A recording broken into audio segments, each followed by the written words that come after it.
morning. Here we go.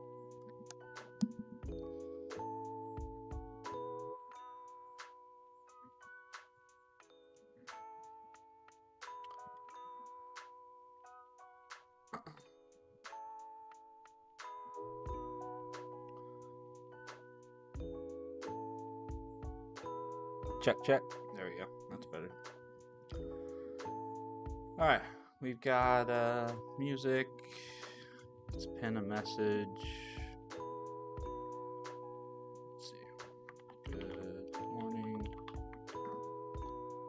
We are going to try to tackle the entire pen puzzle. Grab a cup of coffee and feel free to hang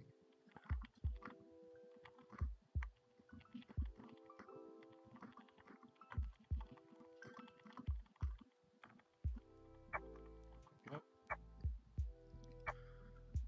Pin that guy. Make a Discord event real quick.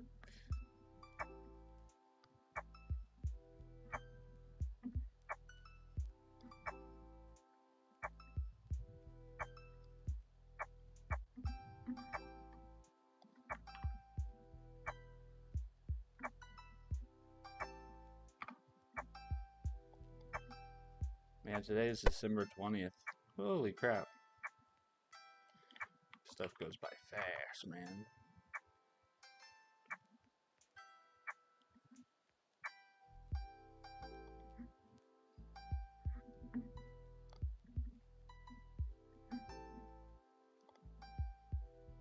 Let's see. Apply.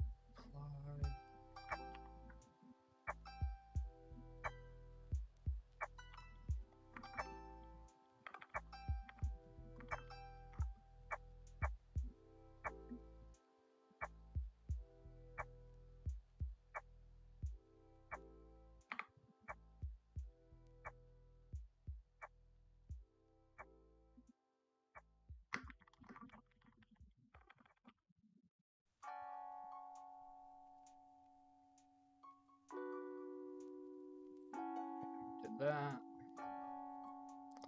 Probably should take a look at the members list, make sure that's all up to date.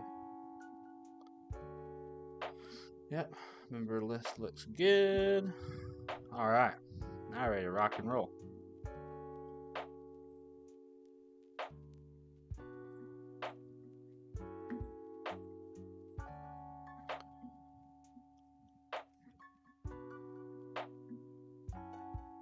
Ready to rock and roll.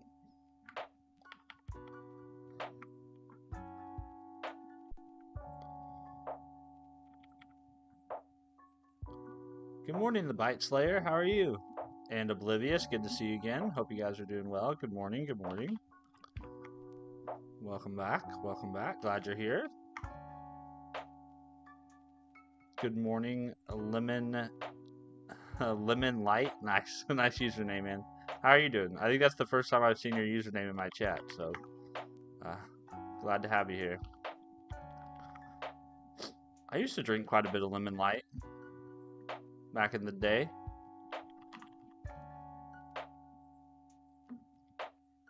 I remember my grandma making, right? There's a I'm not making that up, right? There's a drink called Lemon Light, right?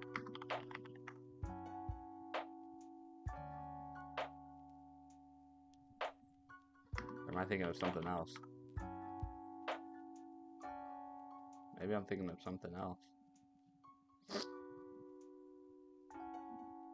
Oh, I think I am thinking of Crystal Light. Crystal Light. Yeah, Crystal Light. In any event, nice username, man. Glad you're here. We have to do a little bit of branch stuff real quick. Get status. So we got to check out master or check out main. We need to pull, and then we need to get check out day 10 part 1. And we need to rebase on top of main. push that up. The Bite Slayer. I'm trying Neovim today. Dude, you're going to fall in love with it. It's amazing. It's frustrating a little bit at the beginning, but I think you'll fall in love with it.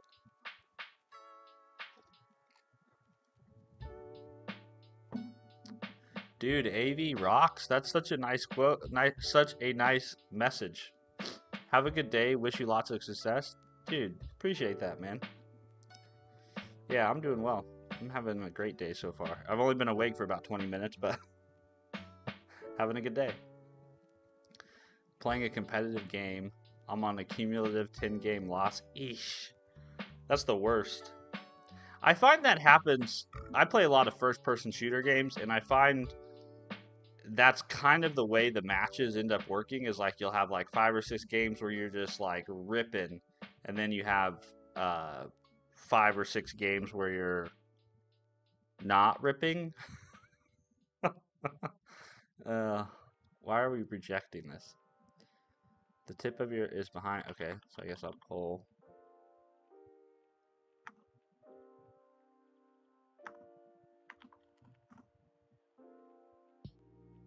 Huh. Wonder why I was behind. There you go.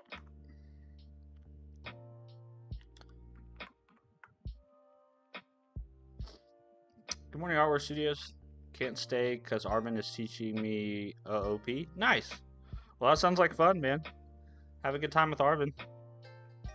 Appreciate you stopping by just to say hello. That is super, super nice of you. I've been actually super pleased that most of my chat lately over the last couple months has been really nice folk.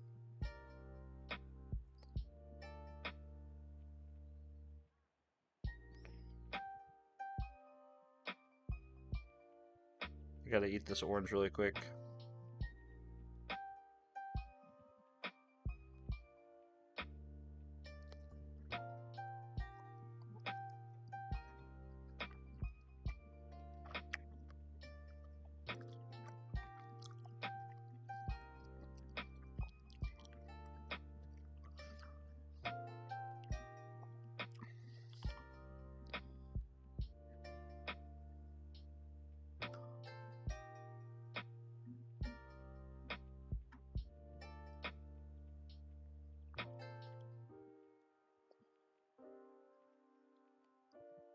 Are you using LazyVim? I am. Yep.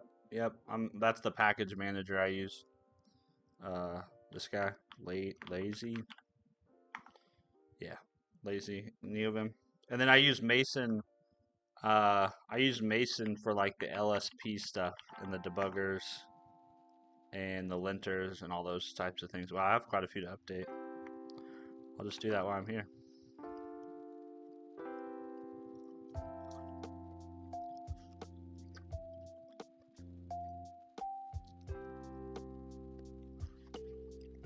It seems like a lot of people who are getting started with lazy or Neovim now are using like pre-built setups. Like there's a couple that I've heard about. What are they called?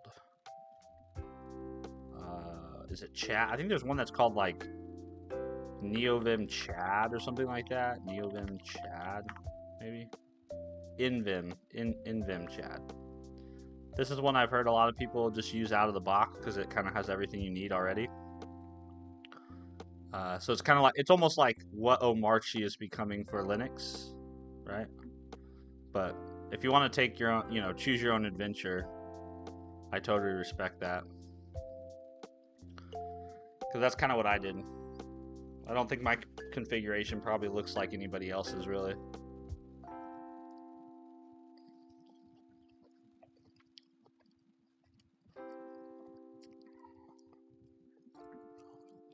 Alright.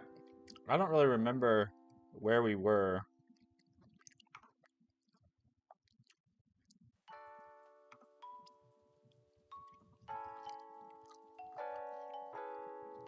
Razy, I want to know if you can build a CS 1.6 game server. Is CS Counter-Strike?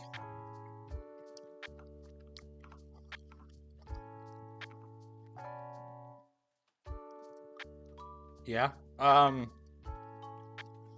can't. I do not know how to do that.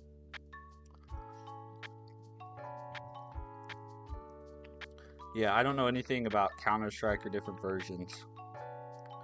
It's not my game. Nor do I know anything about like hosting a server, setting up a server for that.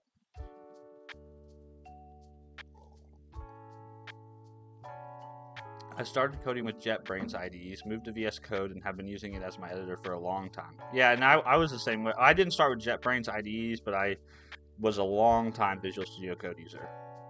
Long time. And I still am. I still very much enjoy Visual Studio Code. And JetBrains IDEs are great too.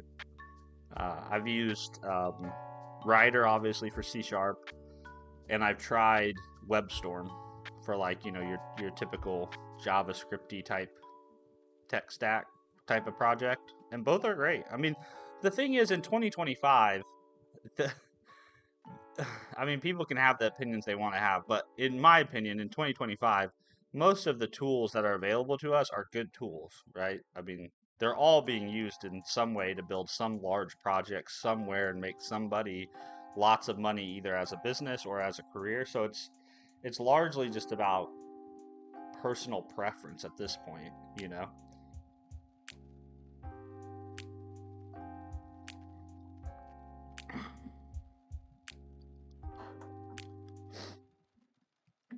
All right, so where we got to yesterday with this problem was basically we got through the parsing of it, is where we are. So we have our machine, we have 3 machines, we have our buttons and the switches they control, we have our starting state of our switches, and we also have, excuse me, we also have our desired state. And so now what we need to do is we need to implement the logic that's going to go inside of our configure method here. That's basically going to take this light diagram and do something with it. It's going to press, but it's going to keep track of button presses, and my approach is just going to be a brute force approach. So I think my approach is just going to be something like min presses equals some really high number. I wonder if Go has the ability to do like a max integer. Let's see.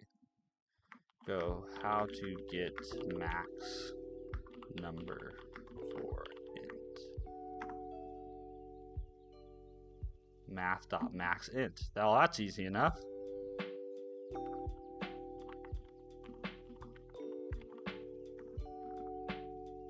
Also, I don't know about you guys, but whenever I do Google searches now, these AI overviews, I don't know if Google is using Gemini to do these, but these AI overviews are getting better and better and better. And like half the time I find myself not scrolling beyond the overview, which is kind of crazy.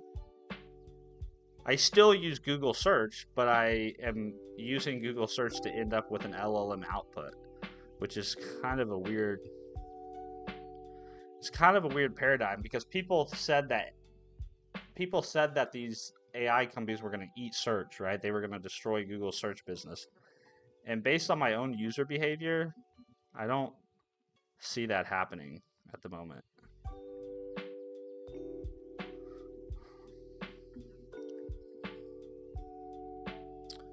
I used IntelliJ for Minecraft modding, WebStorm for web development. I also tried the JetBrains Fleet editor, but VS Code felt better. Yeah, and I guess they just canceled Fleet, I think.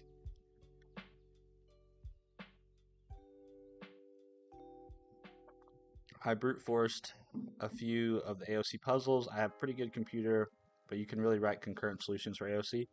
Yeah, I wonder if this is one that you could do concurrently. I guess each machine, right? Each machine could technically I could call configure on each machine in a separate Go routine and then just capture the. So yeah, this one could probably be done could benefit from some concurrency. It's not a bad idea. Well, I guess we'll see. We'll see if I need to do it. And then we're gonna have a Boolean to track whether we're finished or not. Oh, and we need to silence Copilot.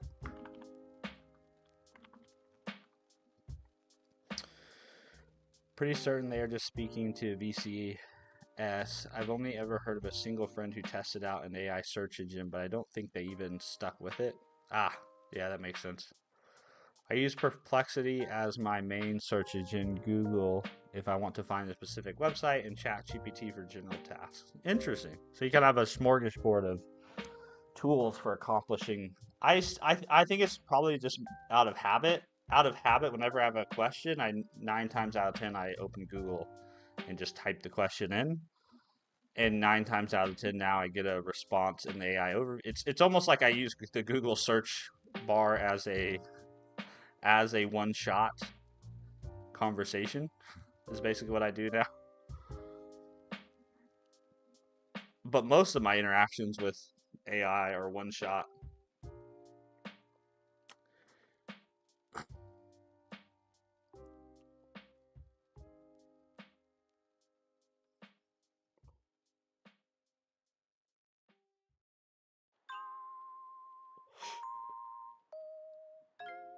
Okay.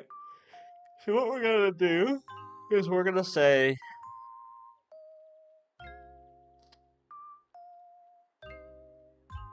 well, what are we going to say?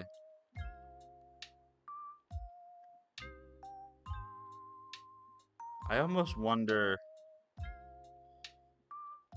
do I need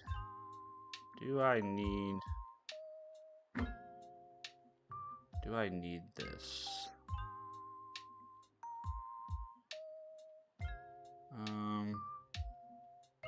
Let's just see. So the first thing we're going to do is we're going to say while finished equals false. No, I can't do that. I need a for loop. I've done that every time I've used a for loop like this. I type while. So for finished equals false, we are going to loop over for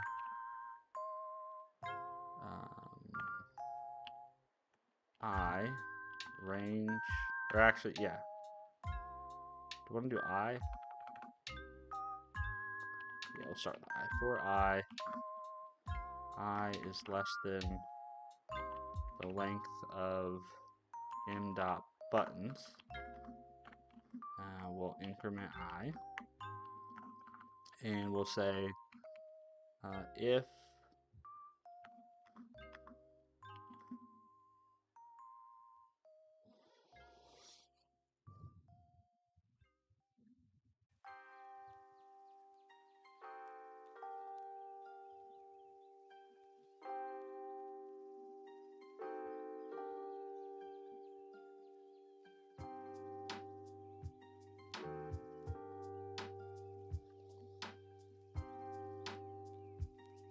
so we need to check what the okay, so basically the first thing we'll do is we'll check and we'll say if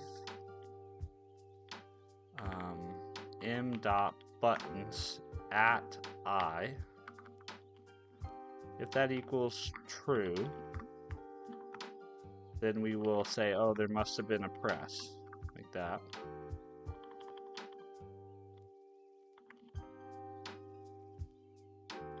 Oh, sorry, switches at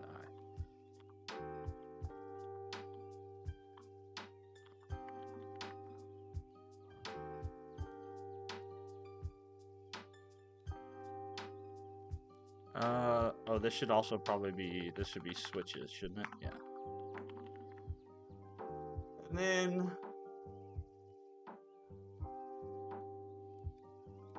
what are we gonna do? Now we need to actually try to say lights, or not lights. I'm gonna say switches. Switches to toggle is equal to m dot buttons at I. See, I don't think the buttons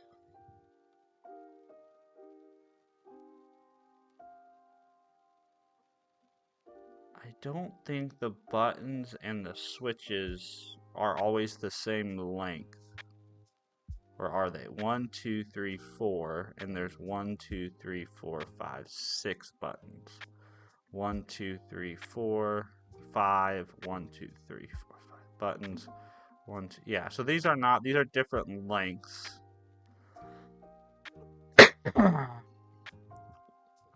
I love Go. It's my favorite language. The Go runtime is genius. It's basically just a library that's linked into the binary and provides threading and garbage collection. I have enjoyed Go. I don't know a ton about it yet. Like, I can't really talk about probably the details of the runtime like you can, but I enjoy the language. It seems like a really nice, convenient language to work with and use.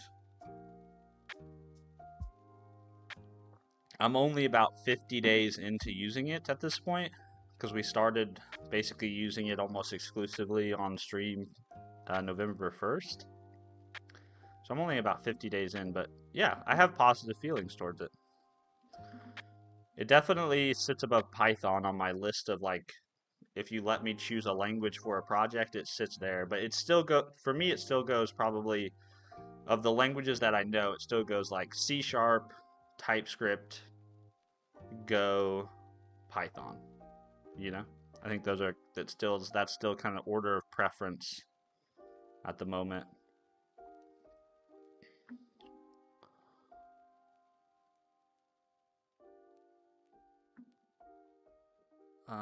I don't like this, so I think what I'm gonna do is I'm gonna say m dot.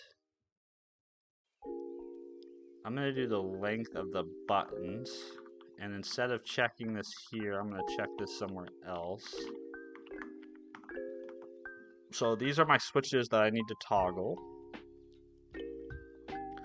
And once I have those, I need to iterate over those, right? So I need to say for, oh god, we're three loops deep now. We're 3 loops deep. So we'll say for switch, I guess, for switch index. I'm gonna do for switch index, range over switches to toggle, like this. And then we'll say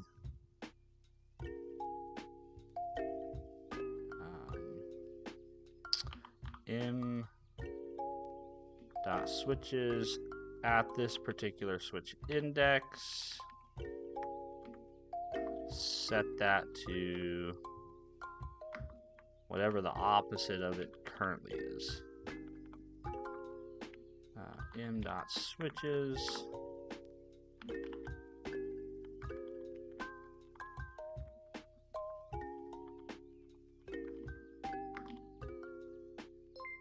cannot range over.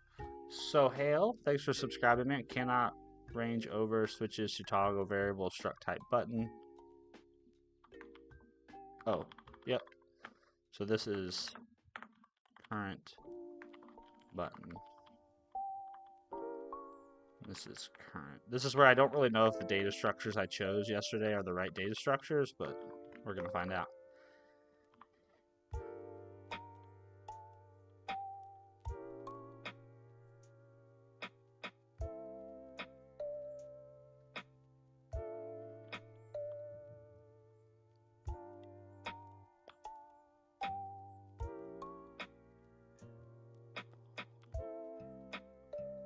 So every time we toggled it,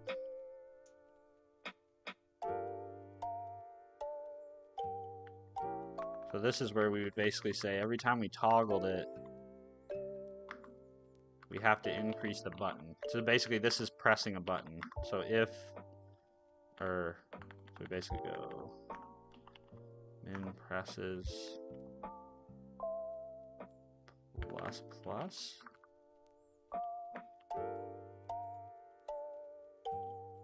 But I think before we press, we kind of want to check, right? We want to check to see if we've already achieved our desired state.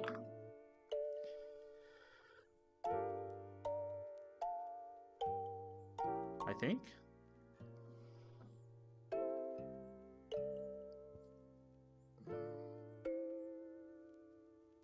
What's up, Tyler? How are you, man? You live in Florida? No, I live in Kansas. So I'm in Kansas City, Kansas. And it is currently 44 degrees here. It's actually going to be a little bit of a warm day compared to the last few days.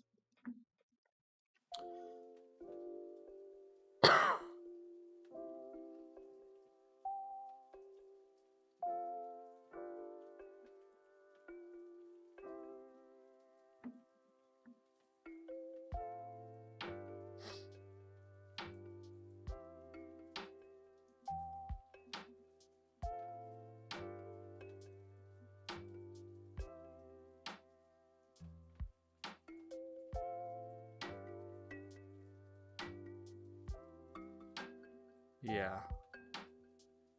Oh, no, we don't need to check here because... Good morning, Rampla. How are you? Good to see you. We don't actually need to check here, do we?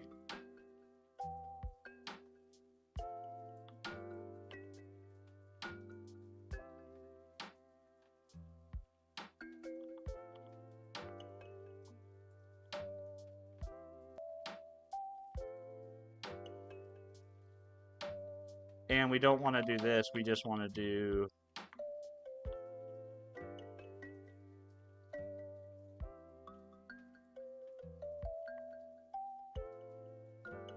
So this is basically pressing one button.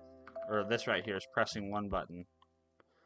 So this is where we're going to say min presses plus plus. Then here we need to check to see if pressing that button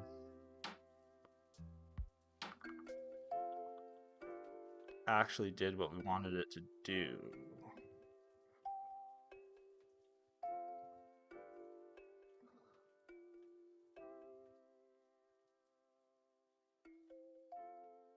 Or do we do it inside the loop?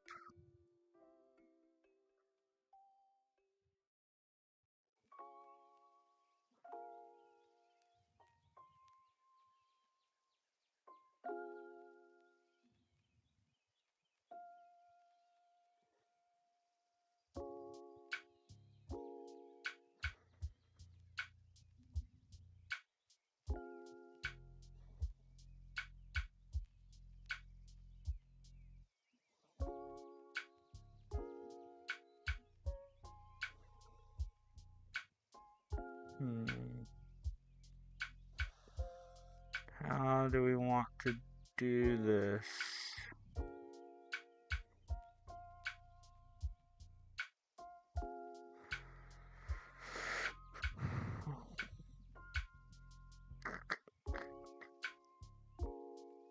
Don't honestly know.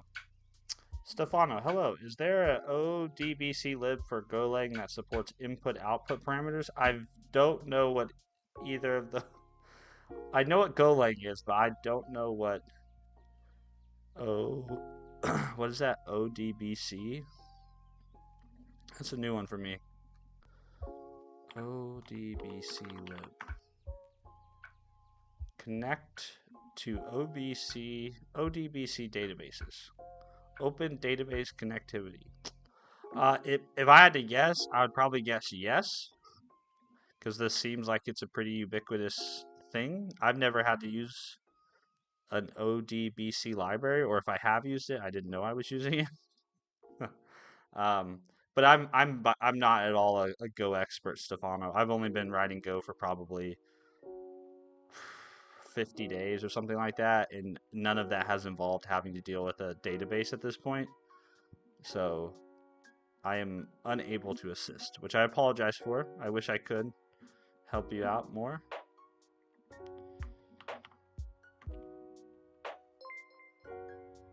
Rakesh, thanks for subscribing, man. I appreciate you.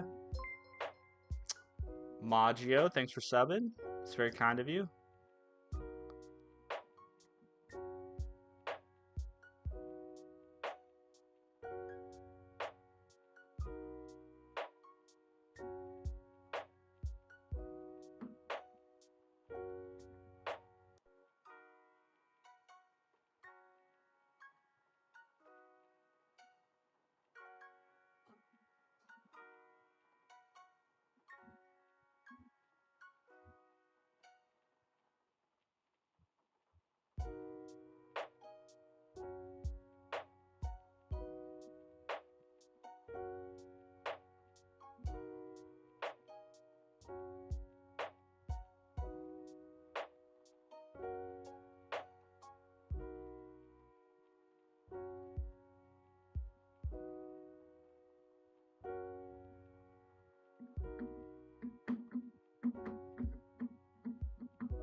Okay, so I actually need to do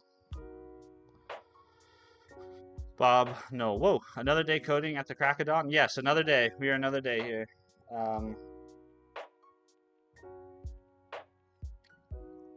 Okay, so my basic idea here is I'm basically going to just try all the different combinations. So I'm going to have like false, false, you know, yada yada yada, and then I'll do, again, this is just a brute force approach. There's probably a smart way to do this with like binary operators,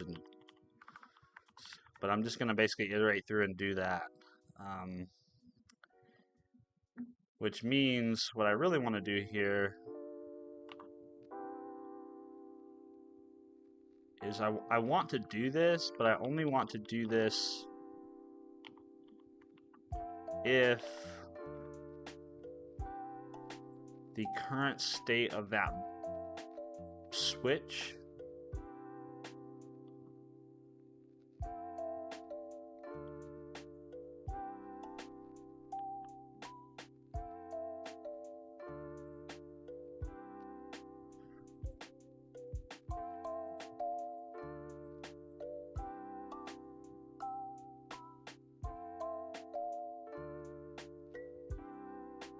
the current state of the switch or the current state of the buttons. Morning, Danny. Good to see you, man. Hope you're doing well. Glad you're here.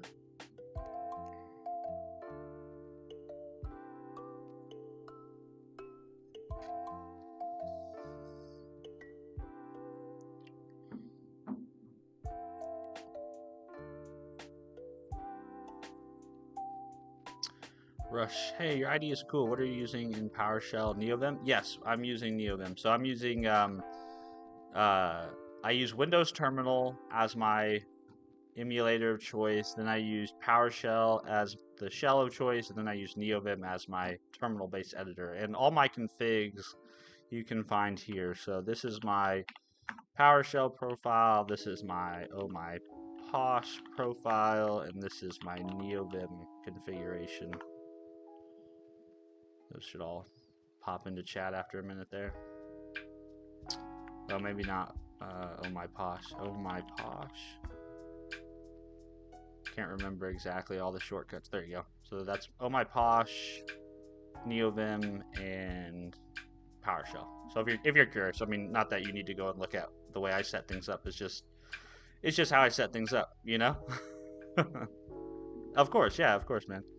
Yeah, I've had a lot of fun doing NeoVim stuff this year, just for the fun of it. I've historically been a Visual Studio Code user, but I just decided earlier this year that, hey, I'm gonna take a little bit of a side quest down the NeoVim rabbit hole, and it's been good.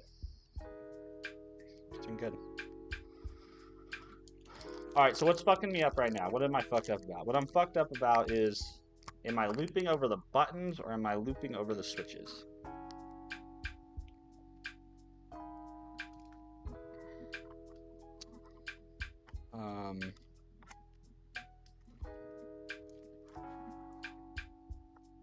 I guess I'm looping over the buttons, which is correct.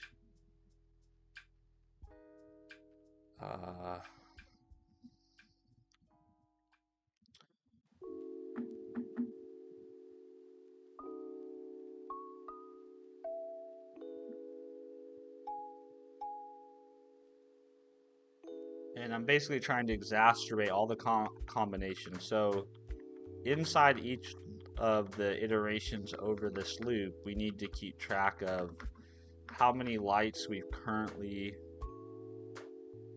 pressed, or how many switches we've currently pressed. So we'll say current presses. We'll just start that at 0. Lucas, thanks for subbing, man. I appreciate it. Rakesh, I used LazyVim and Arch though, but I don't have Linux in my school, so your config will help me a lot. Yeah, maybe, yeah, for sure, man. If it helps you, I'd be great to hear it. XDD, I think I missed your sub. Thank you for subscribing, man. I appreciate that. I don't use Linux as a daily driver. I use Linux on the servers that I host things on, but I don't use it as a daily driver. But maybe one day. Also, that was also a classic I use Arch by the way moment.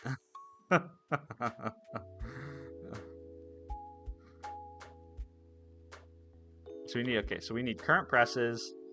We'll also need we might need something else though. But we're gonna loop over our buttons. We're gonna say if switch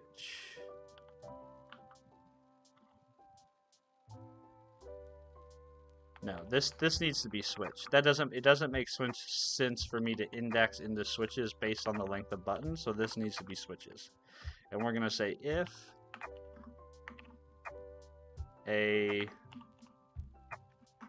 switch at this index equals true, right? If that is the case, then what are we gonna do? We're gonna increase the current button press count.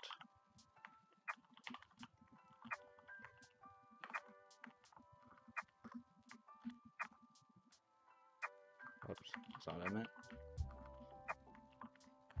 And then current presses. Then, Danny, what advice can you give for my newbie friend trying to learn programming and get a job? I told him to pick a language and learn the fundamentals.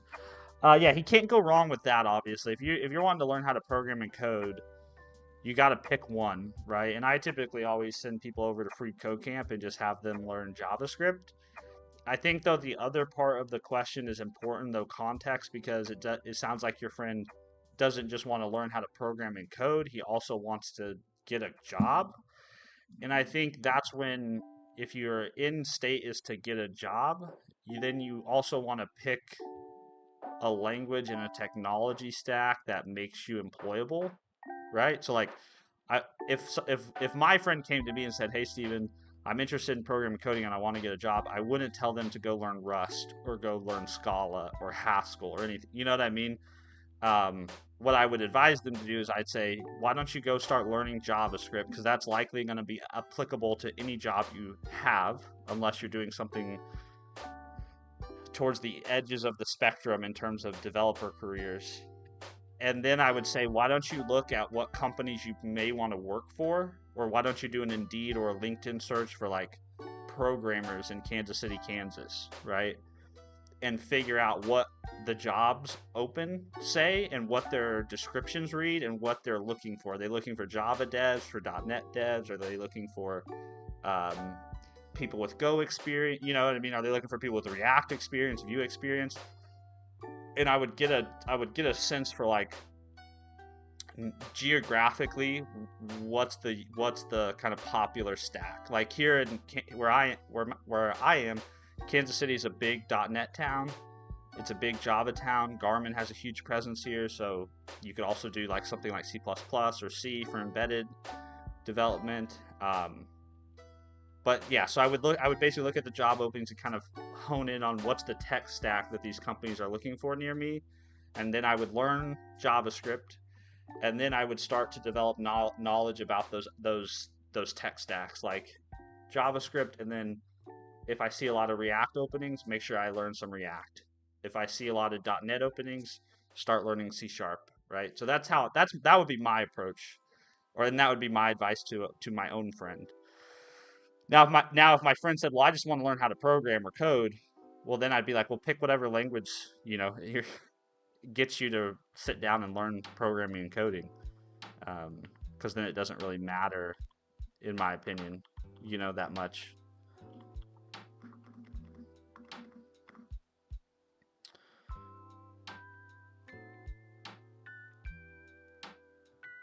So that's my thoughts. I'm kind of confused by what I'm trying to do here, if I'll be completely honest.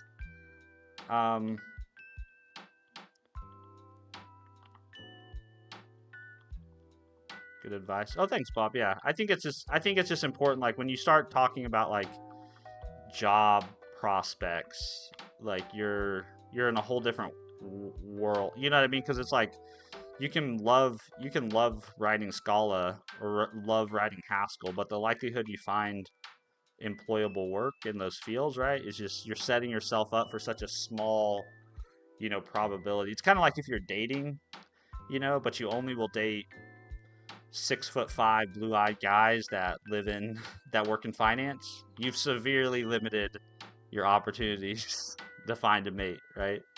So the same thing goes for jobs. If you say, well, I only want to work at jobs that are using Rust for their backend. I only want to work at jobs that are remote. I only want to work at jobs with companies that are in the Fortune 500. You know what I mean? The more constraints you put on yourself, the lower probability of getting the job is. And when you're just trying to get your first job, the only goal should be getting your foot in the door. That's all that matters. It's like you can figure it out. Once you're in, you have all the time in the world to figure out the perfect job. But to start with, you just need to get one. And that's the hardest uphill climb.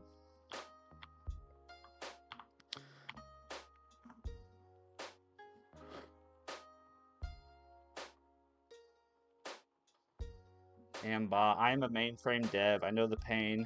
I'm learning Rust to make more painful. Nice, nice. Yeah, I would imagine then, yeah, you probably know exactly what I'm talking about. I've been trying to learn Rust too. I haven't been super dedicated about sticking with it every day, but I've been trying to work my way through a Pluralsight course. Yeah.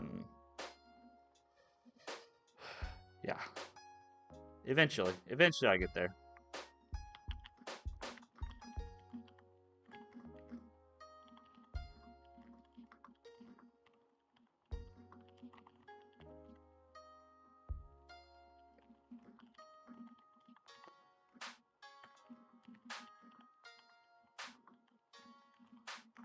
I wonder how big my input is. I wonder if I can actually brute force this. I'm starting to have second thoughts. I'm starting to have second thoughts. Let's see.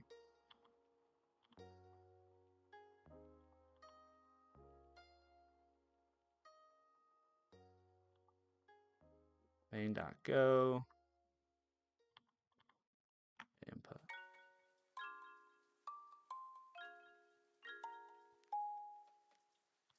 I mean, they're not giant. I mean, there's a lot of them, but each machine isn't giant.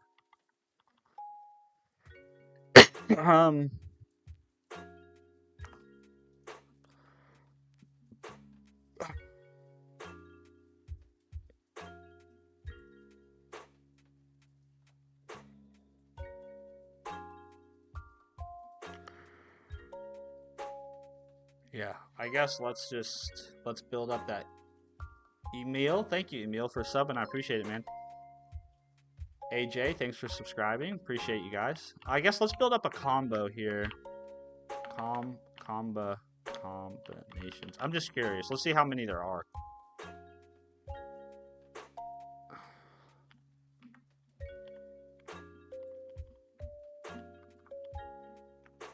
And then we're going to loop over the total number of possible combinations, which each value can be two different values. So this is going to be, this is 2 to the n, just how many ever buttons there are. So we'll say, or 2 to the n switches. So number of combinations equals math.pow 2, and then the length of m.switches, like that. Oh no, length of buttons, sorry.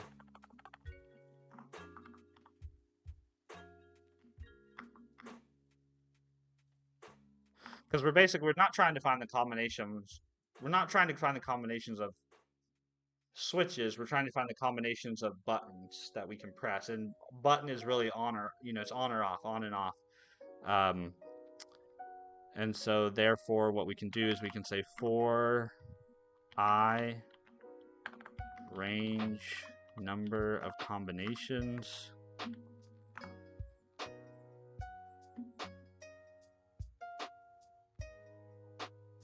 It's going to be quite a few.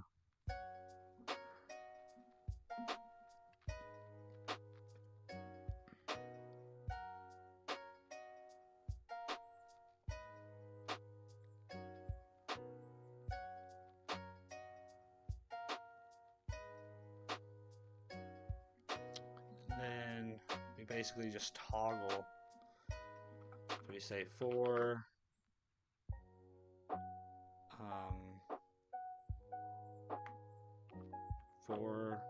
j range over the number of buttons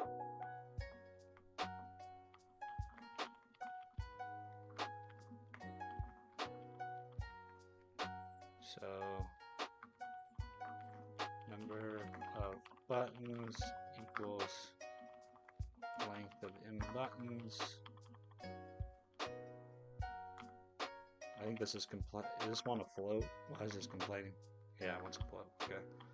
Float 64. We cast the number of buttons in there.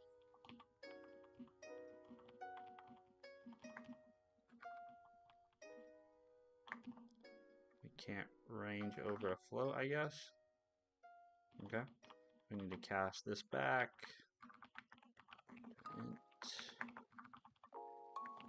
Then we say combinations, number of buttons, and then we're just going to say if the current combination, this is not JavaScript, Steven, current combination. So if the current combination at j equals false, then we want to set that to true.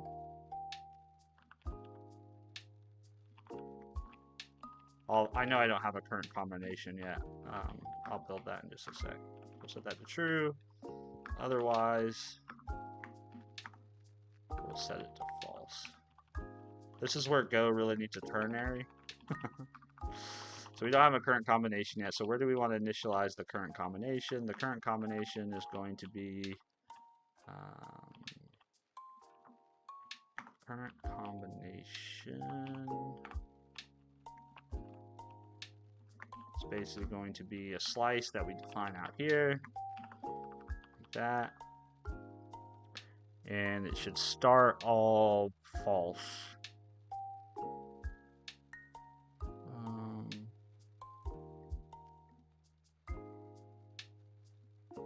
Is there a way I can copy?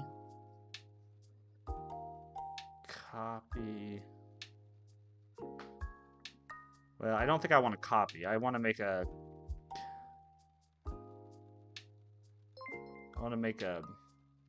Mahmood. Thank you for subscribing, man. I appreciate that.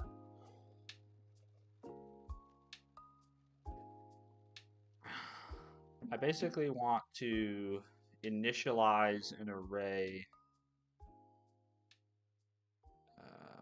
Let's see, how do I do that?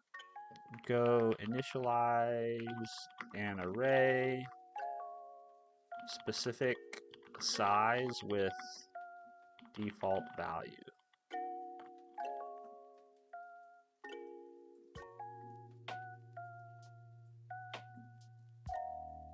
To initialize a fixed size array with the default value, simply declare it with a number. Okay, so we just do this, but we do it like this. So we say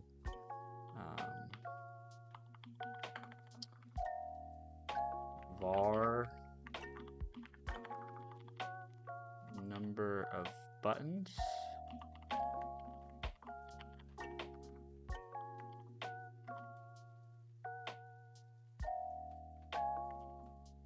Is that just because it's a variable? Yeah, okay. Well, I need to do it based on a variable, so how do I do that?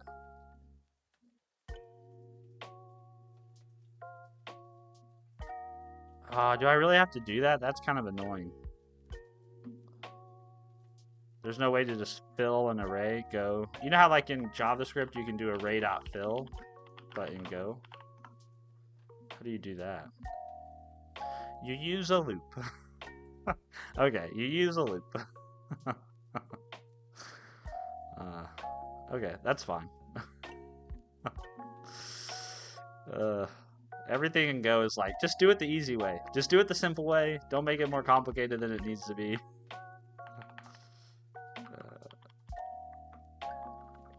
That's fine.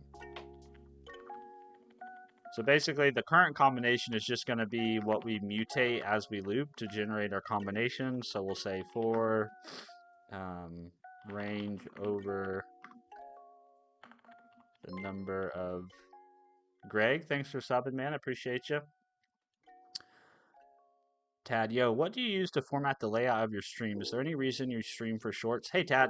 So I use OBS, and the reason I stream for shorts is primarily just engagement. When I stream vertically, I actually get people that show up in my stream and want to have a conversation. And when I stream horizontally, nobody shows up. So that's pretty much why I do it. Bob, false is the default bool. So if you make the slice with a certain size, it would all be false. Oh, that's a good point. That's a really good point. So then I could do this, right? I could do make, and make takes the type, which would be bool, and then I got to give it a size, right? So this would be the number of buttons. Thank you, Bob. That was very kind of you. Okay, then what we're going to do here is I want to basically take whatever the current combination is, I want to add it to the combinations list. So I want to say combinations, but I want to do a copy. So whatever the current state of the combination is, I want to copy it. So how do we do that in Go? Best way to copy an array. Go. Simply the assignment operator as arrays are value types, meaning a direct creates a distinct. Okay, easy enough. But what about slices though? Does that apply to slices?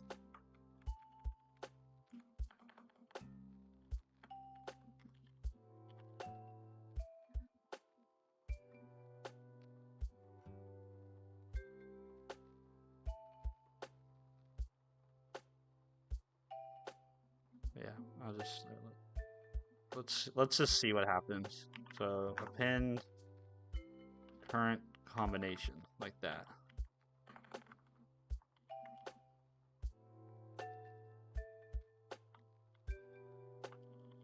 Oh, and this should be, that actually should be this. Okay, so we don't need this right now. We don't need that right now. We don't really need those comments. We don't really, I guess, need that either.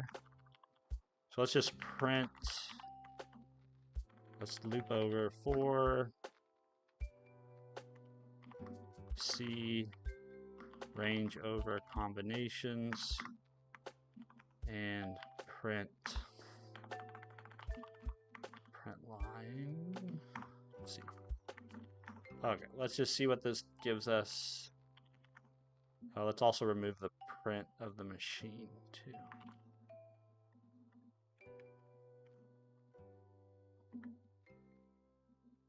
So we have quite a few combinations. All of these are false, but I think that's because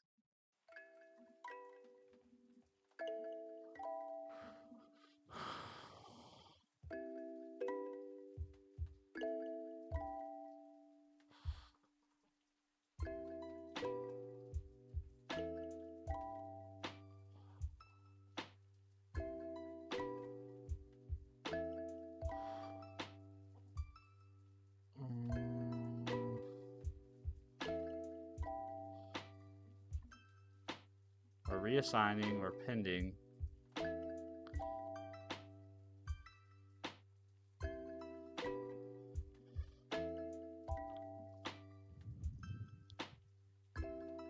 I won a game. I finally broke my loss streak. W's Oblivious. Let's get some claps here. Clap sound effect. Let's get some claps going. Ready? This is for you, Oblivious.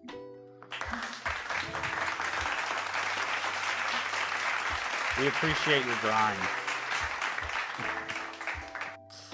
Sometimes you just gotta grind through it, huh? Danny, problems I see on most people is they try to learn multiple languages or stack at once. They even mostly jump to frameworks from the start. Yeah, I mean it's hard. It's hard though. Like I empathize with those folks because there's so much information coming in at them. Like you need to know this, you need to know that, you need to know about this language. This language is better than that language, and it's just hard, I think, to like block all that out and just trust that by focusing on one thing, you're making more progress than like trying to do a million things at once. And yeah, you're just constantly fighting this feeling of like falling behind and FOMO, right? And then you compound that with AI, and people are like, well, why am I even learning a programming language, right? Like, should I even be wasting my time learning a language? I'll just, download Cursor and I'll build stuff, by vibing, So I think I empathize with those folks that have difficulty focusing on one thing because the ecosystem is largely kind of set up to work against them in a lot of ways. Rush. Which language is best for Moldev? I don't know what Moldev is. Tad, was checking out your GitHub, seeing you contributed to Playwright. How did you go about contributing to open source projects like that? I did contribute to Playwright. Yeah, I'm very proud of that contribution. I'm actually super proud of that contribution. I'm super proud of my contribution to Free Code Camp. What Free Code Camp had like a mistake in one of their tests, like a variable wasn't named quite right or something, and I contributed a fix for that. Let's see, how did I do that? It's really just, I made a short about this a little while ago, but I think contributing to open source just requires you to be a little bit of an entrepreneur. Like, you just have to be willing to go to the repository, find an issue, and then decide, I'm gonna do this. This is the issue I'm gonna tackle. And then you have to be willing to like get the repo set up, figure out how to do local development on the project, right? That's the first thing. You got to like orient yourself. Then you got to figure out like where does the thing that I need to fix or implement lie, and how does it currently work, right? And so it's just a lot of being willing to dive into a problem and kind of wrestle the problem to the ground, because by nature open source just doesn't have a lot of mentorship or hand holding. That there just isn't time for that, because a lot of times people that are doing open source work are doing it in their free time, and they're probably not super interested in managing a group of other maintainers or contributors. So you just have to be willing to kind of have like this mindset where I'm going to figure it out. And obviously if you need help, you can try to ask for help, but there may not be anybody to help you. You just kind of have to do it. And I don't know how to say that without it sounding really contrite. I don't know if there's a better way to put it. And that's why I say it requires a little bit of entrepreneurship, because that's basically how you start and build businesses. Is like you just have an idea for something and you don't know all the answers up front, but you just kind of start, and as you take a step, you figure, you solve one problem, and then you solve the next problem, and then you solve, and it's yeah, I don't know if I have better advice than that.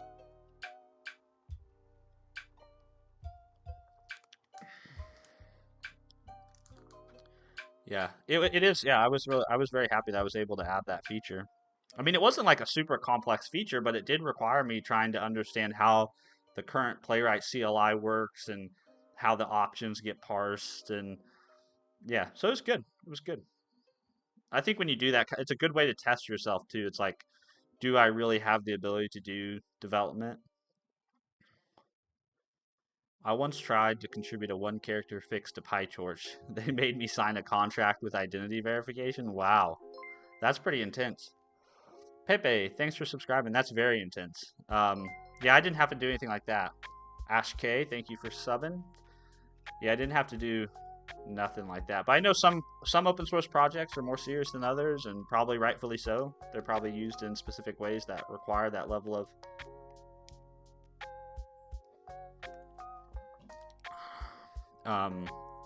of protection, right? Let's see. go spread operator.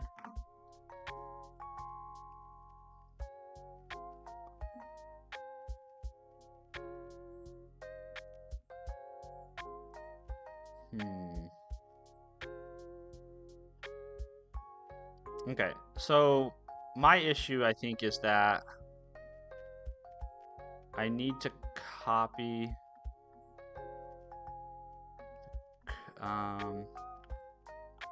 Let me just test something.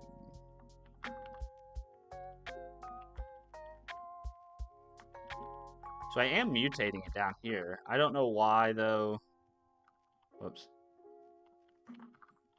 I don't know, though, why I'm not ending up with that mutation flowing through.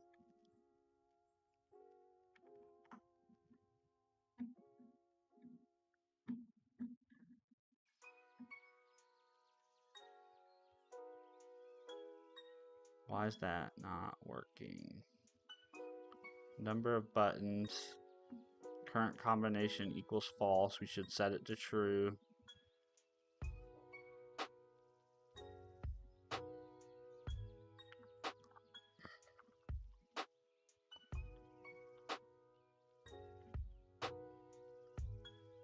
I guess let me just format print line. I just want to make sure I'm actually...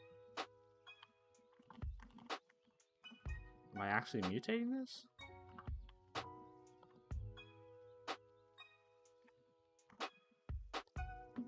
Yeah. So why am I not... Oh man, there's a lot of combinations. This actually might not work. This brute force approach might not work. I might need to do something more clever.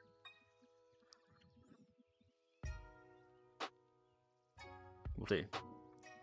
We'll see. Okay, so I am generating the combinations correctly.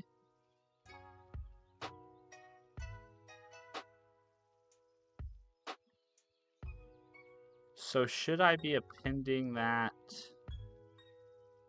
inside the loop?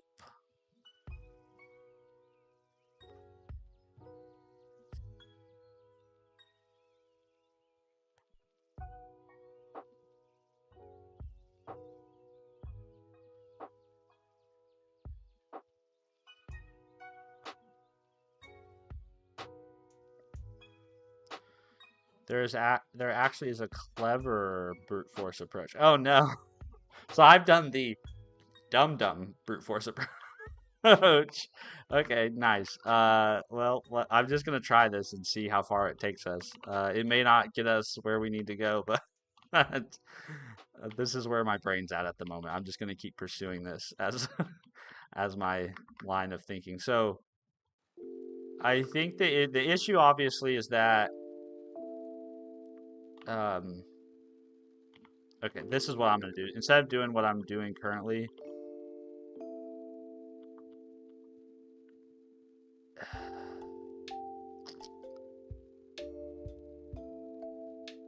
I'm going to track the current combination in here.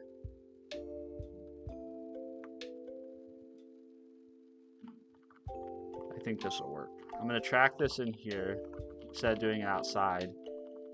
And then at the exit, I'll reassign the...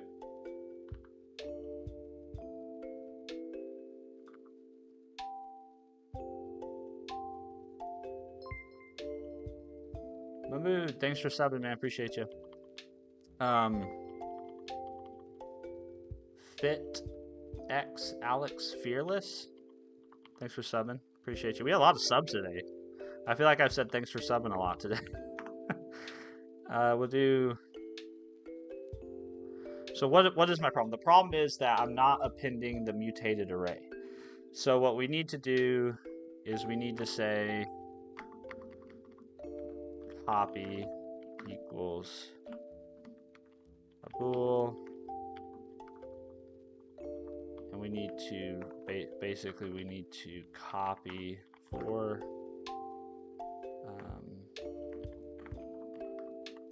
the range over current combination. And we will do copy.append v.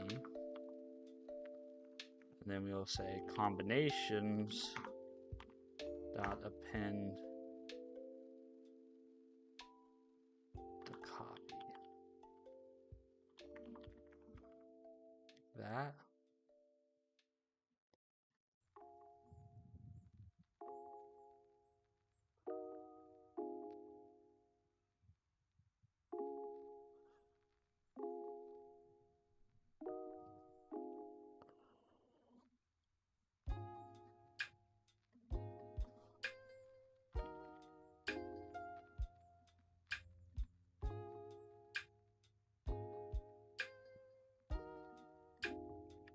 It seems like way too many allocations.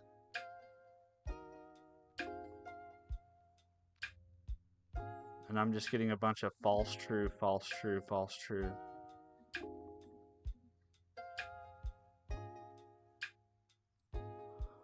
Why this shouldn't be this hard? Why am I having so much trouble? This should not be this hard, Steven.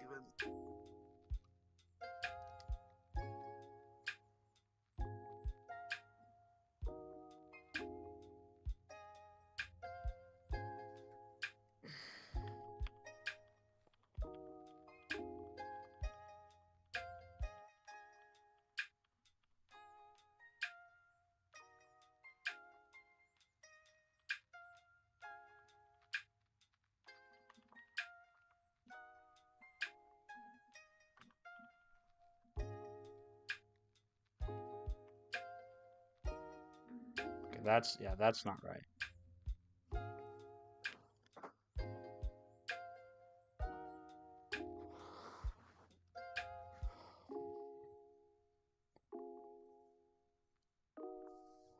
I think the issue is that I'm tracking this outside of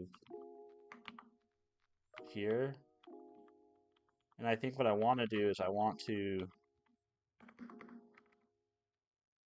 have the current combination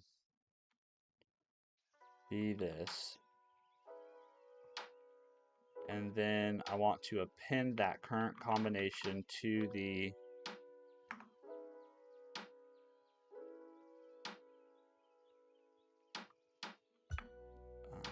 combinations.append. And then I want to, at the end of this, reassign current combination to Mosh Jua. Thanks for subbing, man. I appreciate it. Then assign that to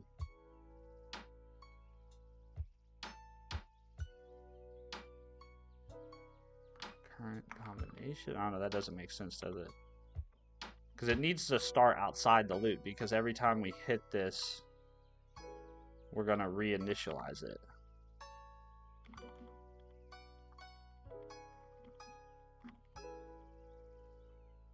And this doesn't make sense because we're just assigning it again.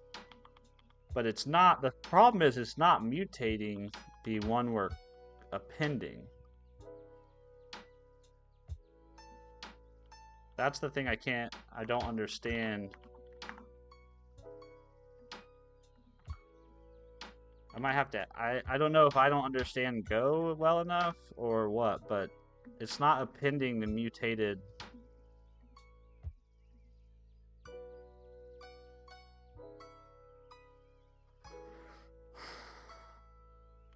Format.println. What does this look like?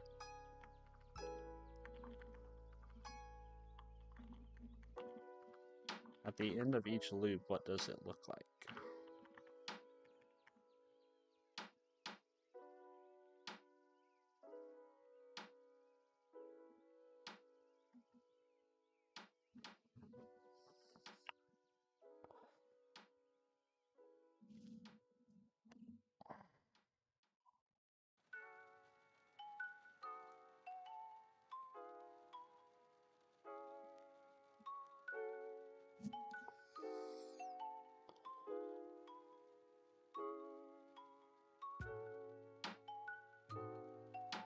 Do you use the default terminal or something else? I use Windows Terminal, which is kind of like their newer. It's Windows is newer. It's not Command Prompt or PowerShell. You know, it's what is it? Yeah, it's just this guy, the terminal app. It's the new. That's kind of like their newest terminal application that exists on Windows. It's pretty good. It's got like you can do multiple tabs and you can split panes and you can do all kinds of pretty cool stuff. Bob Knoll, my technique is almost always through the brute force. Then, while it runs, work on a faster solution. Often it's good enough. I like that approach. Yeah, I like that approach. Yeah, but the problem is I can't figure out how to. I can't even figure out how to get started with the brute force. I don't know why I'm having so much issue building a list.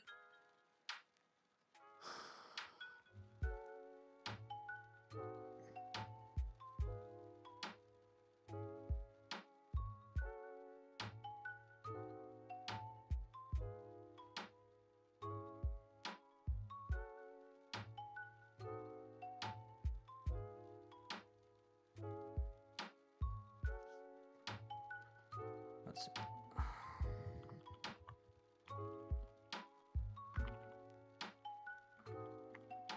I'm pretty sure this loop is doing what I think it's doing. The problem is I can't get it out of here. That's my problem.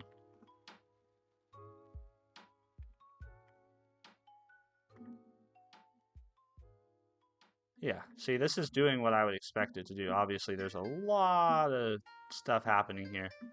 But see, it's cascading true, true, false, false, true, true, true, false, false. It's building all the combinations, which is what I want. So should I be appending there?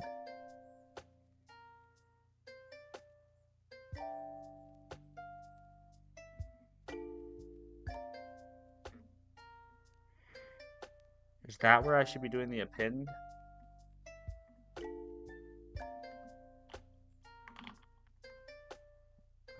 Combinations dot append. That.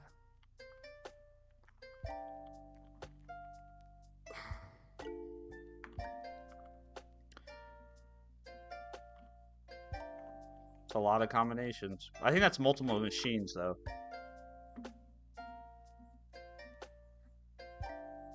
Okay, I don't understand why that's the case.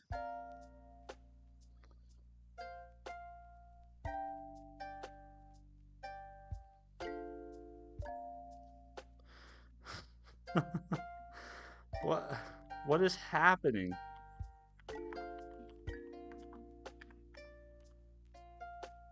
So if I print it, I see what I'm supposed to see. So hold on, let me put up a divider here.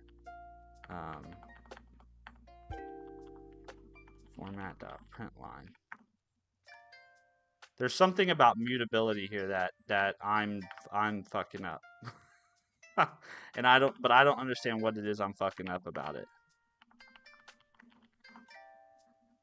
Maybe I haven't had enough caffeine. Maybe that's the issue. See, right here. This is me printing, and this is me appending.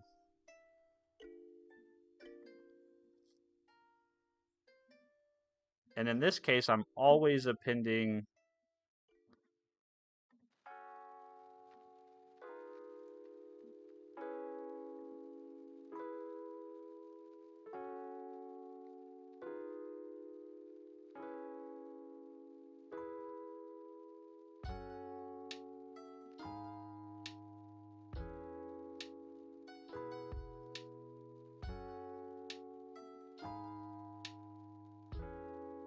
I don't know, man. I think I'm gonna have to ask Gemini because I don't know why this is doing that.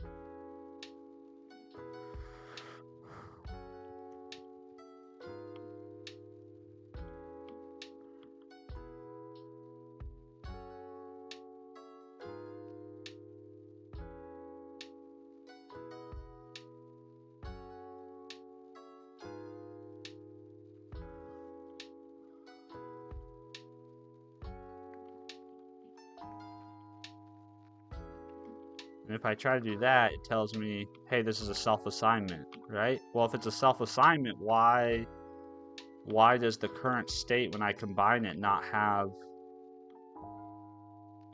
what is being printed?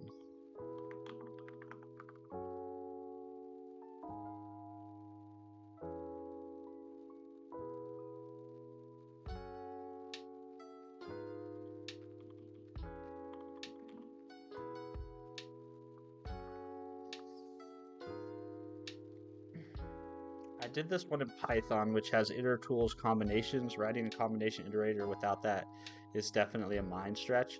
I don't know if it's really a mind stretch as so much it's a skill issue on my part. Is it because you're using the slice across iterations? I don't think so.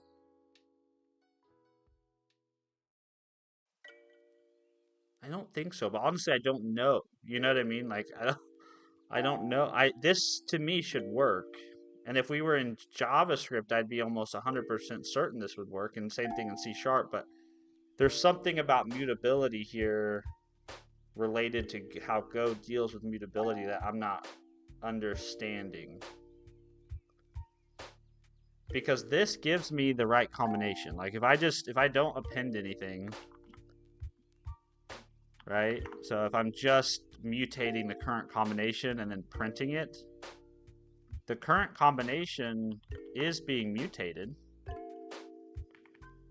right? So if I look at this,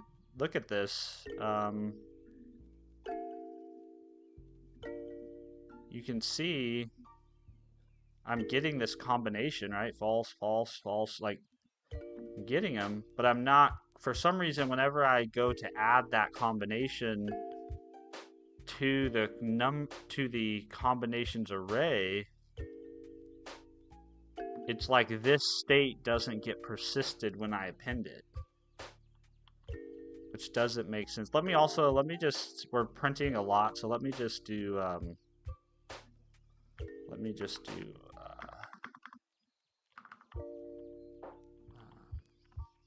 count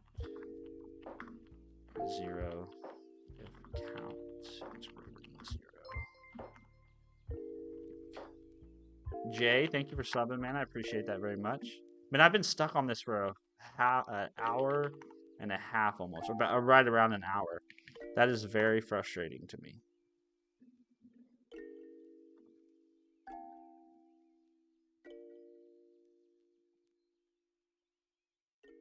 Why did it? It should only go once.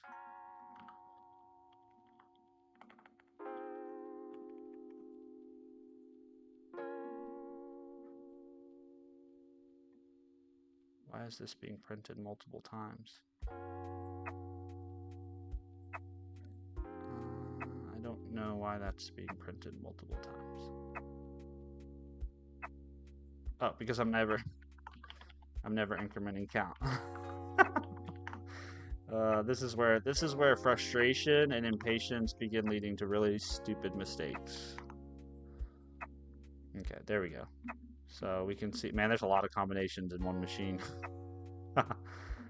False, false, true, true. Yeah, so we can see all of those changes. Just fine. The question is, how do I get those back up to the top?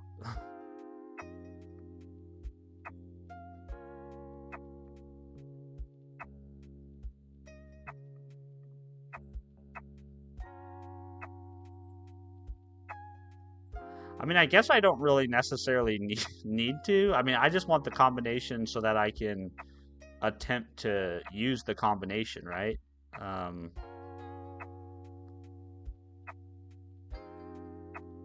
So I guess I don't really need to carry it out of here, do I?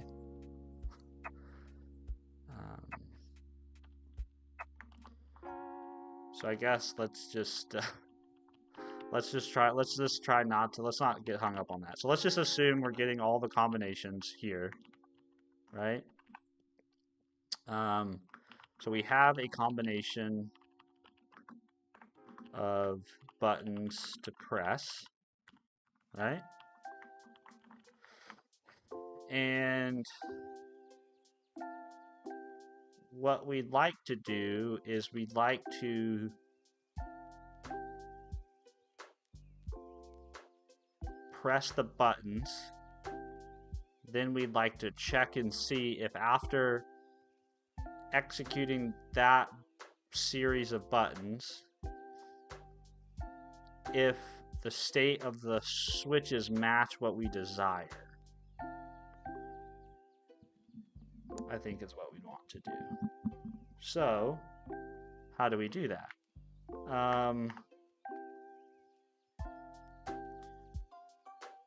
Well, I guess we say for button state range over our current combination.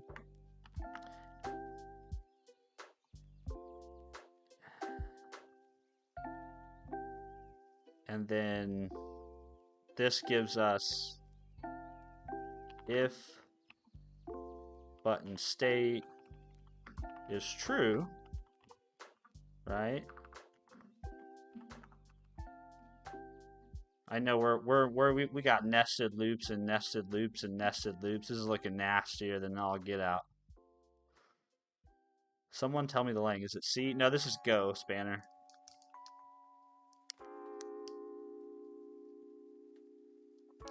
Instantiate the current combination inside the loop so it's fresh every time.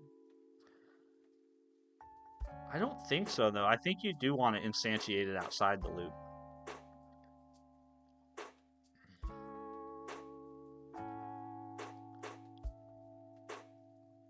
Part 2 makes me hate my life. Went on like an 8-hour explore into LP. Well, part 1 is making me hate my life, and I can't even... So I might not even get to do part 2.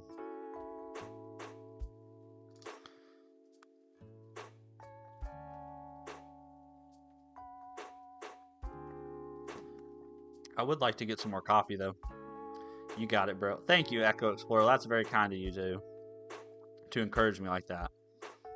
I'm actually going to do, if button state is false, we'll just continue. Alright? Otherwise, we're going to get switches. Victor, thank you for subbing, man. I appreciate that. Peter, thank you for subscribing. That is very kind. All these subs. Roshan, thank you for subbing. Dang. What's happening? Ola paid. Man, we're 404 Micro. Thank you guys for subscribing. I'm getting a little self-conscious, I'll admit. All these Mr. Dog, thank you for subbing. I get a little self-conscious with a lot of sub alerts like that. But thank you guys. I very much appreciate it. Alright, so switches to toggle is going to be equal to the index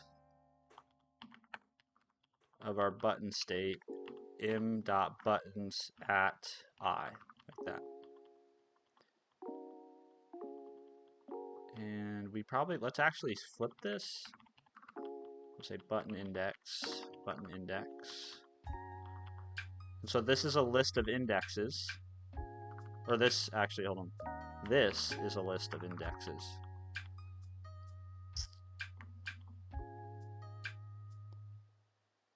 And so what we want to do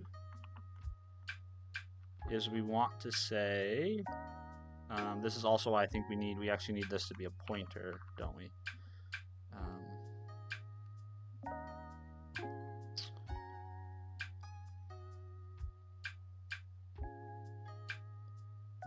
Let's do G.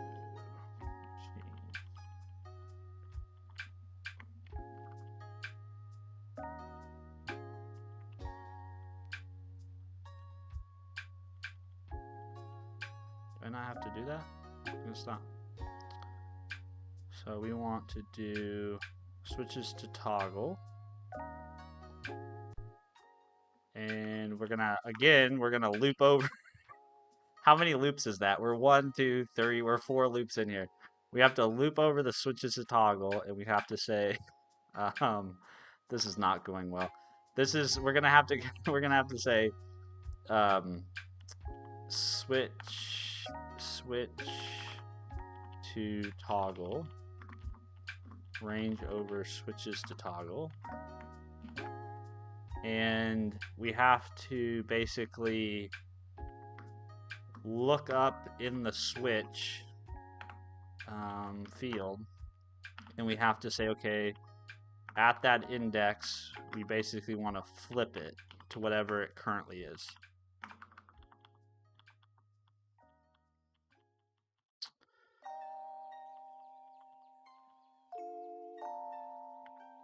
And then we also want to keep track of, at this point, we want to keep track of the current presses. And if we make it down here, then we need to increment the presses. Then after we execute all the button presses, we need to check to see if the state of the switches matches what was passed in. So this is where I'm going to say if slices.equal sing. Thank you for subscribing. I appreciate you. It's very kind. Steven can't seem to spell today. I cannot seem to spell today. Good to see you, Crow Demise. Appreciate you. Bob Knoll. I spent 3 to 4 days on part 2, but it runs in 35 milliseconds in pure standard lib Python, so it's pretty optimal. At what cost, though? Yeah, if it's gonna take me 3 or 4 days, I might not get past where I am to, like. The constraint that I've always placed on myself is basically I try to see how many problems I can solve in the 24 days. That's basically the constraint. And then after once Christmas gets here, I set Advent of Code aside and I move on with my life. But I always try to just kind of PR year over year, like, can I get further and further? And I PR'd this year, so I've solved more problems this year than I did last year. So it's a win. So if the m.switches does not equal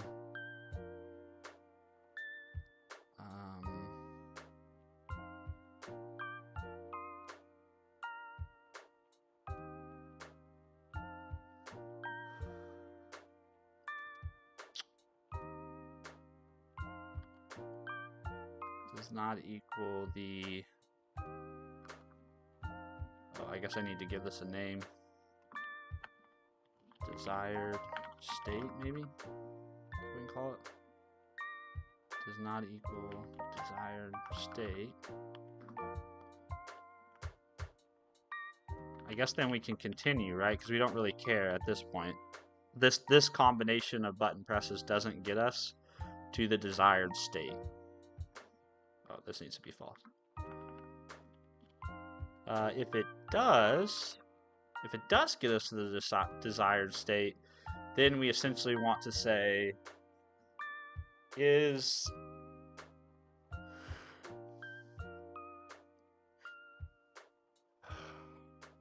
it does get us to the desired state, then we want to check to see if the current presses is below the minimum presses. So let's do min presses equals the math.max int. So then we'll come down here and we'll say, okay, great. If you got down here, you should have some presses. And if those are less than the min presses currently, then we'll reassign it. And then at the very end here, we'll return the min presses. So real quick, let's duck walk over this thing. So basically what I'm doing is I've got 2 loops here that's basically establishing an ongoing running, basically iterating over and producing all the different combinations of buttons I can press. And there's really only 2, the reason why there's really only 2 combinations of buttons is because if a switch starts at false, right, switch is off, and I press a button and the switch turns on, and then if I press the button again, the switch turns off, that essentially means that pressing the button, not pressing the button at all, is the same as pressing the button multiple times. So we either want to press the button once or we don't want to press it. So that's why we can build a combination of button states that are basically just true, false, true, false, true, false, you know. So then once we get our current combination, we're going to take that current combination, which again is just a list of which button should I press using Boolean values. And we're saying, okay, if the current button that we have is false, well, we don't want to press it. If the current button is true, Then we're going to increment the local number of presses for this combination. We're going to get the switches that we need to toggle, and then we're going to toggle them. Then, after we execute the button presses for this combination, we're going to check and see if pressing those buttons gave us the desired state. If it does give us the desired state, then we're going to check to see if the current presses is less than the min presses and then set that equal. I think that sounds right. I don't know if I've implemented it correctly though, but I think the logic is right. I'm going to give part 2 another go. I've seen the LSB, but I think I'm just going to actually try polytope it from scratch. Be good. Huh. I have no idea what you guys are talking about, but it's making me very worried that part 2 is not going to be something I succeed at.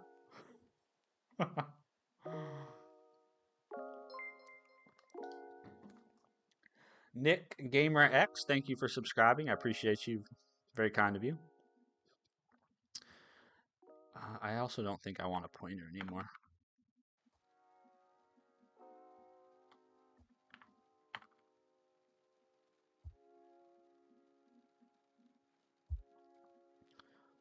All right, let's see. So let's just see if this doesn't. Let's just see if it runs. I guess that's the first thing. So we'll do count, remove this, remove this. Then we'll turn the total. Let's just see if it runs.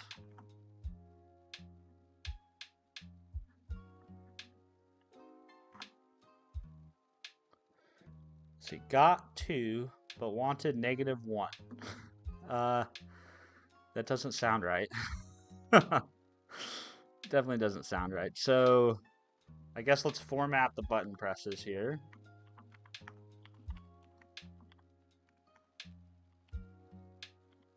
Let's see, buttons pressed.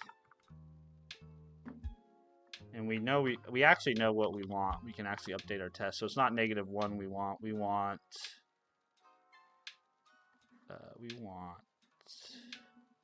7? Not 7.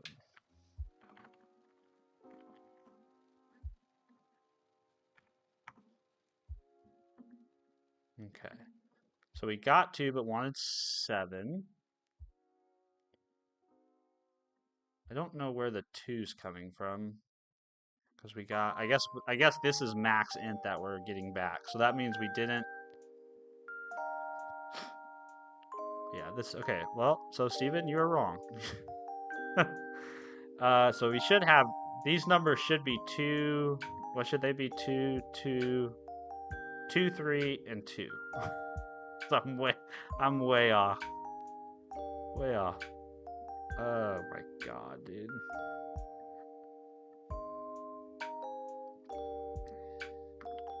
I think it might be time to make another cup of coffee. Good morning, Ducky Dev. Good morning, Suas. There is fun and funeral. The word fun does appear in funeral. Are you just identifying substrings and strings today? Is that the thing? What's wrong with English? What do you mean what's wrong with English? English is an okay language, right?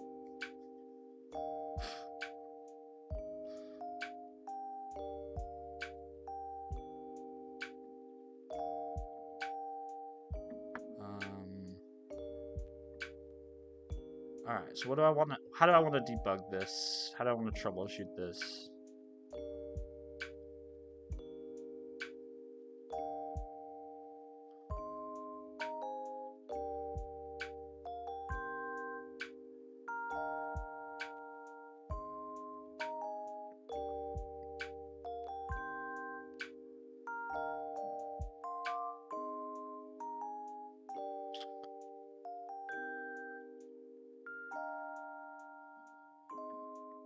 So I think what I'll start by doing is I'll start by doing format.println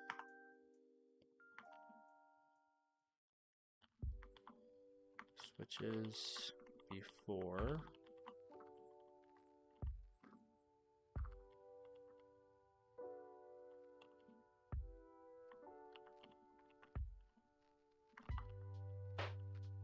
Switches after.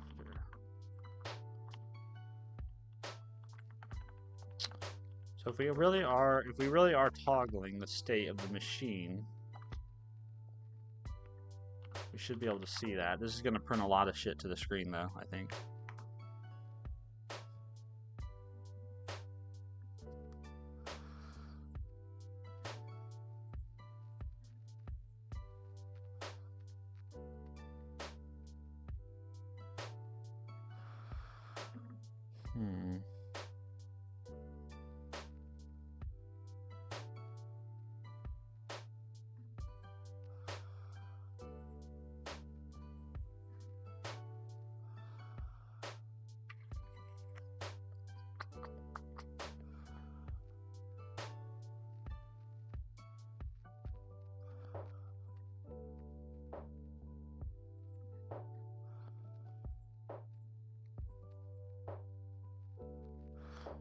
So the thing is, for every machine, there should be a combination that hits, right?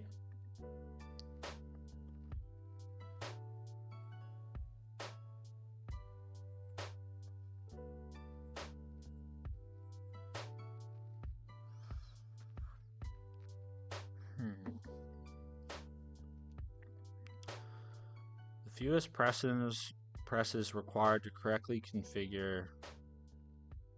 Okay, so you could, let me just look at some of their examples. Maybe if I read their examples, I'll be able to better think about the algorithm to use. There are a few ways to correctly configure the first machine. You can press the first 3 buttons once each, a total of 3 buttons. You can press once, 2, 3 once, and 0, 1 twice, a total of 4 button presses. You can press all the buttons except 1, 3 once each, a total of 5 button presses. But I don't think, I mean, maybe I'm wrong, but I don't think we need to attempt pressing, like, we don't need to attempt pressing this once, and then this twice. Because pressing this twice is the same thing as not pressing it at all.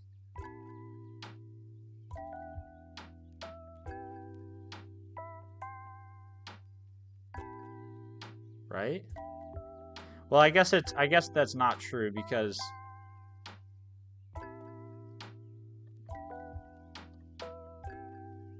every time this is pressed and this is pressed, it changes the state in such a way that when you press this, because this toggled one on, so one's off here, this pressing this toggled it on, pressing this toggled it off. Huh.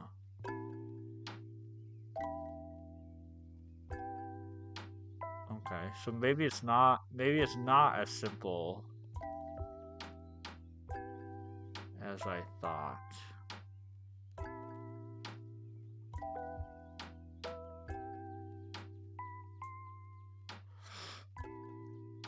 I wish I understood binary cleverness more, because this definitely seems like something you can solve using some sort of binary math or bitwise operation or something, but I don't understand those things well enough to use them to solve this.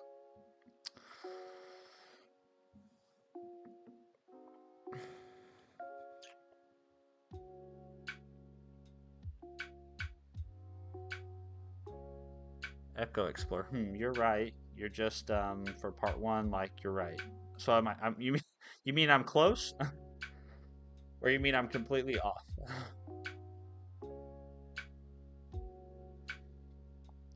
I think they were just saying those were equivalent. Oh, okay.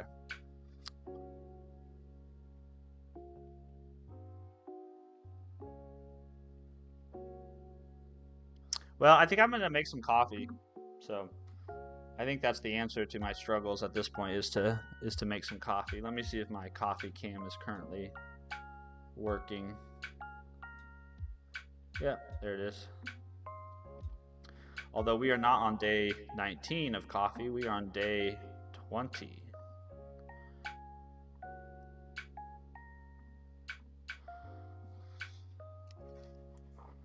One sec, I'll be right back.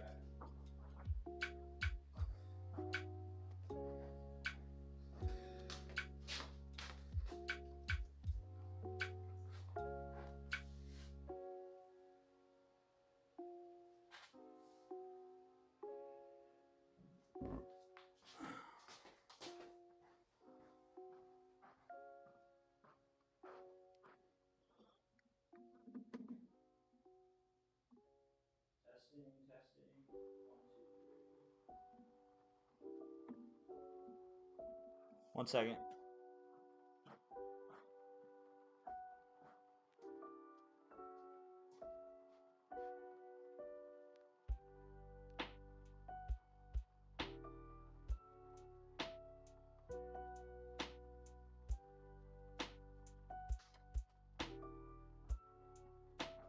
Testing 1, 2, 3.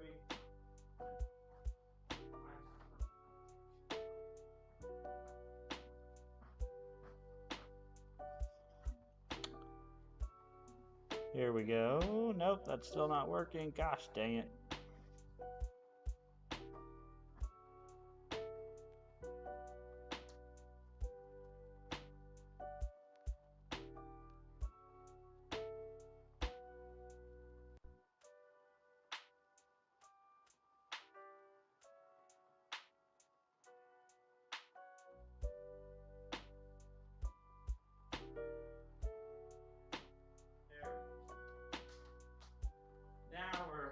Now we're cooking.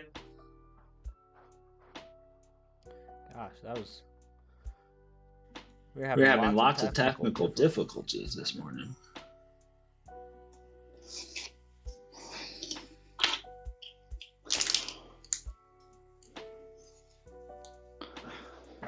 To the coffee station.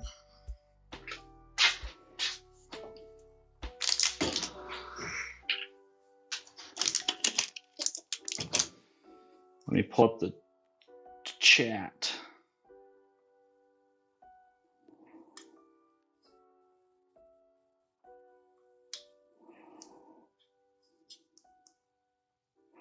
Giga Chad has his own coffee camera.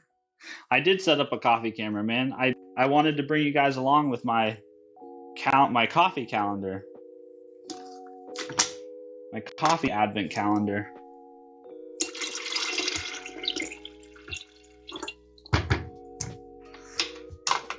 I don't know about being a Giga Chad. This streamer, what he do in the code, just question. Right now, what I'm doing is I'm working on solving advent of code problems in Golang. But normally, or Go, I guess as you would say, in the Go language.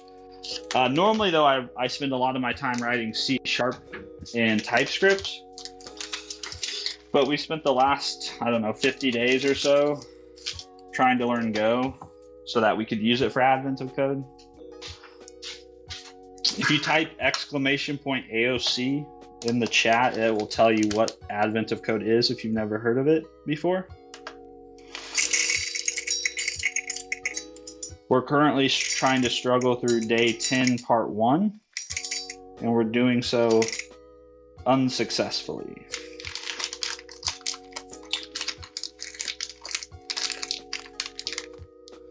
Let's see, where are we today in the world?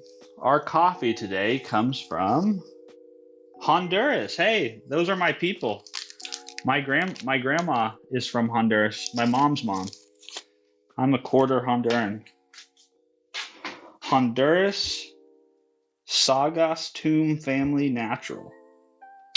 Tasting notes are sweet plantain, blackberry, blackstrap molasses, and cacao nib. Well, hopefully my people have represented us well.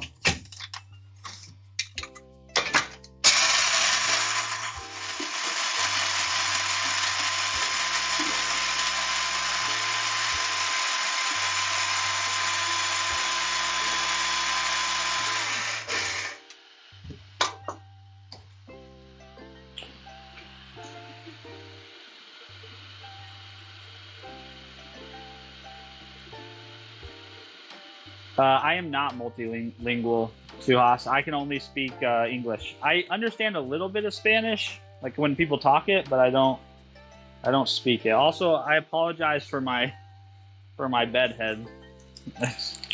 It's early over here.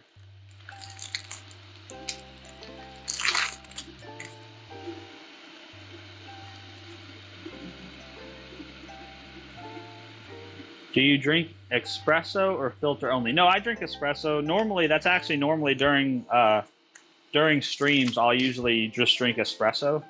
But because I bought this coffee advent calendar thing you see here, so every day is a different day of coffee, or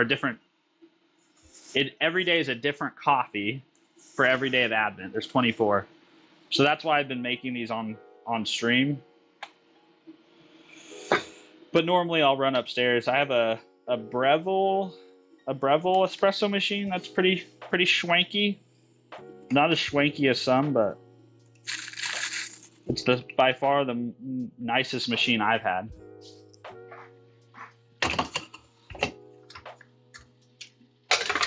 But I'll drink about any kind of coffee. Any coffee is better than no coffee. I mean, you could give me instant coffee and I'd be happy.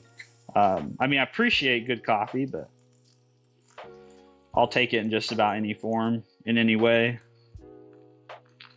over not having it.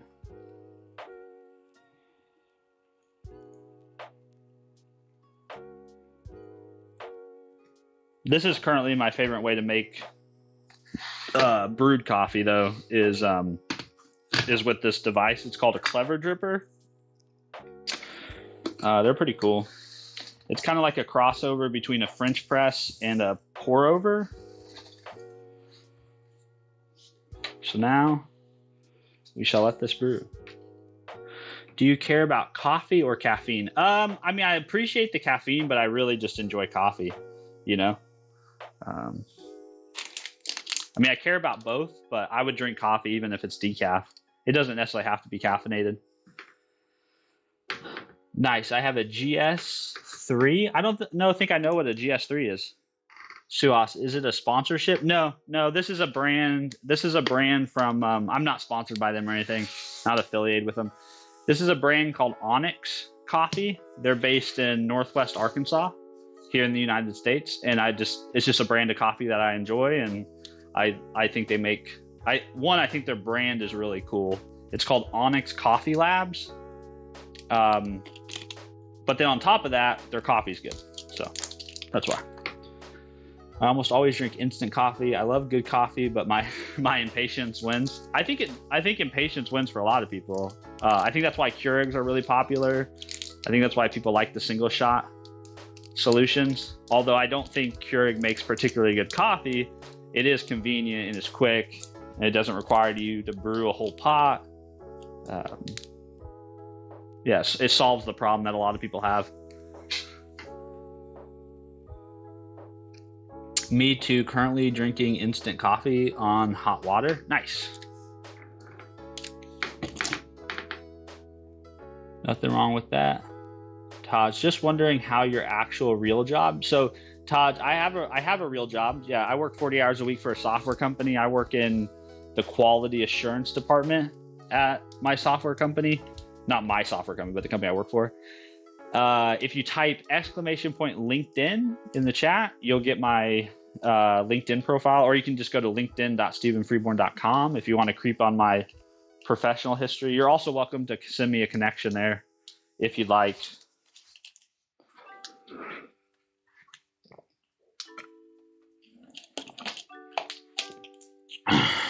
I'm always happy to connect.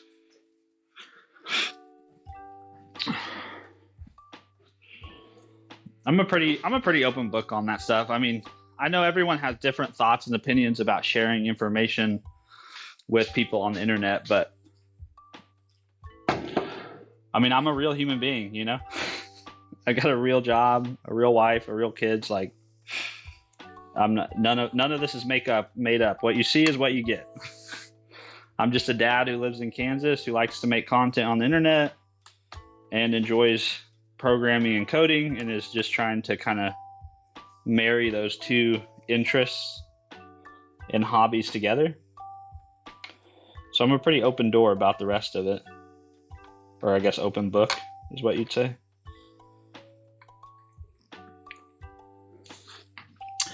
Steven, did you know in French things have genders? I don't think I knew that in French. I did know that about Spanish, but I didn't know that about French.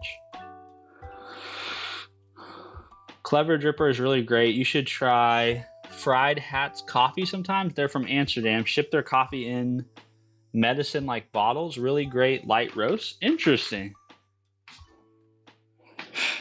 Hold on, what did you say? Fried Hats. Fried Hats. Fried Hats. Micro roastery based in Amsterdam.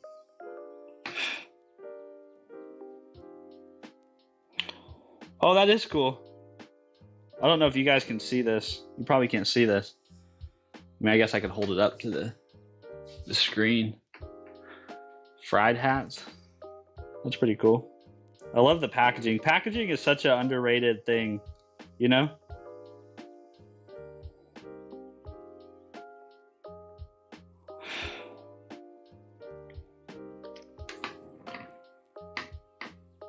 All right, I'm gonna let this pour, and then I'll be right back. I'm just gonna head upstairs and use the restroom.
Hey, what's up, Network Dude? Good to see you. Hope you're doing well. All right, back to the office.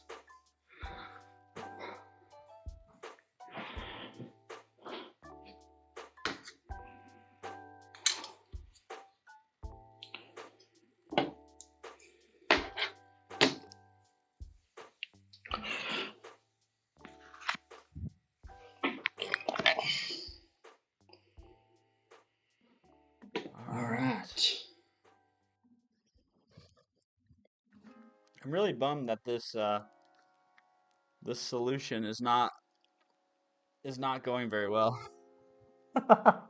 You know? I wish it was going better, but it's not. See you, Network Bib. Thanks for stopping in, man. Hey, Stux, what's up, man? It's been forever since I've seen you in my chat. I hope you're doing well.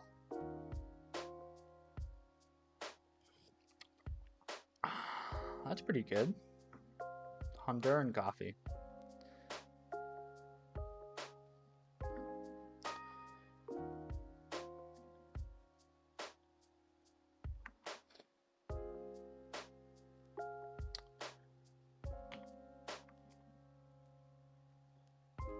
Alright, so I have one thought here. I have one thing to test, So switches, copy.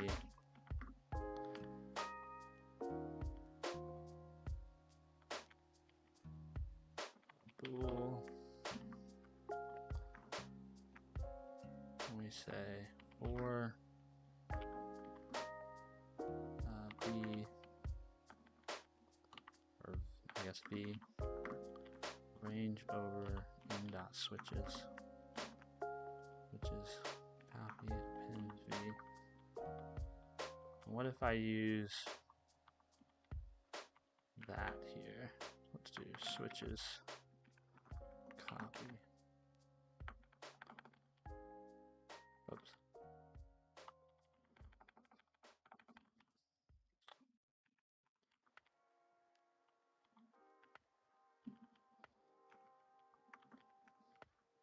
What happens here?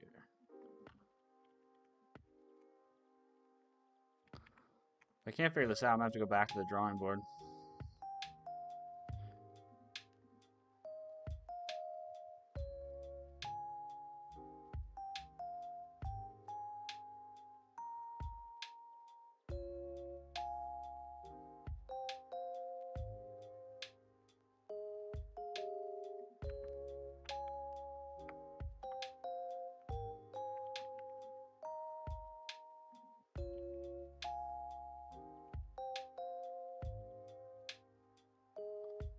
Okay, so that was closer. 2, 3. So yeah, so then there was an issue with having the machine switches. Okay, so that was closer. So we're at 2, 3. We just need another 2. We need another 2. So we're basically we're struggling to solve this machine right here.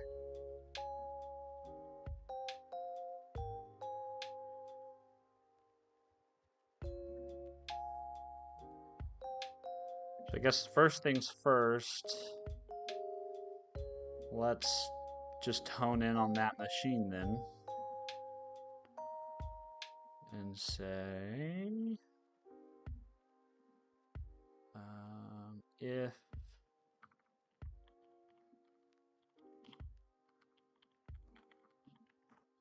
count 0, and we're going to increment the count plus, and we're going to say if count does not equal 2, discontinue. We're not interested in you.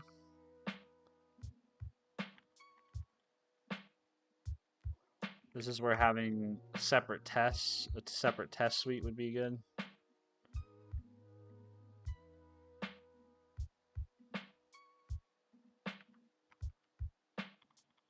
Let's see, we're going to go through here. We're going to start at 0. We read one line in.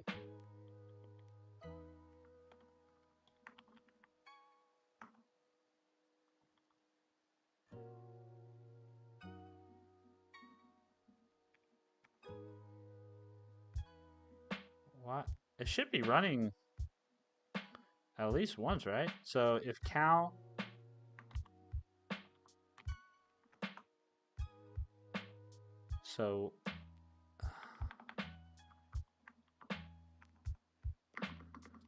if count is less than 1 or less than 2, continue.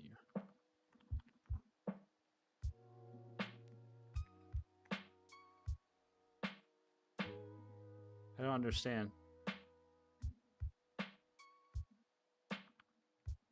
I'm just trying to iterate over. I just want to parse that one line, but nothing ever runs.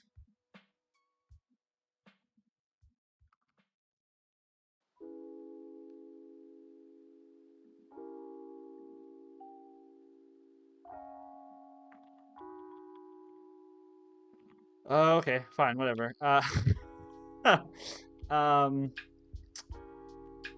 Yeah, fine, whatever. Let's just do I read all lines. Read all lines. And then we'll say if I does not equal 2, continue.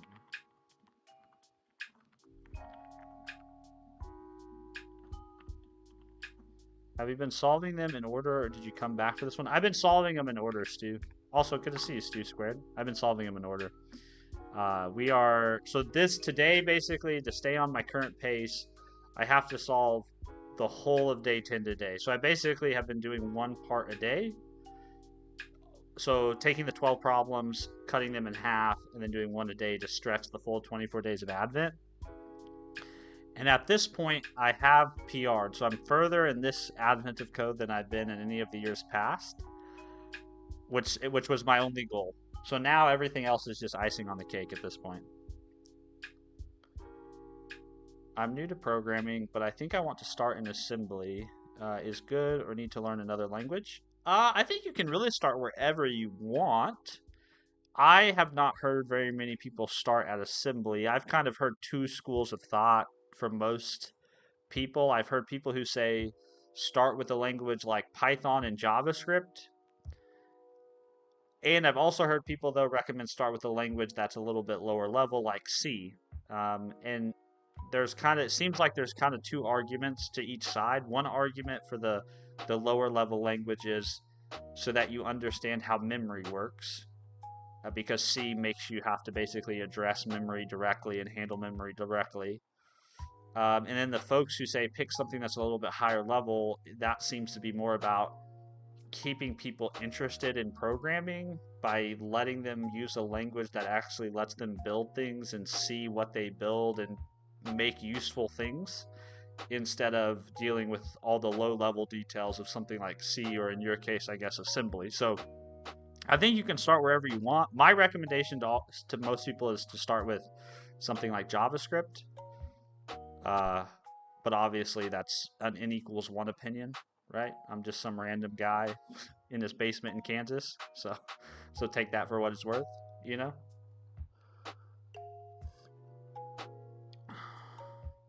Steven, answer my question. Hold on, I think I missed it. What did you say? How do Americans memorize spellings in my language? Every sound has a specific word, and if you know how to pronounce it, you know how to write it. I don't know, because I don't teach. I guess I don't teach English, but from my recollection, like growing up in elementary school and stuff, like we learned the sounds of vowels and consonants. They teach you like sight words early on to help you with reading. But yeah, you just kind of learn the rules of the road, I guess, just like any other language.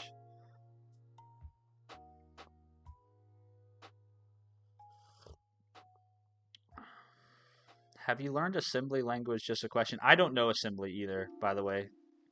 Kahaz, I don't know. Kahaza, maybe is how you say your username. I don't know assembly. I've never written any C or C++.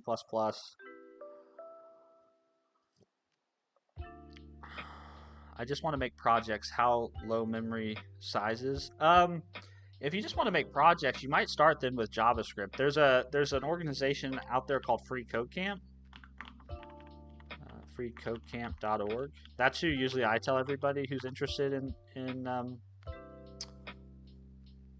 programming. I always say start there and kind of see if you even enjoy the activity and figure out if it's something you actually want to keep doing for a while, or if maybe you learn, well, I actually don't like programming and coding. But if you do enjoy it, then maybe that kind of wets your whistle, and then you can go deeper if you find you're interested in going deeper. All right, so we have our one machine that doesn't work. And I guess what I'm going to do here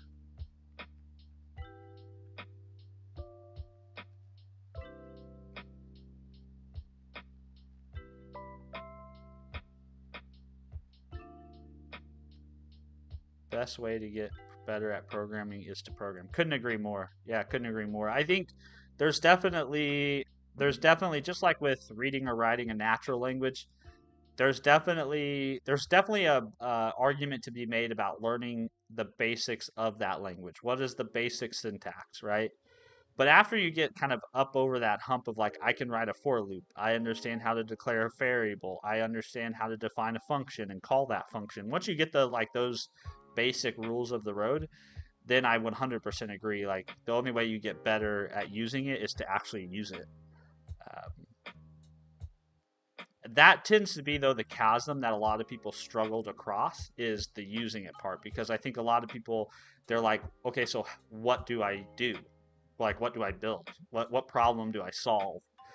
And there's a lot of contrived problems out there already that you could probably use and just say, oh, I'm going to rebuild the 100,000th URL shortener, for the 100,000th time because I want to learn about stuff. My experience has been, though, I get most excited about the projects that solve an actual problem in my real life.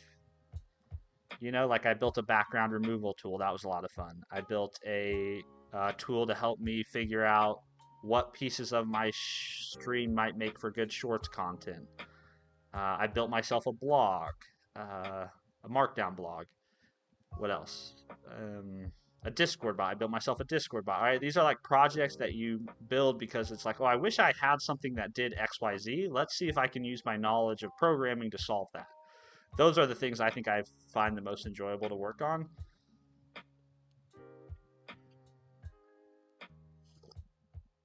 Echo, hard agree. Well, I'm glad somebody else resonates with my line of thinking from time to time. Gahaz. Thanks, guys. Of course. Yeah, man. Anytime. Glad you're here. Thanks for coming and hanging out with us. I don't always just do leak code style stuff, so if you want to hang around in future streams, I'll be building actual projects and stuff, so maybe some of the stuff I work on will give you some inspiration for your own things. And then, check in.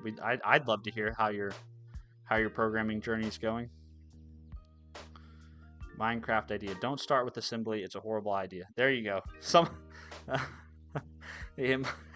He says, I know assembly, but I wish I didn't. Well, there you go. Yeah, I've heard both. I've heard arguments for both sides. I've heard people recommend starting at the lower end of the spectrum in terms of abstraction when you're learning. I've heard people argue starting at the higher end of the spectrum of abstraction when you're learning. My experience has never been I don't have much experience in going lower than like writing C# or Go, right? Like I've never written C, I've never written C++, I've never written assembly, so I can't really speak to the value it brings or how hard it is myself. Maybe people in chat can. My recommendation has always just been like, go to Free Code Camp, go through their curriculum, and then see if you still like it once you're done.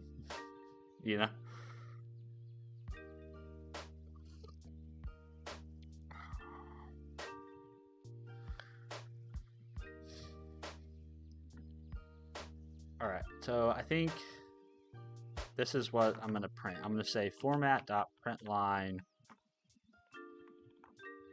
current combination.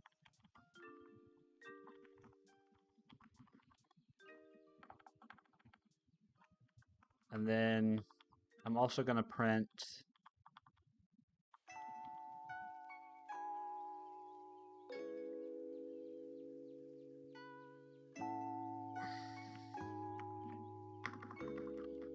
format.println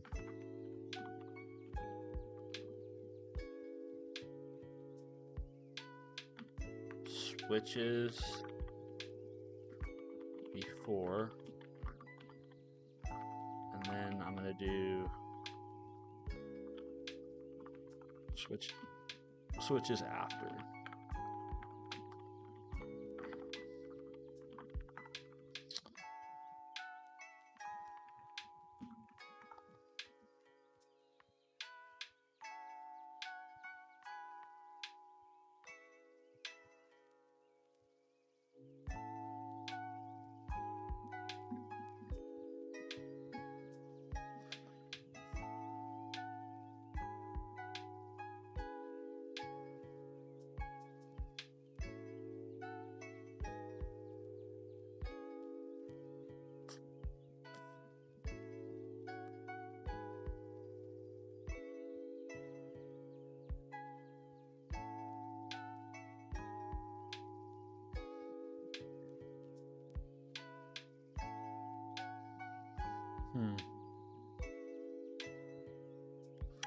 Okay, so why?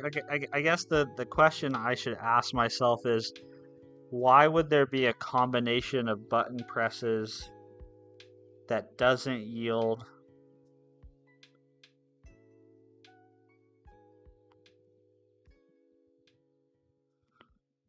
the desired state, right? So I guess let's go back to our example here.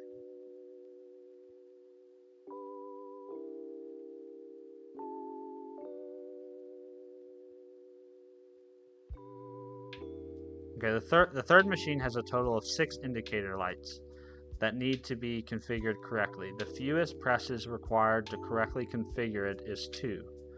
One way to do this is by pressing buttons 0, 3, 4, and this once each. Okay, so we do know which so this should be true, true, false, false. Okay, so that should help. That'll help me narrow down my combination. So what I want to do is I want to say if current hold on, let's do slices not equal.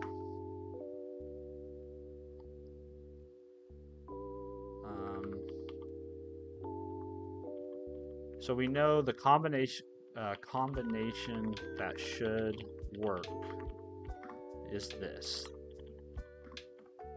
Should be true, true, false, false.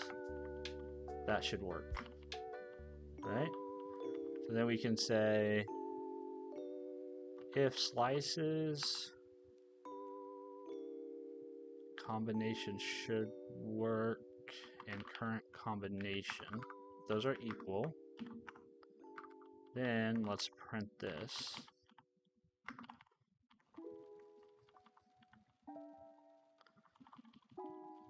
I'm just trying to since I don't have a debugger hooked up, which is a poor choice on my part, I'm just trying to see,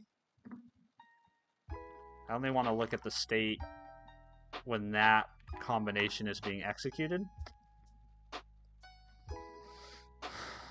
Oh, so we're doing more than we need, right? Because we're trying the same combination multiple times.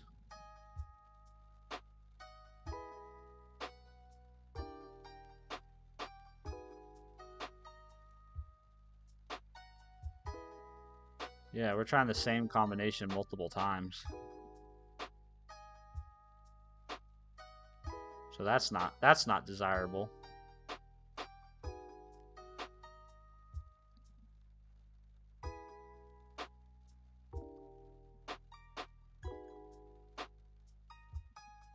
Switches before is false, false, and switches after is this. Okay. And what is the desired state? The desired state is this.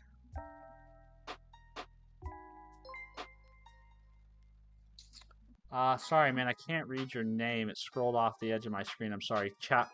Chastapon, I think is how you say your name. Chastapon, thanks for subbing, man. That's very kind of you. I really don't like that easy, like Lua or Python, want that programming language, like doing anything and have many code for Hello World. You guys say I need to start in C. Now I want to start in C. Yeah, I mean, I think there's an argument. The thing is, I think there's an argument to start at a lot of different places, and you just have to pick one. But you're wasting too much time on thinking about where to start, and you just need to start, right? It's like people who say they want to get in better shape, but they need to wait till they join a gym, or they need to wait till they get a meal plan, or they need to wait until they have a workout plan. It's like, no, start today. Just go for a walk around the block. Eat some protein at dinner. Like, you just need to start.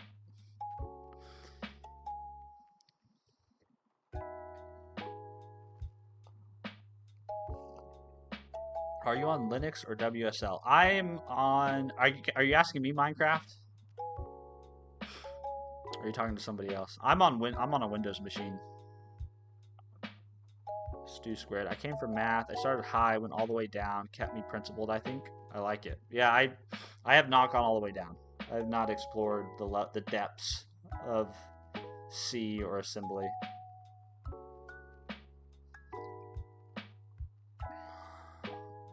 Suhas, do you like purple because of C sharp? No. Well, this is the reason I bought this mug was because of I was like only purple they had. But no, I mean I just like purple as a color. It's my wife's favorite color. It's also AI's favorite color, which is funny.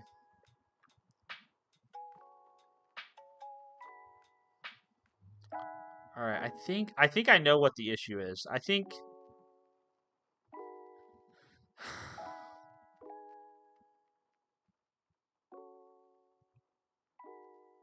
do I know what the issue is? Well, here's the issue though. I guess here's the issue is this one I know I have way too I'm executing duplicate work. So that's a whole separate thing. But there is an issue here is because based on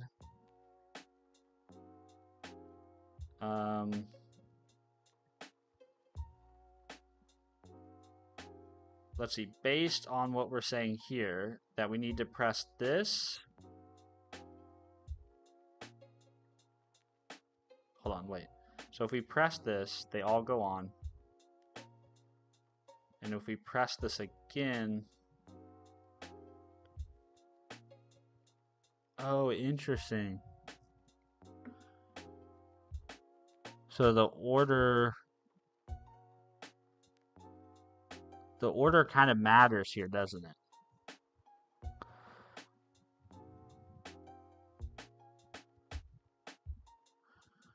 One way to do this is by pressing buttons 0, 3, and 4. Oh, whoops. Whoops. This should actually be... The target is this. True. And this should be false.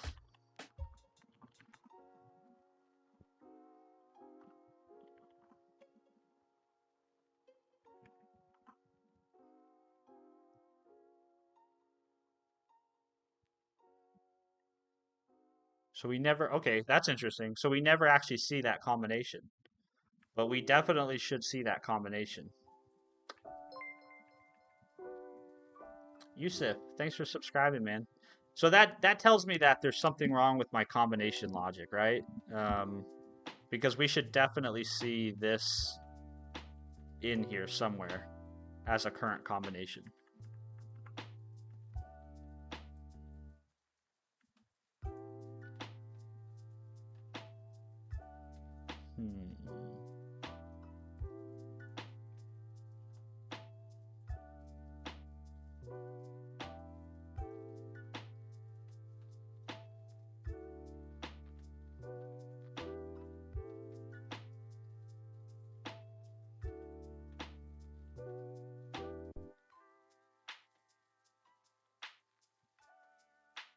So if BS is false, then we just continue.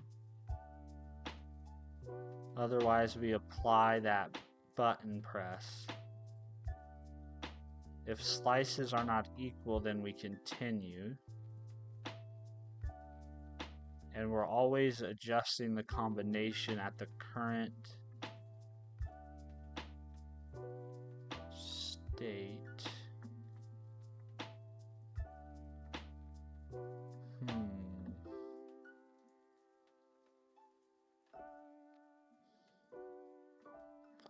So something about my generation of combinations is off. And why would it be off?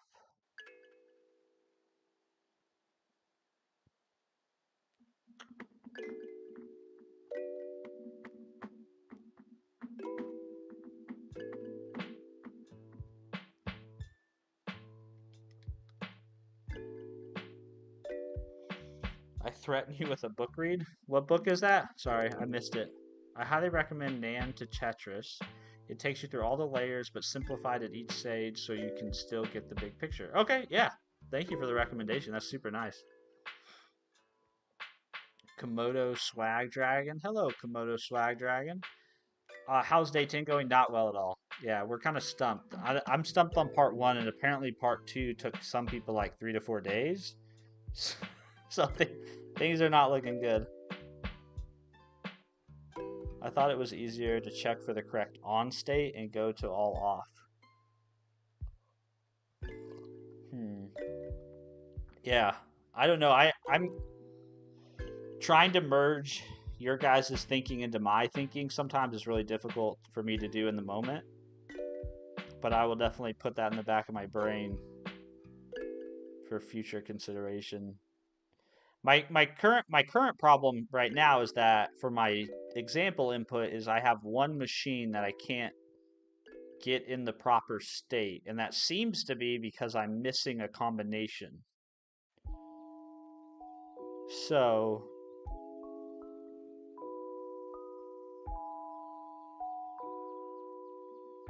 I don't know why though I'm missing a combination.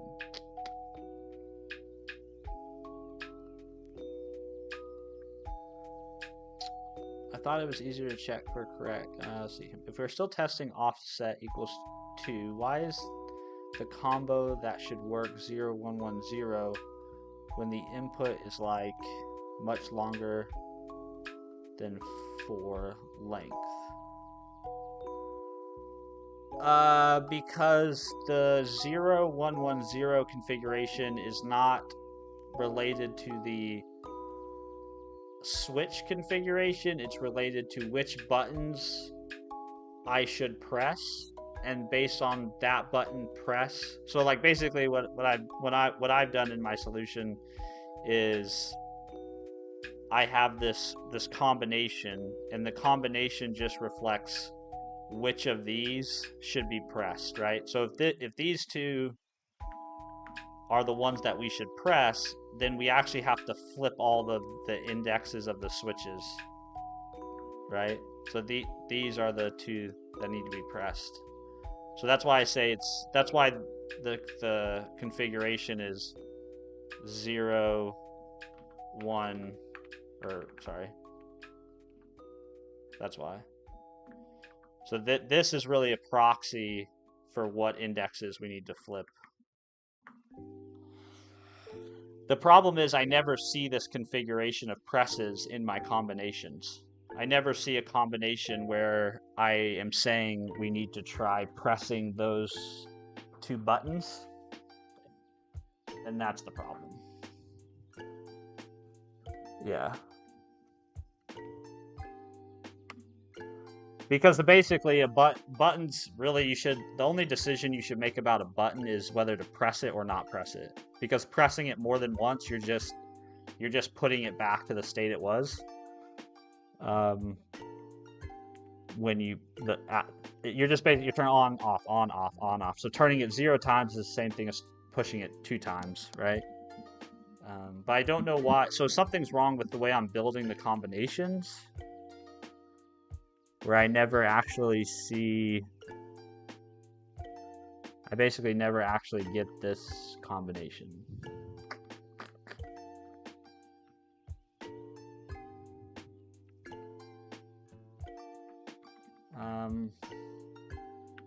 I guess let me print the combinations. Maybe I can see something about. Maybe I can see something in the pattern here that would tell me what I've done wrong. How many questions can I ask? You can ask as many questions as you want, man. Fire away. I'm sure somebody in the chat has the answer.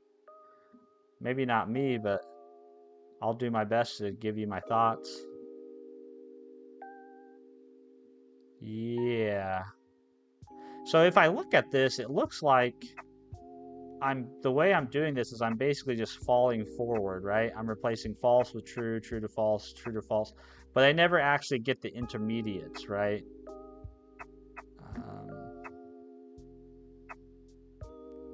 I don't ever get like false, false, true, true. I'm just cascading forward.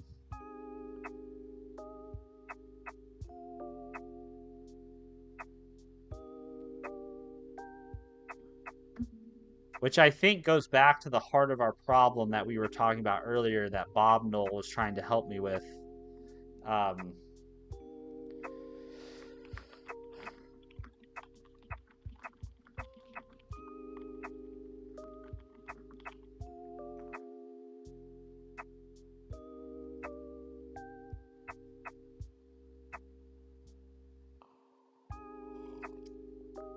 Could you just do a binary counter?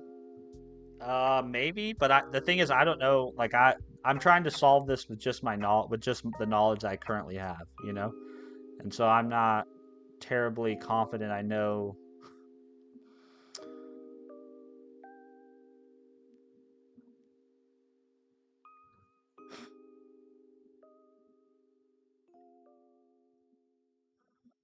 I'm not terribly certain I know what that would look like. Obviously, I'd be happy for you to write the code that does that and then send me the code so I can review it later, you know, but I'm trying to do it with just what I know at this point in time. Okay, so yeah, something's wrong with my combination logic. So what I'm going to do is I'm going to move this down here.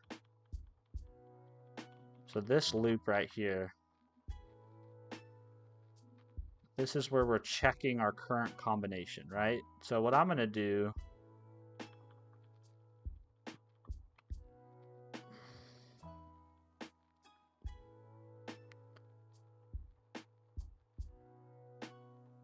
is I'm going to extract all that. And I'm going to say, let's assume that we have a list of combinations, right? If we can figure out this combination logic, combinations.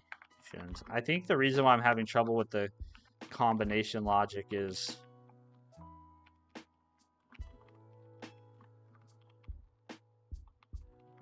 let's see, so we do combinations is going to be an array of bools like this.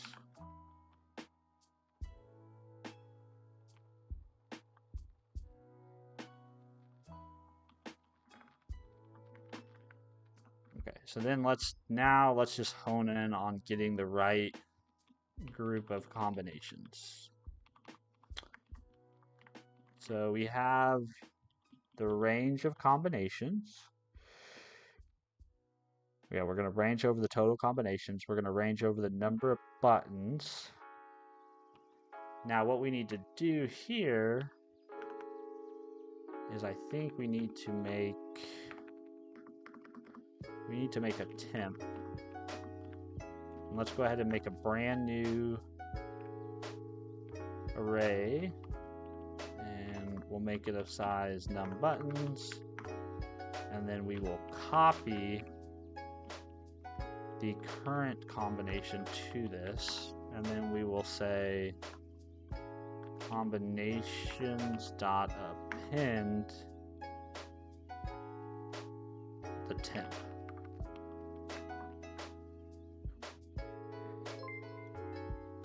Dinesh, I think that's how you say your name. Dinesh, thanks for subbing. Joel, thank you for subscribing.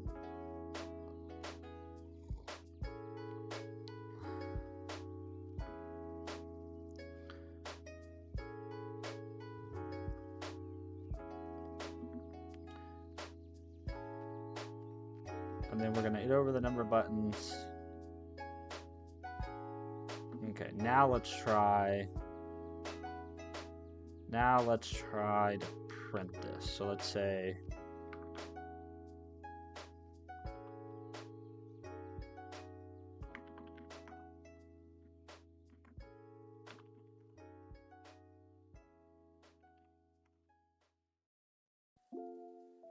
yeah, that still didn't work. So we still never saw that combination.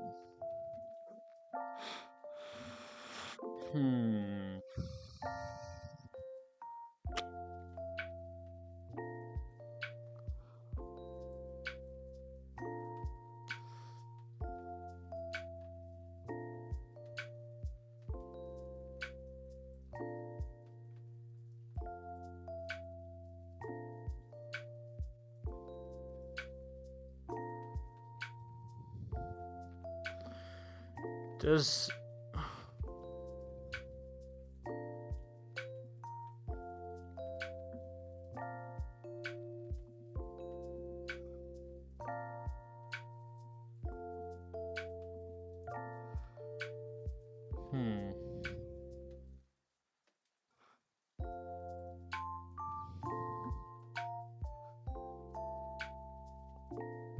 I just don't, it just seems like it shouldn't be that complicated to generate a list of all the combinations between two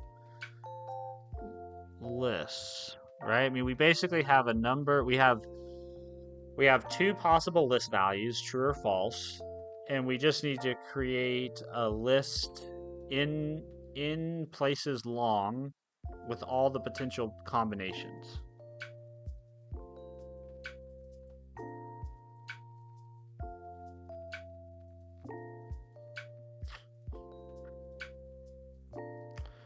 Maybe, let's see, what happens if I use this as a, hey, don't carry this over. What does that do? Oh, that hit it. Yep, that hit it. See? Okay. That might have been it. So we basically just need to break whenever that current position equals true. We're gonna break after, or once we set the current position to true, now we break.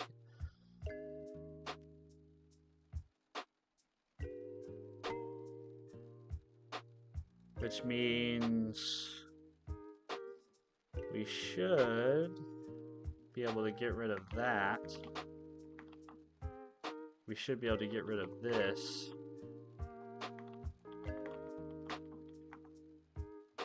Okay. And then we should be able to... This is down in our main loop. Now we're gonna remove this. We're gonna go back to just streaming one line at a time. Read lines like this. And now let's see if this works.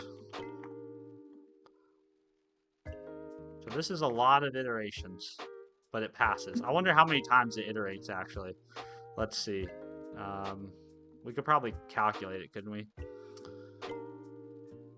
Okay, before that, let's just see if this is even feasible to do with the larger input. Let's see, test solve part 1 with example input. Test solve part 1 with input. And then we'll say input should be 2 to the number of buttons, I would believe. It might be even more than that because right? Wouldn't it be, well, it'd be more iterations than that, right? Because we have to check every combination.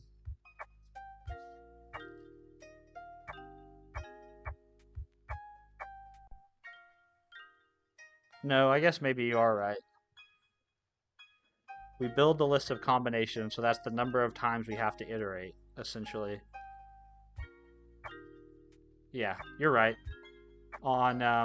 And I guess I am calculating that, so we could print that, couldn't we? Up here. Number of combinations.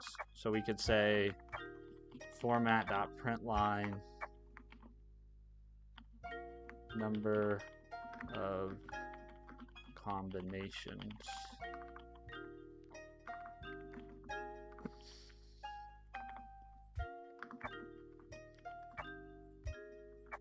It's probably so large.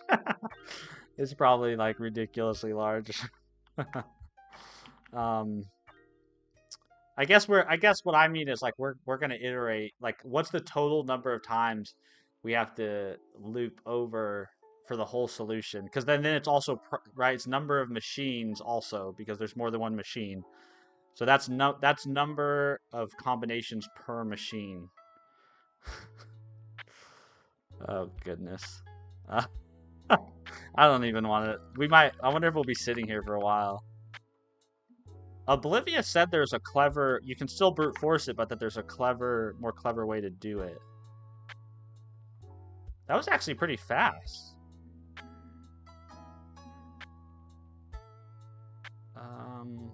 That was actually pretty fast, right? So it looks like there's only ever 496. Oh, I guess it's always going to be a multiple, isn't it? See that? It's always going to be a multiple. 496. I think 496 is the largest I've seen. 496 or 8,192. That might be the largest. Okay. Crap, I didn't. What was the answer it spit out? I didn't write it down. I didn't copy it. Oops. God, that took so long to get the combinations working correctly. Solo Gaming, thanks for subbing. Appreciate you. Saint Kit, thank you for subscribing. It's very kind. All these subscribers, I don't know what you guys are thinking, but like I'm just a random dude in his basement. So I appreciate you guys subscribing to my channel though. I did bit vectors and like BFS, but that sucks for part 2, even using A star and removing scene branches. About to wake up and start the LP part 2. Oh, that's not the answer. Oh no. Is it really not? I don't know. Drum roll. We need our drum roll.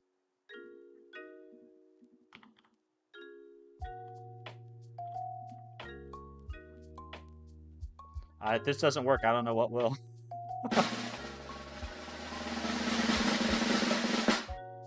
Yay, it worked! Let's go! I don't care if it's brute force. I don't care.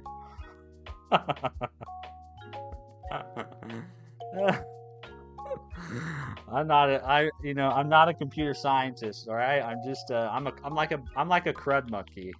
So cut me some slack. Oh, nice. I thought mine was 401. Yeah, they're all different. Yeah, everyone gets their own unique input. You all get your own unique input, which means you all have your own unique answer.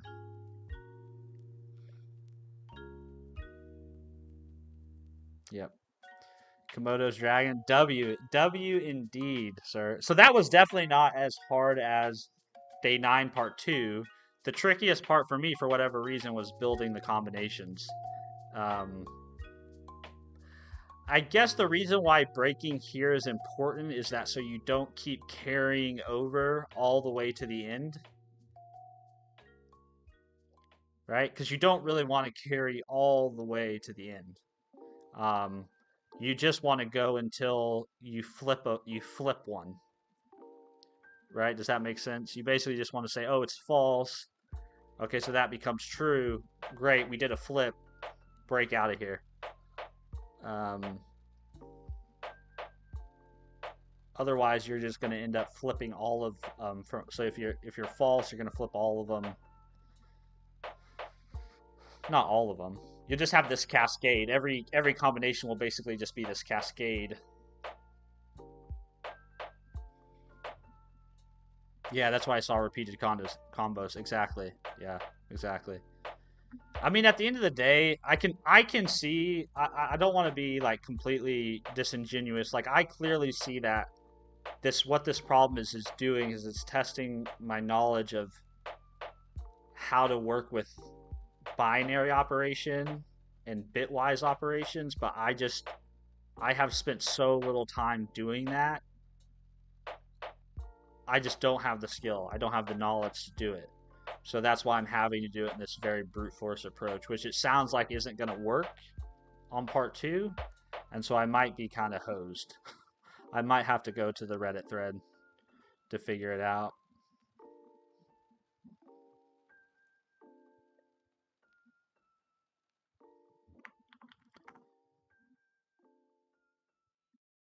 Okay, well I'm very excited about that. That's awesome. Okay, so we can do part 2 today too. So let's go ahead and um, let's merge this. There's probably some cleanup I can do here, but we can do. Oh, I also need to.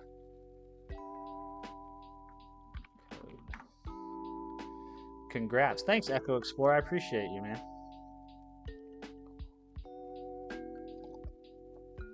Yeah. It always feels good when you solve a problem, you know? The dopamine hits. That's probably why I get up early and stream. I'm like stuck on the hamster wheel of dopamine seeking. Part 1 took me way too long because I couldn't figure out how to generate all button press combinations. I always make the reason why, if you've been watching me solve these, the reason why I always try to put notes for every problem is because what I'd like to do, at least for this year, is I'd like to write a blog post that just kind of reflects on what I learned or how I felt. Jacob, thank you for subscribing. How I felt about Advent of Code this year. Patrick, Fax, thanks for subbing. Is because I'd like to reflect on it in a blog post, and then I'd like to have blog posts for like each year I do it, so I can sort of like look back, right? It's almost like documenting my progress or my growth as a developer or programmer over time.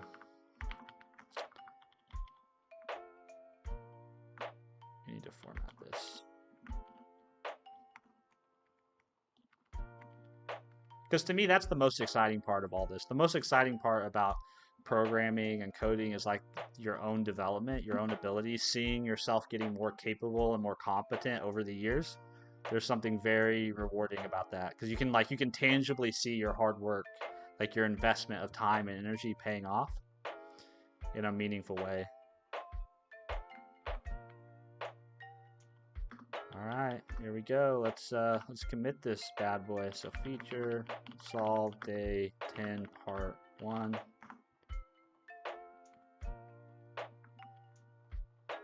Push that up. GHPR create merge create feature solve day 10 part 1.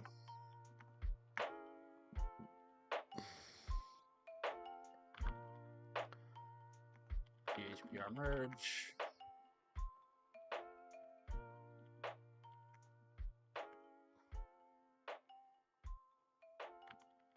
Seven o'clock. Okay. Well, it's the weekend, so I can keep going. So we're gonna try to keep going and doing part 2. Although somebody said it took them 3 to 4 days. So there's at some point I might cry uncle. So prepare yourself. Let's see. Git checkout. Part 2. Oops. Gotta throw that -B in there. Gotta throw a -B on it. -B. Hit push. Great. And then let's add another test here.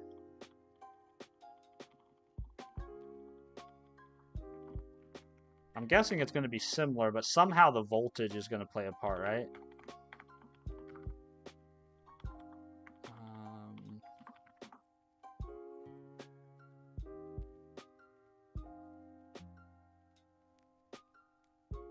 Yeah. So I guess we need to figure out what they expect this to be. Part 2 we don't have yet, but let's go define it.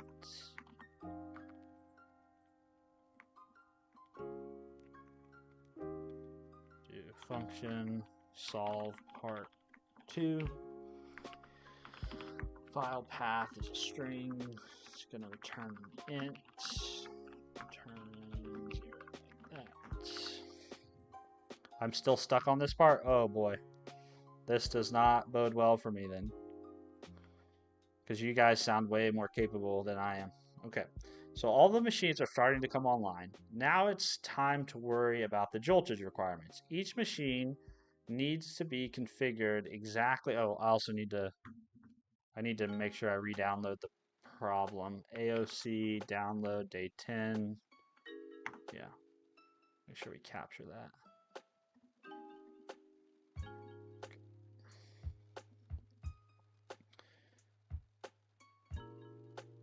I'm going to get up and work on it in 5 minutes. Nice. Well, hey, if you come to a solution, we have a Discord forum.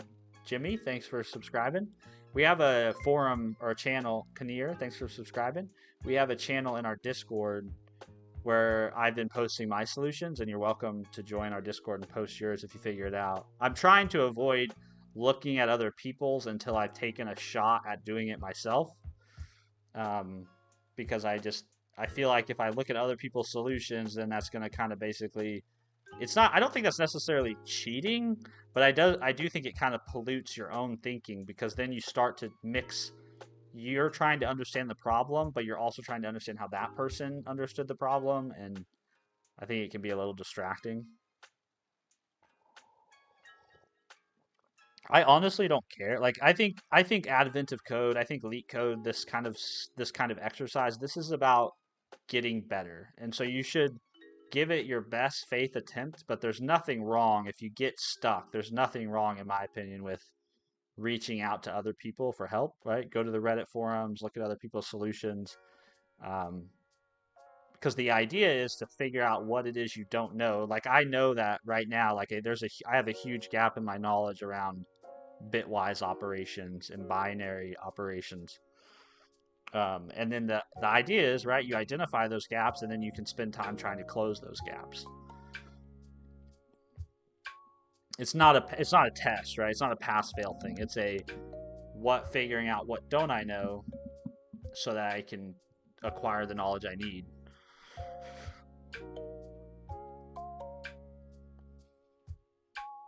Okay, so configure to exactly the specified voltage levels to function properly. Below the buttons on each machine is a big lever that you can use to switch the buttons from configuring the indicator lights to increasing the joltage levels. Ignore the indicator light diagrams. Okay.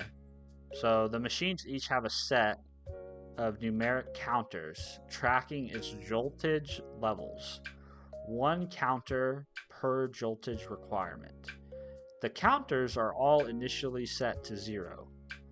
So, joltage requirements like 3, 5, 4, 7 mean that the machine has 4 counters which are initially 0, and that the goal is to simultaneously configure the first counter to be 3, the second counter to be 5, the third to be 4, and the fourth to be 7. The button wiring schematics are still relevant in this new joltage configuration mode. Each button now indicates which counters it affects, where 0 means the first counter, 1 means the second counter, and so on. When you push a button, each listed counter is increased by 1. So, a button wiring schematic like 1, 3 means that each time you push that button, the second and fourth counters would increase by 1. If the current joltage levels were 0, 1, 2, 3, pushing the button would change them to be 0, 2, 2, 4. Okay, all right. So it's it's a similar idea, but now instead of flipping a bit, instead of flipping this binary state, we're actually like maintaining some numeric count. You can push each button as many times as you like. However, if your finger is getting sore from all the button pushing, and so you will need to determine the fewest total presses required to correctly configure each machine's joltage level counters to match the specified joltage requirements. Consider again the example from before. Configuring the first machine's counters requires a minimum of 10 button pushes. One way to do this is by pressing 3. Pressing this one once, this one 3 times, this one 3 times, this one once, and this one twice. Configuring the second machines. Vangala, thanks for subscribing. Appreciate you. Sue Homan, appreciate you subscribing. I wonder if Stream Elements batches those alerts, because it does seem like they come like 1, 2, 3. I wonder if I bet they do, right? Like, why wouldn't they do that? That probably saves them bandwidth and processing. Configuring the second machine's counters. Okay, so this is just telling us what the answers are for each of the example machines.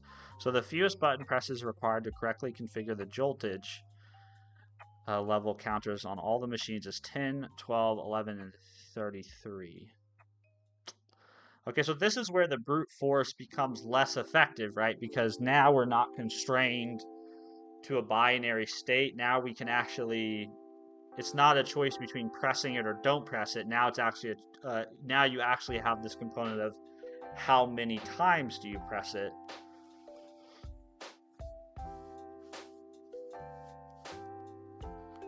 Huh. Interesting.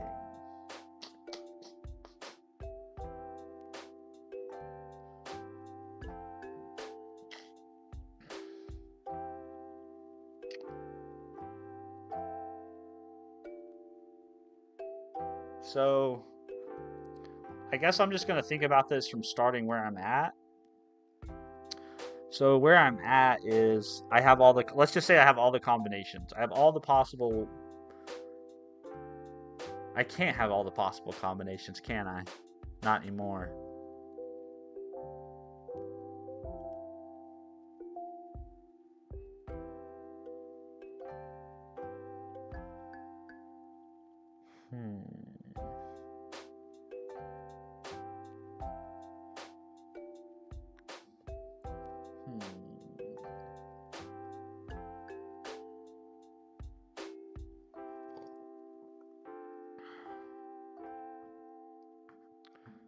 Jacob, have you thought of using a package for bits? When I was doing that conversions, that made it very much easier for me versus having to slide right or left depending on what it was. That would probably be easiest. I've just kind of recently, since I've been doing admin code, I've been basically constraining myself to just using whatever's in the built-in Go libraries. I guess that wasn't really a conscious choice. It's just how I've approached it. I really haven't been looking for packages or things like that. But yeah, it would probably make my life a lot easier. Jacob, take a look at how they move per button press, and that's your answer. It'll simplify everything for you. Take a look at how they move per button press. You mean take a look at how the counters move per button press? Is that what you're saying?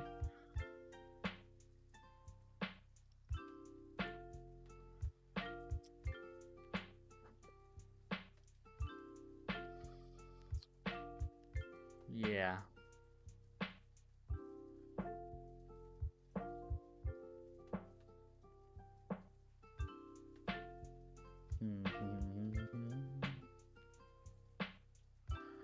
I'm not sure where to start with this.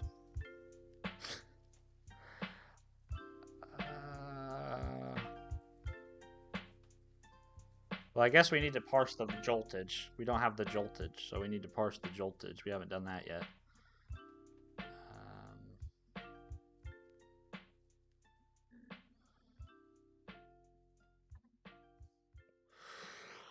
So how do we parse the joltage?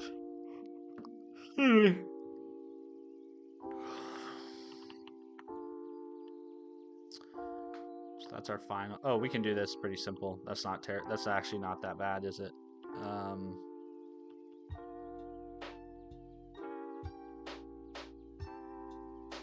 So I guess we can do main.go. And let's just say we're going to do a similar thing here. I'm actually going to rename this real quick. Let's do configure lights.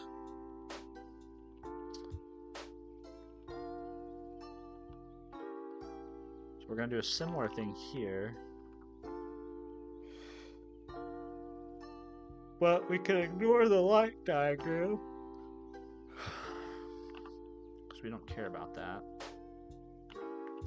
What we do care about is configuring the joltage, right?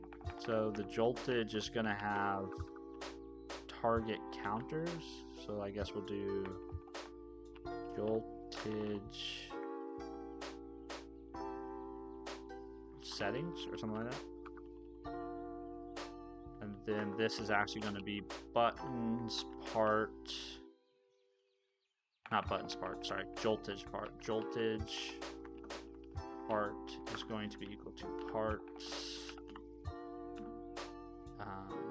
length of parts minus 1, I think. Oh, I guess we still need those to construct our machine, don't we?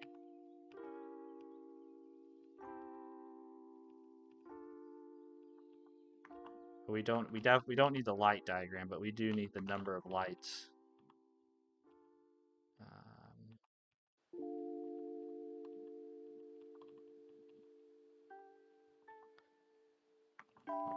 I'm just gonna add this for now. So we did joltage part is going to be equal to parts at length parts minus 1. And then we'll do format.println. What does joltage look like? And I think we can just regex out the numbers, just like we did with the button. Go test. Yeah, so then we just regex out the numbers.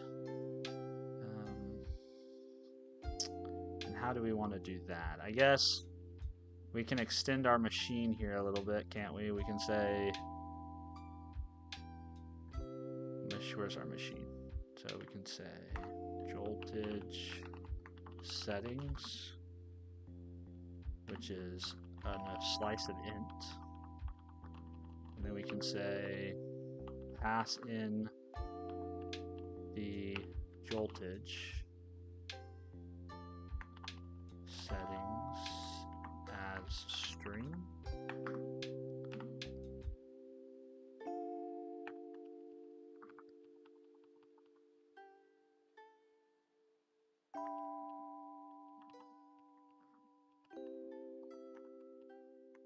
And then we'll let the machine take care of doing the parsing of that. So we can say,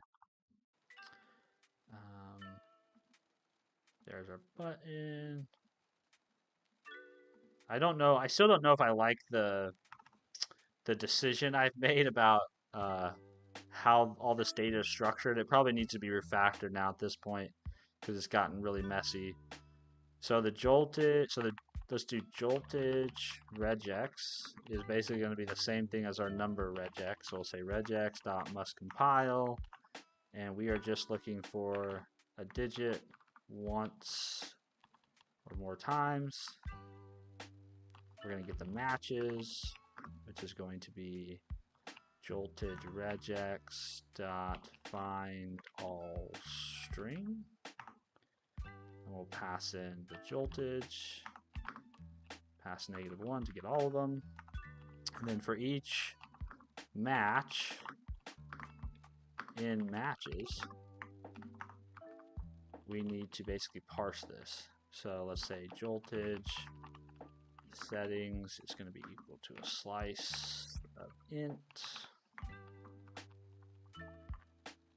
And then we can do num equals stir convert dot atoi.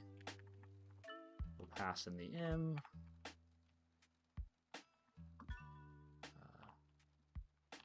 We need to range over. We're going to ignore this guy and we're just going to say, okay, joltage settings append none. And then we'll set that down here. That. And then I'm going to add that to our print statement so that we can see it. So we'll say stir.write string. Excuse me. Joltage. And then we'll do for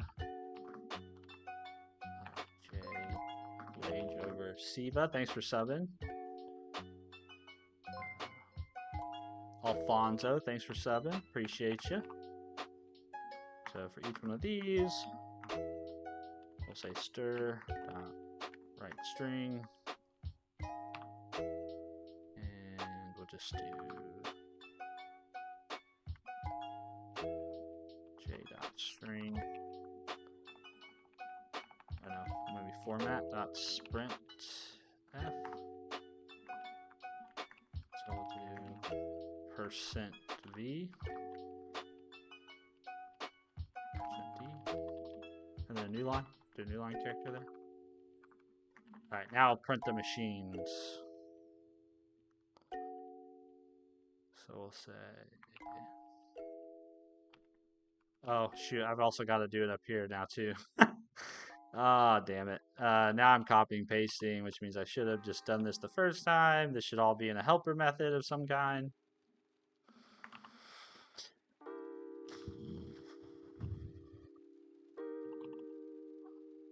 What are you gonna do? What are you gonna do? Hindsight's always 20/20.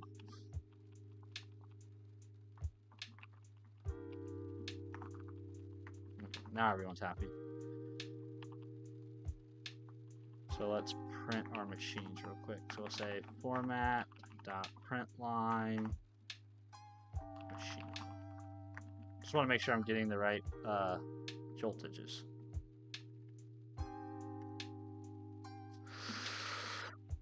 Okay, so this is our joltage, and then these are the joltages we ended up with in our machine. Same thing there, same thing there. Okay, cool. So it looks like that logic is working. And now we need to actually do some stuff. And so instead of configure lights, we'll say this is called configure joltage. And we will do, we'll define a new method up here.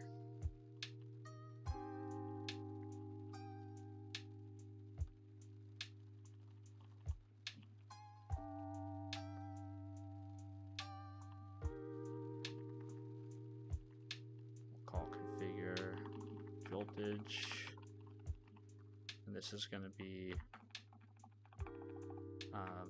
voltage settings. Oh, you know what?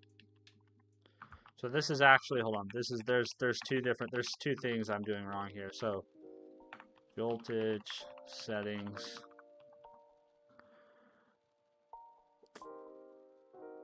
We don't actually want to pass those into the machine, right? Those are just targets for the machine to work against. What we want to initialize in the machine is we'd like to initialize the counters, right? Below, yeah. So two machines each have a set of numeric counters that track the voltage. The counters are all initially 0. So the counters are, how many counters are there?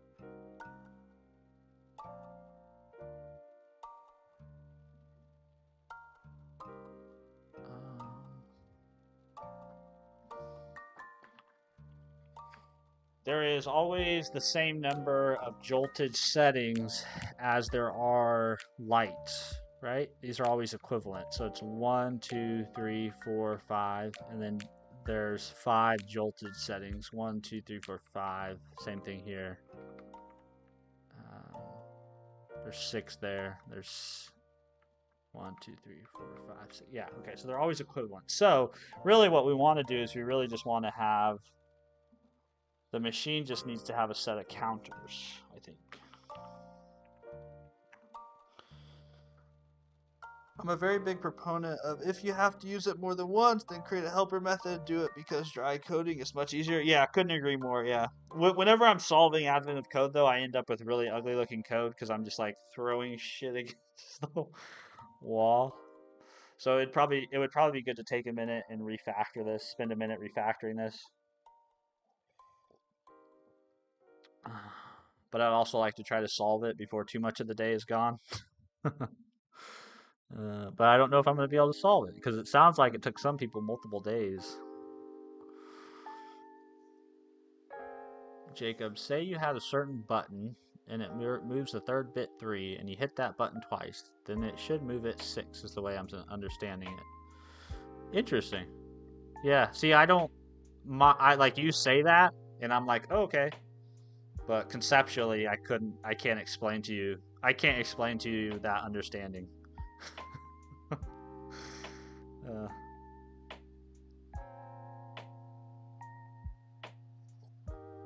You can press the same button more than once in part 2. That's what I'm stuck on. Oh, for sure. Yeah. Holy stuck. Right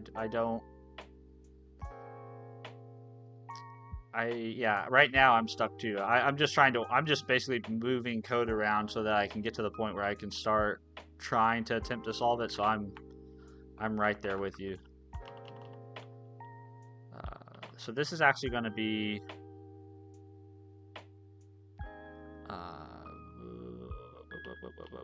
well, I guess I can't. I guess I take it back. I guess I can leave it how I have it, and when I say configure joltage, I can just reference the settings within the machine's state. Like this. If you're going based off 1 bit, then that would be 7. Yeah. Jacob, it sounds like you're either you've already solved this or you're head on for solving it. So I would just encourage you to go solve it and not try to teach me how to solve it. I guess that's not what I'm not looking for you guys to show me how to solve it. I want to try to figure it out. But if you think you know how to solve it, then I would go solve it, and then you can share your solution with the class in my Discord. Not that I don't appreciate you trying to help me. It's just that's not what I'm not really looking for that at the moment.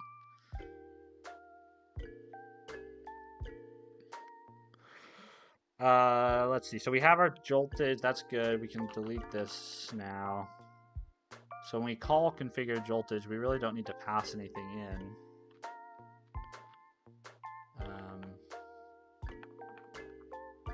So really what we can do is basically we just have a counters, right? So we just have a func, or not a func, we have a slice. So we'll just say counters, and we'll say make an array of ints that is the same size as the length of joltage settings, and then that will just give us a bunch of counters initialized to 0, like so. Yep, and now we just need to work through how do we figure out the button presses.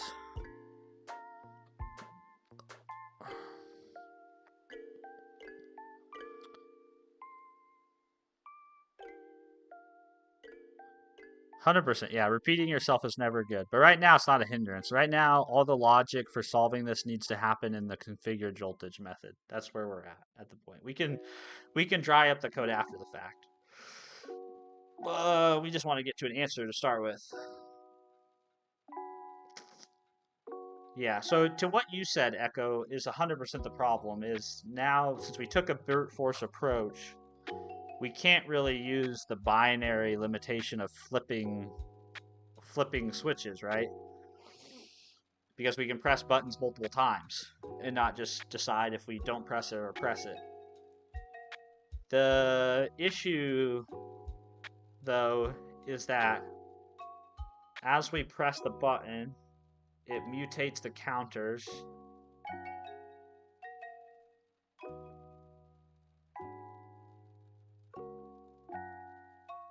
Hmm.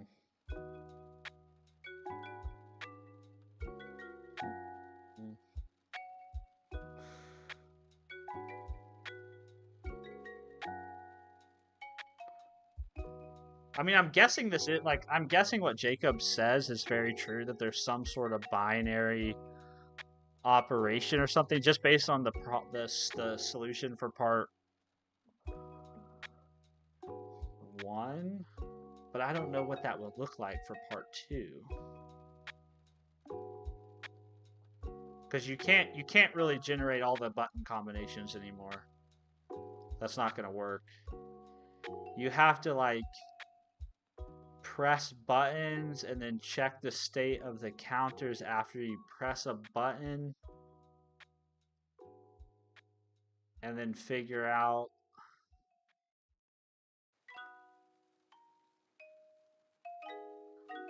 I wonder if you could do, so you know which you know which counters your button press is going to affect, right? So if you press 3,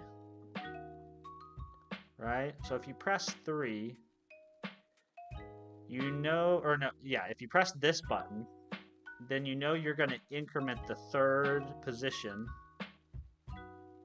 0, 1, 2, 3. You know you're going to increment this by 1. Or I guess, let's focus over here. You know you're going to increment this by 1.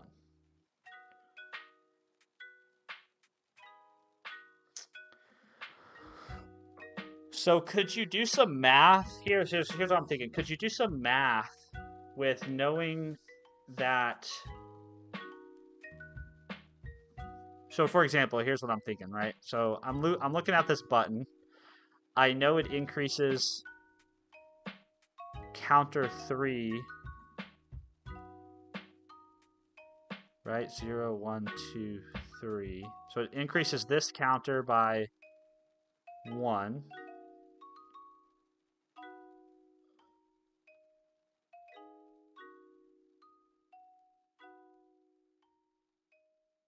Huh. No. I guess I can't do that. This gets pressed. So this gets pressing 3 once. So that gets incremented by once. This gets incremented 4.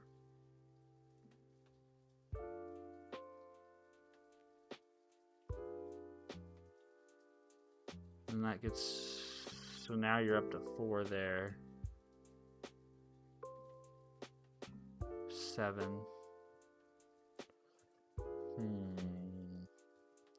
I'm just wondering if there's some sort of like division or remainder or some sort of like, you can figure out, okay, this button I can press X number of times in combination with this other button.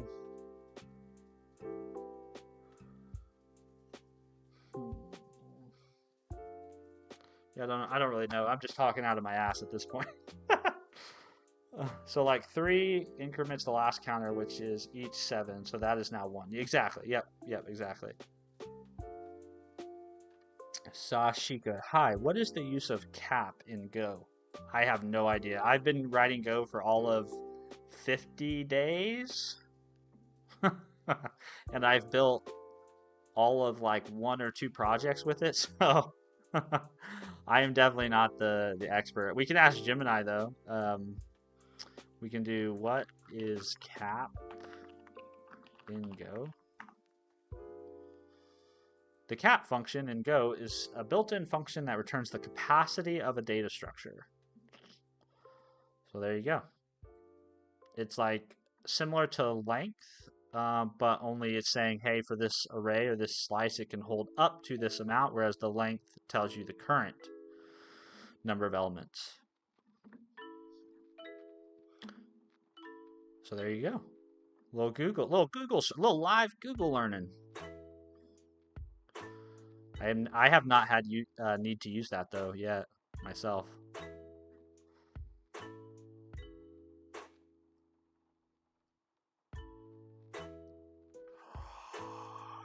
Shoot. Pablo wasn't kidding. Day 10 is hard. Pablo told me, Pablo's one of the guys who hangs out on my stream from time to time. He told me that basically after you got past day 6, part 2, things just got progressively more difficult leading up to day 10. And I see why.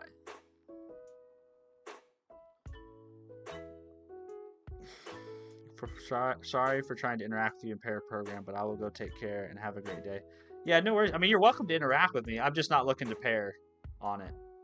Yeah, I'm not looking to pair with you on it. I'm fine with discussing, but I don't want to actively try to solve it with you.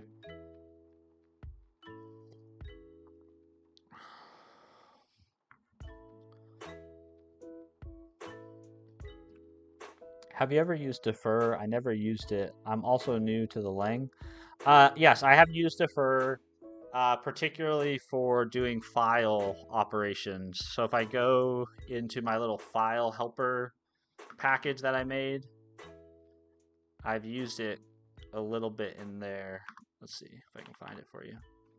It's kind of an odd concept, though, I will admit. Or I think it's kind of an odd concept.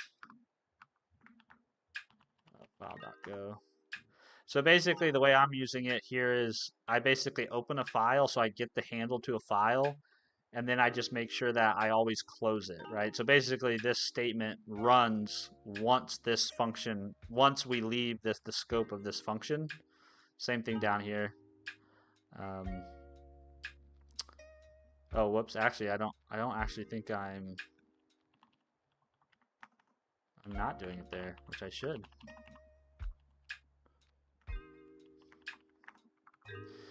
It is kind of an odd thing. It's almost like if you've ever written any JavaScript or if you've written any C#, the equivalent to defer is basically like writing a try finally. That's basically the equivalent idea in those languages, if you're familiar with those languages. So it's like in C#, we would say, okay, do all this work, but no matter what, before we exit this scope, run this code here in the finally block. And that's basically what the defer keyword is doing for us in Go. I found it odd myself, but that's the way the language handles that type of situation. So you just kind of you get used to doing it, I guess.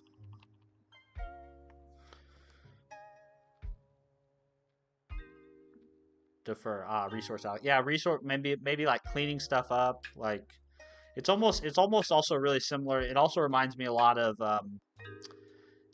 it's kind of like in Python. Yeah. The other thing it reminds me of in C# is it reminds me of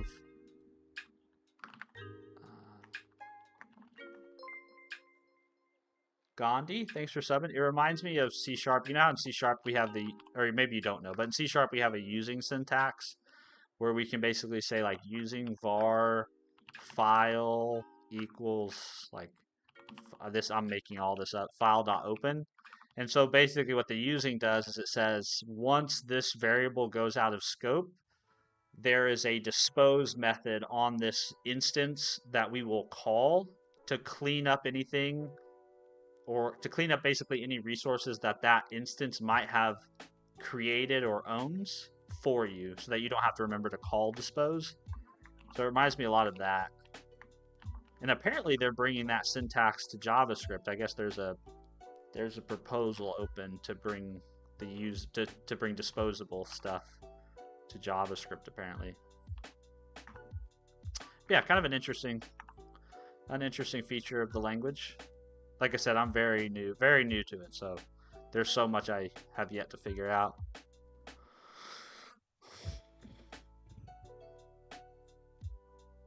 You don't know C#? No worries, no worries. That's another concept that it reminds me a lot of.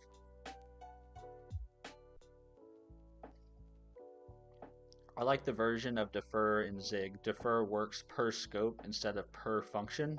That's kind of nice. Yeah, that is nice. So that's actually kind of interesting you say that because you run into an issue, right, with the defer keyword in that it only is for that scope of the function in which it was called. So you can't leverage it in sort of a nested hierarchical way, can you? Because it only applies to that specific function. I ran into that. I created a deadlock because of that, using mutexes accidentally. Hey Sam, what's up, dude? I'm looking forward to seeing you this morning, man. Can't wait till you get here. I got drinks and snacks for you and your sisters, and then if you guys need anything else, I can go to the store and get it. King Salmon is my nephew. For those who may not understand why I'm saying all that. Harrison, Odin works the same way with defer, only applies to scope. Interesting. Yeah, I like that. I like that it just, that's probably a better design choice, more helpful. What's up, Waffle? How are you doing, man? Good to see you. It's been a minute. Yeah, I'm doing good. Yeah, life's good. I'm healthy. Kids are healthy. Wife's healthy. So no complaints. Echo, yay, holidays. That's right, holidays. I'm off work until next Monday. I don't work again until next Monday. And I probably won't work much the week of the 29th since it's New Year's. So I've got pretty much until 2026 starts. I'm pretty much on vacation. So I'm just going to spend all my time hanging out with my family, working out, writing code. Sashika, you can. I think defer uses first in, last out. Does it?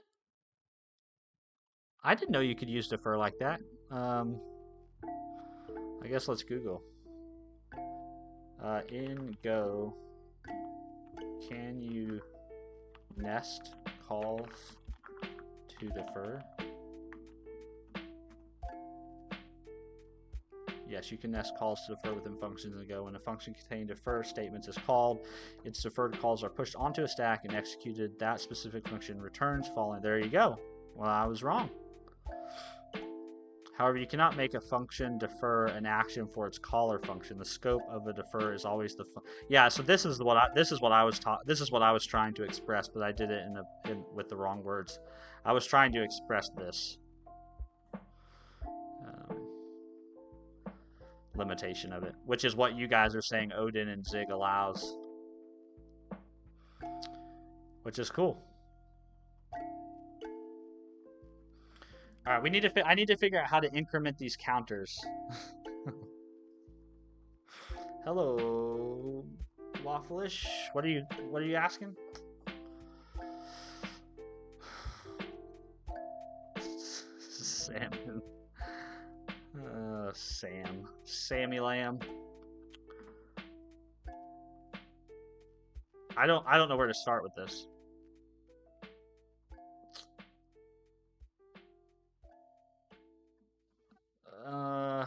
I don't know. So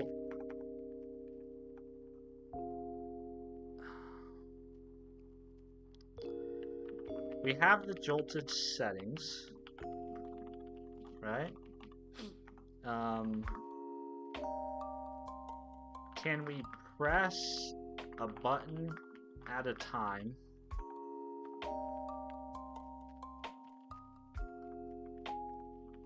Check to increment the count. Okay, yeah, let's do that. So let's do that. Let's loop over our buttons. So we'll say button equals range in dot buttons. And then for each button, let's loop over the switches.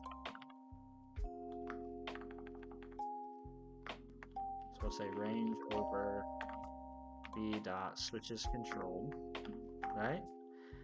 And then let's just spam the buttons and let's see what happens to the counters. So let's say we need to increment counters at SW. Dawn, thanks for subbing. Don Bruckner, appreciate you. And let's reassign counters plus 1. Like that.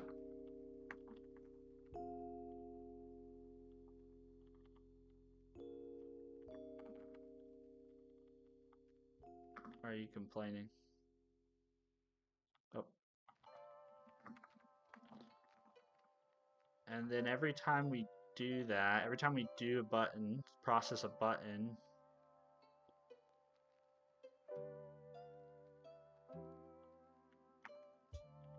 print the counters? I don't know, man. Maybe there's something we'll see in the pattern.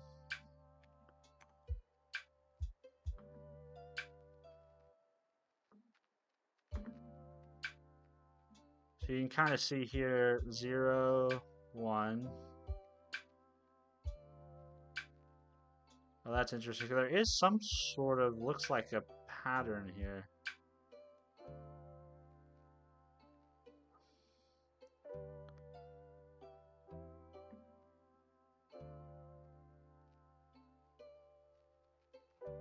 Let's also print the target voltage, or the target joltage next to it. So we'll say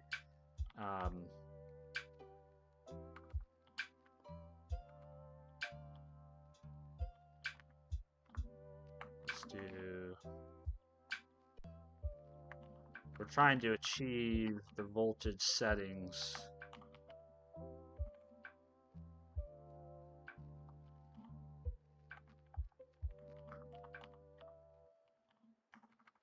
What we're trying to achieve. Hey, what's up, 199? Good to see you. Is it still the admin code? Yeah, we're still doing admin code. We're doing day 10, part 2. Okay, so we're only pressing each button once, right? That's the other thing. We're only pressing each button once. And so at some point we need to be able to say, oh God, we've screwed up and we've exceeded this number.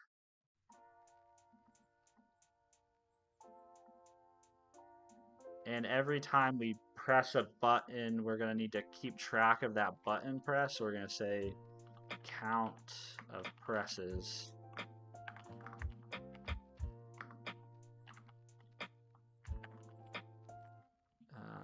Minimum min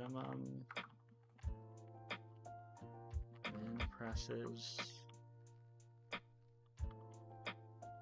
So there has to be some outer loop here, right? There has to be some outer loop, but I don't know what that outer loop looks like.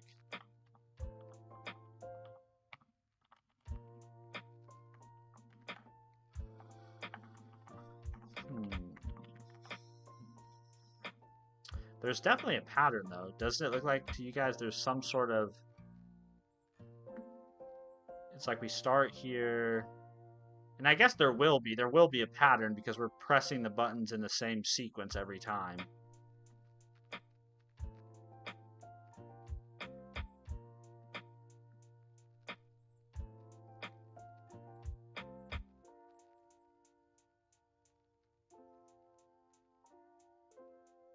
I wonder if it makes more sense to show the button being pressed too. So we could do B dot switches control. Whoops, that's not what I meant to do.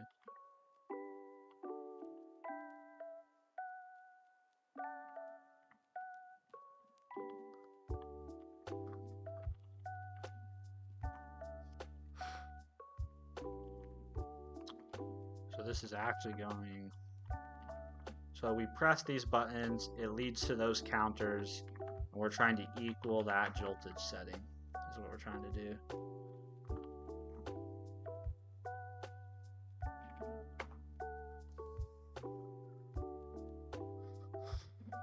So we press button 3, or we press this button and we increment 3 by 1. We press this button, we increment these 2 by 1, right? And now in his example that he gave us, in his example he gave us, he says, configuring the first machine's counters requires a minimum of 10 button pushes. So we do know we need to loop buttons multiple times, right? We need to press multiple buttons multiple times, but how do we know how many to press? Omer, thanks for subbing. How do we know how many to press? Awesome. I might follow you trying to learn Zig. Go for it. I've reached a place in Advent of Code where I'm wholly and completely outside of my depth in terms of capability, and so now I'm just kind of trying to blindly stumble my way through. I did PR though. I got further in this Advent of Code than I've got in any other Advent of Code in the 24 days. And I'm just doing that based on a percentage basis, right? Since there's 12 problems this year and 24 the last 2 years, I'm just going based off a percentage calculation to decide like how far I've gotten. But I'm definitely further than I've ever been before, so that's good. Waffles, you're awesome, man. Keep it up. I don't know about awesome, but man, I do try my best. I really do try to, increase. I do give it my best effort, and then try to increase my abilities from year to year. There's definitely problems like the ray where we did the ray casting on day 9, part 2. I wouldn't have been able to solve that if I hadn't done last year's. So I do learn things from one year to the next, which is, I think, that's the ultimate goal.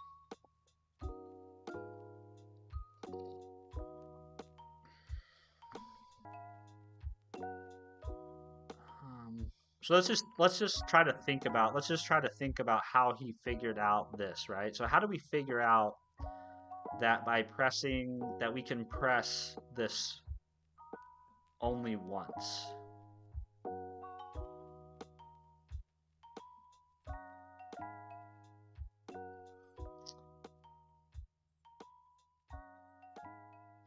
And then how do we figure out that we can press this 3 times?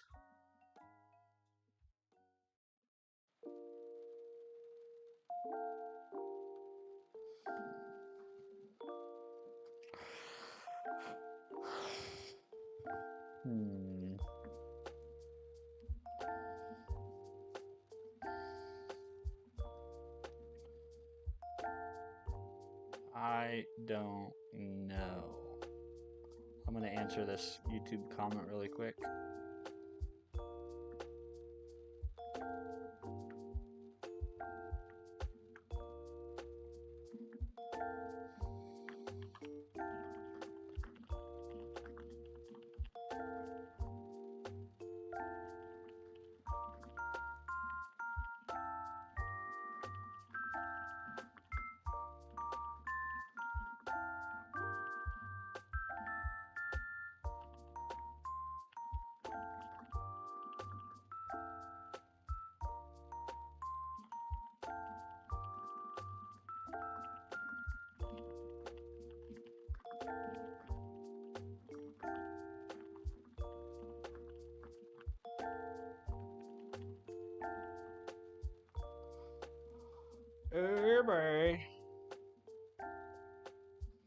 I don't know. I might have to just go to Reddit.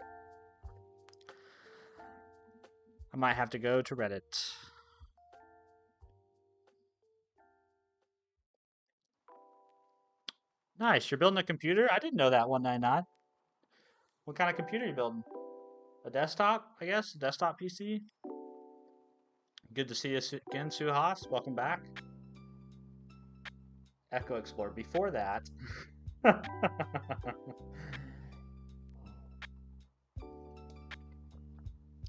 Yeah, I might have to go to... I don't know, man. I'm stuck. I think I might have to go... I mean, I definitely see there's some sort of... There's, like... I have to press a button. I have to do something to start with, right?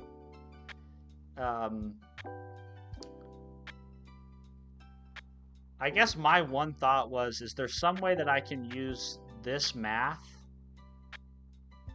Or if I know these indexes, and I know that every press of this button increases these indexes by 1, is there some kind of math I can do to say the max number of times I can press this button?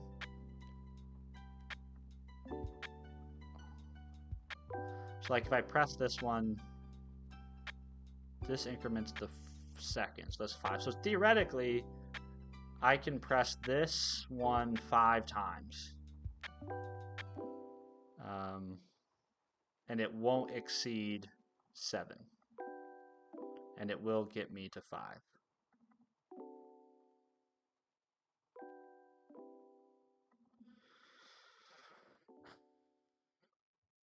Like Reddit solutions are about the like data scalability part. Imagine your like complete enumeration of states. Can you rank after you explore a directions which paths are better? There is, but are you wanting an answer? No, I do know. I don't want you guys to just outright tell me. I'm just kind of thinking out loud.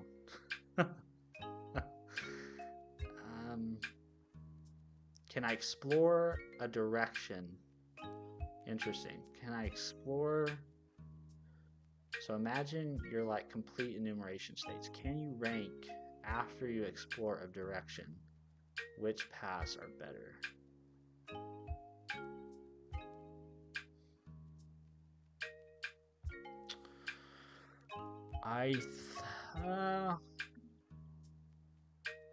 Can I explore a path? This is where I just need to, I basically need to lag out and think.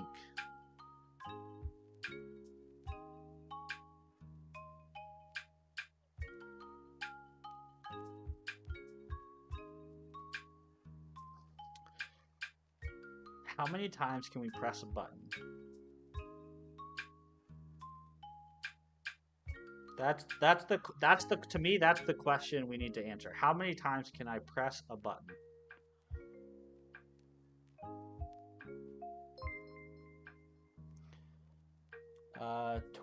Toy, I think is how you say your name. Toy, I don't know. I'm sorry if I screw up your names. I do my best to try to pronounce them correctly, but my dumb American tongue screws it up. Yeah, so okay, that's what I'm going to focus on first. I'm going to focus on how many times can I press a button.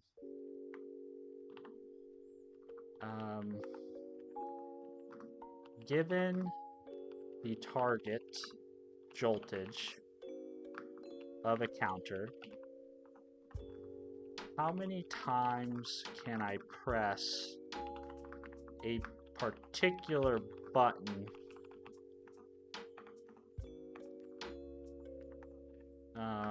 before making one of the counters that the button affects invalid? That's the question I need to answer.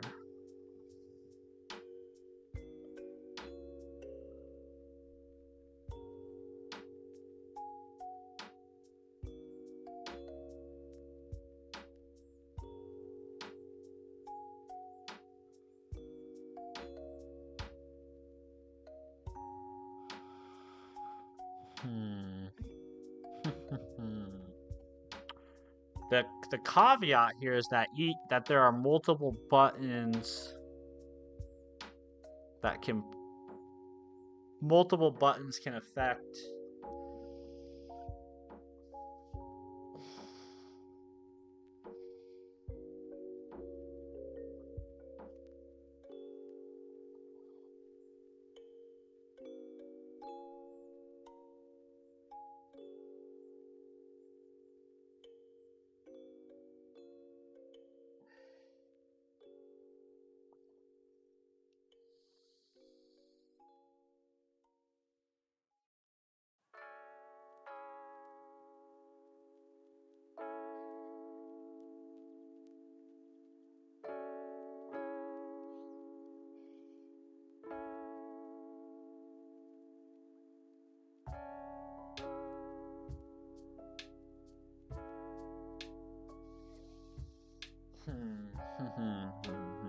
Okay, so how about it's 8. How about a cup of coffee, a bathroom break, and then we'll give this one more good hour or so of time, and we'll see where we get to. Komodo dragon. Wait, I think I figured out how I can do it.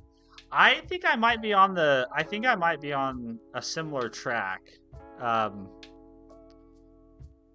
I think the key thing is to figure out what that limit is first.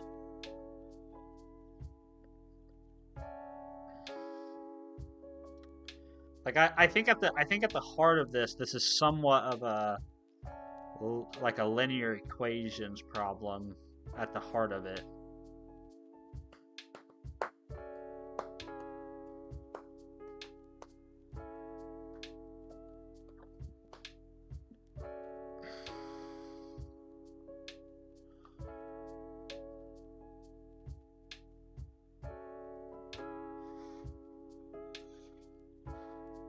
I think you have to do some brute forcing. Yeah, I think you do. I would agree you do as well.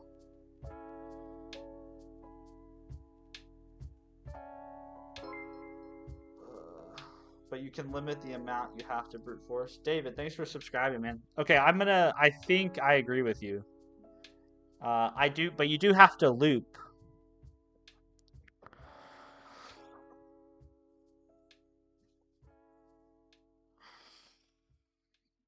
I think. I don't know. I could be totally wrong.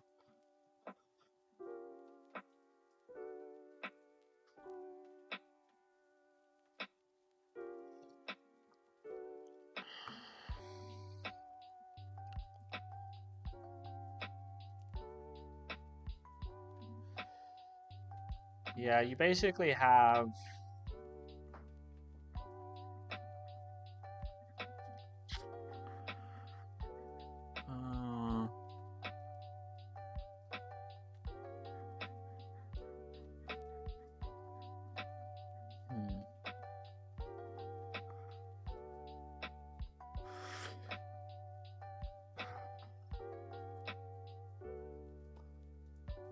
so if we look at his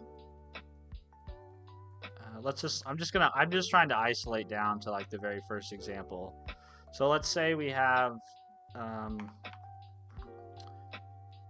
we want 3, 5, 4 3, 5, 4 and 7, right? And then let's say we have buttons 1, just 3. Sorry, I'm gonna do 0, 1. I know some people aren't a fan of pseudocode, but I personally think pseudocode is very helpful for thinking about things myself.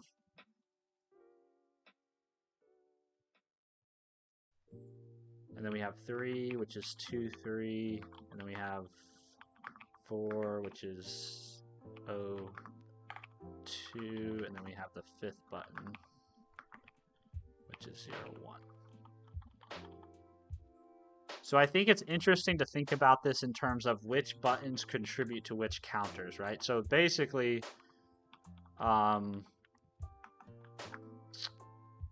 0 plus 1 plus 3 need to equal 7, right? So this is where I was saying this is basically like a linear, this is basically like an equation that we have to solve where the factor here is going to be the number of times this is pressed times 1, right?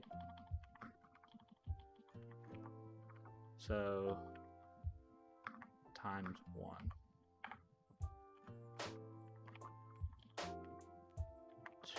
Something like this. I don't know. I'm making this up. I haven't done algebra since I was 20 years old, 19 years old. Isn't this just a backtracking problem? Maybe. I mean, you say that's the thing. Like you say that, and then I'm like, I don't know really what backtracking means. So like, I don't know. Maybe I don't know. That's the thing. I do not have a background in computer science. So some of these like classical like a Sudoku solver. I've definitely written a Sudoku solver before, but I can't remember. I can't tell you how I did it. I'd have to go look at the code.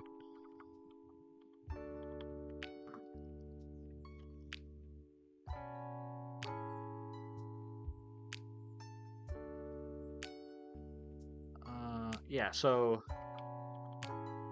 number of times 0 pressed.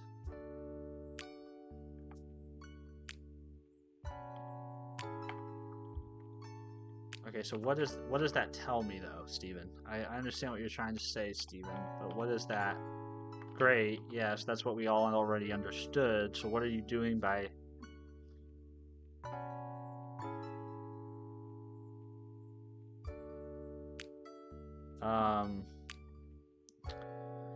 well, I guess that this is a finite this is a solvable equation now, right?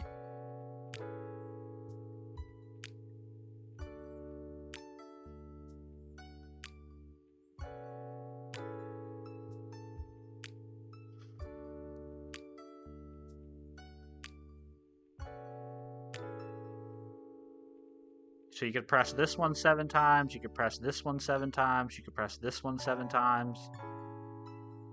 Right? So you could press none of these 0 times, none of these 0 times, and this one 7 times. But that just tells you in isolation. It doesn't tell you that this button might affect another one. Hmm.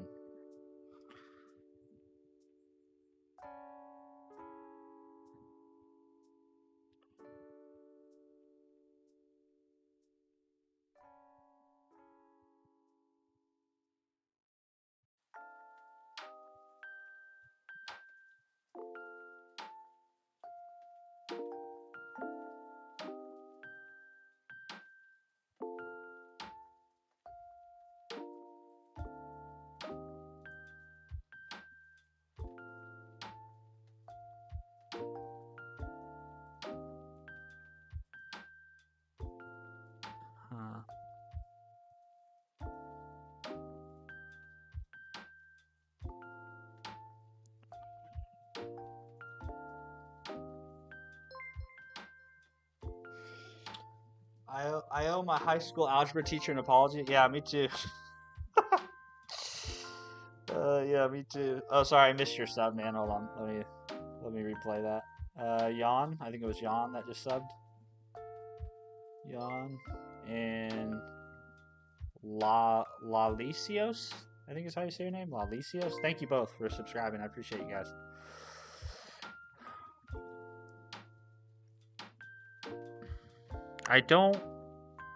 I guess if this is really so my thought is that if we treat this like a bunch of linear equations, we should be able to use some sort of a matrix, right, to solve this. I'm not sure what that would look like. I should have paid attention more in math.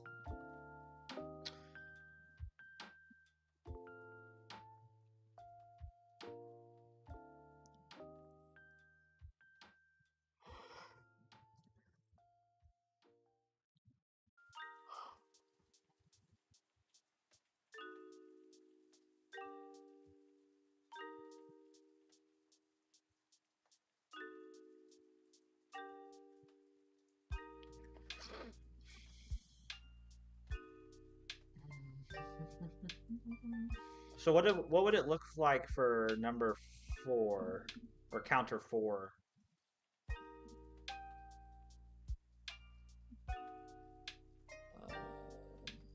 Where'd my advent of code go? So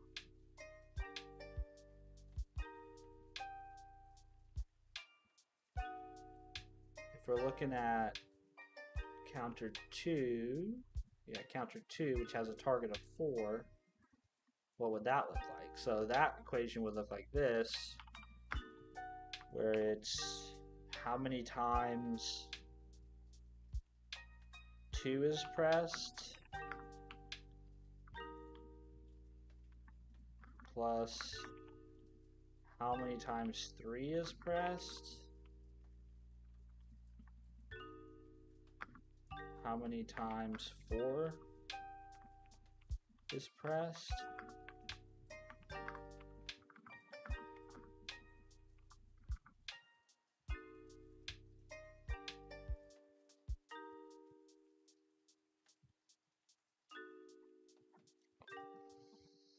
yeah, I gotta I gotta pee real bad.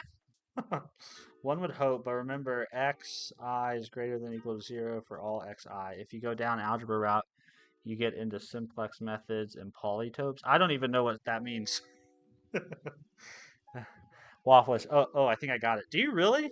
Dude, I'm jealous. Well, if you do solve it, I would love to see your solution in our Discord. Even if you just join the Discord to pop in and drop your solution and pop out, that'd be fine with me. I don't know what simplex methods or polytopes are. So maybe what I'm doing here makes no sense.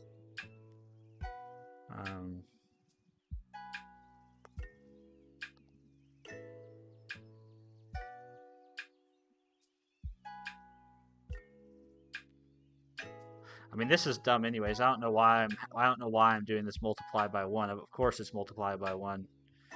You could also just say this. It's just the number of times.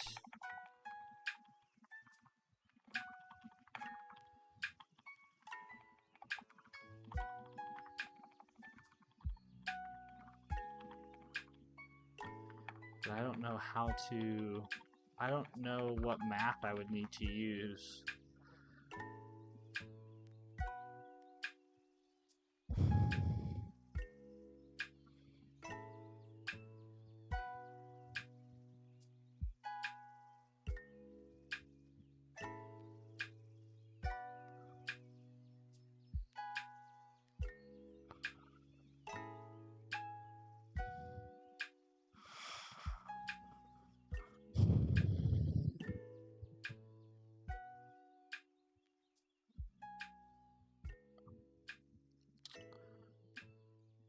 I wonder if I could visualize this.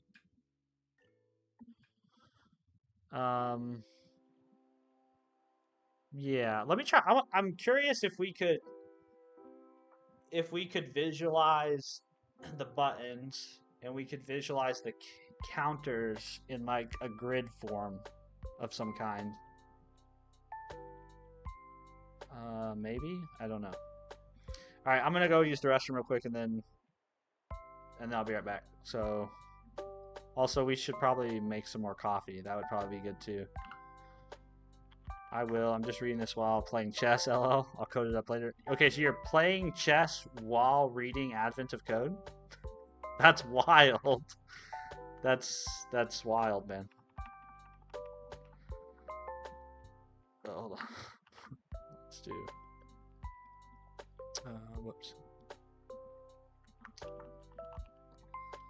Split pane, split up. I'd really like to solve this. This would put us back on track, though, for the day if we could get this solved. I'm not very hopeful, though, about my ability to solve it. Okay, I'll be right back.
Let's make another cup of coffee.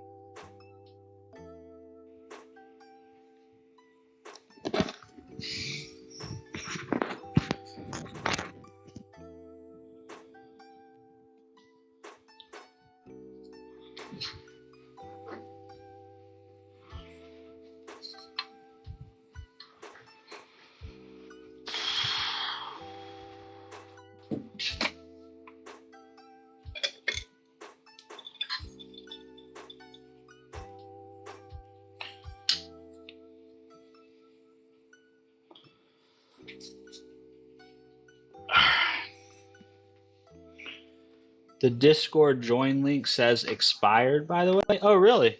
Did you try discord.stephenfreeborn.com? That one should work.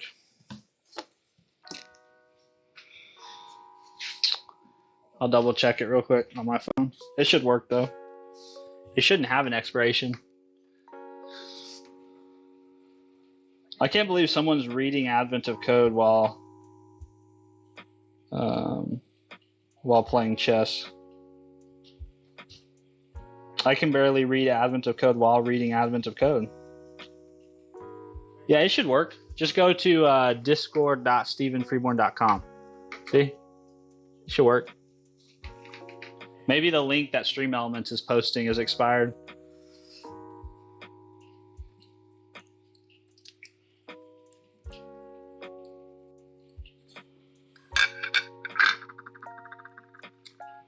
I can fix that if that is the case.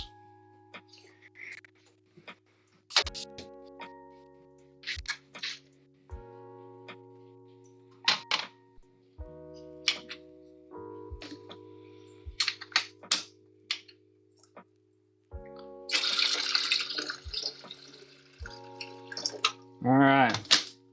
Second cup of coffee on a stream. Holy moly, we're getting serious around these parts. The longest stream I did last year during Advent of Code, I think I streamed for 6 or maybe 8 hours. It was like 3 o'clock in the morning when I got off the stream. I haven't done anything like that this year, though. Also get expired. Huh, that's weird. I wonder why it works on mine. That's super weird, man.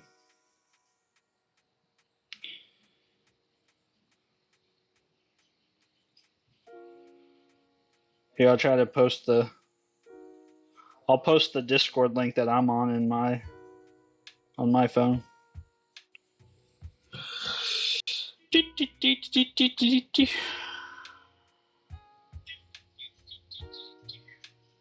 Oh, you got it to work? Okay, cool. Yeah, sorry about that. Whatever the technical difficulty was, if it was on my end, I apologize. All right, more Honduras coffee.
That's a proper coffee right there. It is a proper coffee.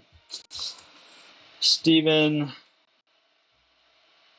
we have 1 slash in HTTPS. Oh, interesting. Okay, I'll fix that. My bad.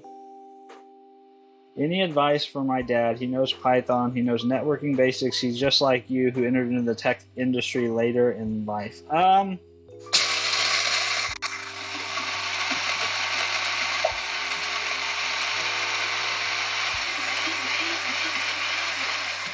I guess I don't know what advice is he looking for, you know? Like what, like advice in terms of like getting a job, or advice, or is he trying to break in or something? I mean, my advice for people trying to get into a tech role is like, don't be picky. Take any job you can get at any company that has the possibility of offering you a tech role. You know, because what matters is getting in the door. It's honestly the only thing that matters. Once you're in the door, you can kind of figure out where you want to be long term.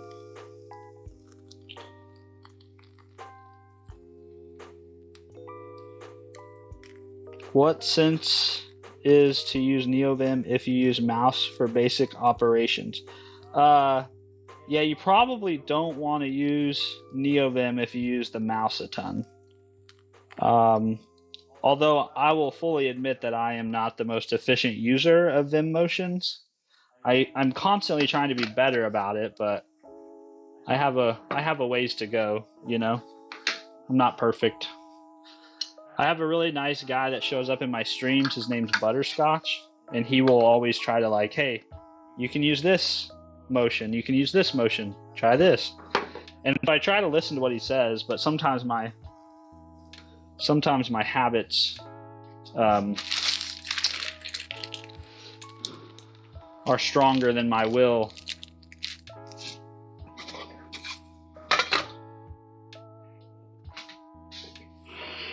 Steven, can you send me your LinkedIn? Yeah, you can do exclamation point LinkedIn, or you can just go to linkedin.stevenfreeborn.com. Hey, what's up, man? Josh, thanks for becoming a member. That's super nice of you. Super, super kind of you.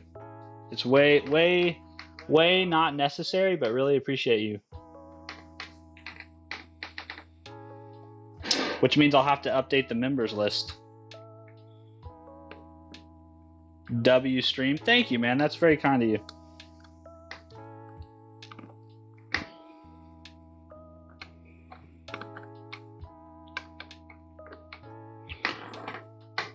I like Scintilla if you use the mouse. I don't know what Scintilla is. I may be offered and would pay cut, but they would pay for a degree. Breaking into tech industry. Yeah, I think if you're trying to break in, the first step is just like get a job in that world. It's much easier to get a job, or it's much easier to find the role you want once you're already working in that world.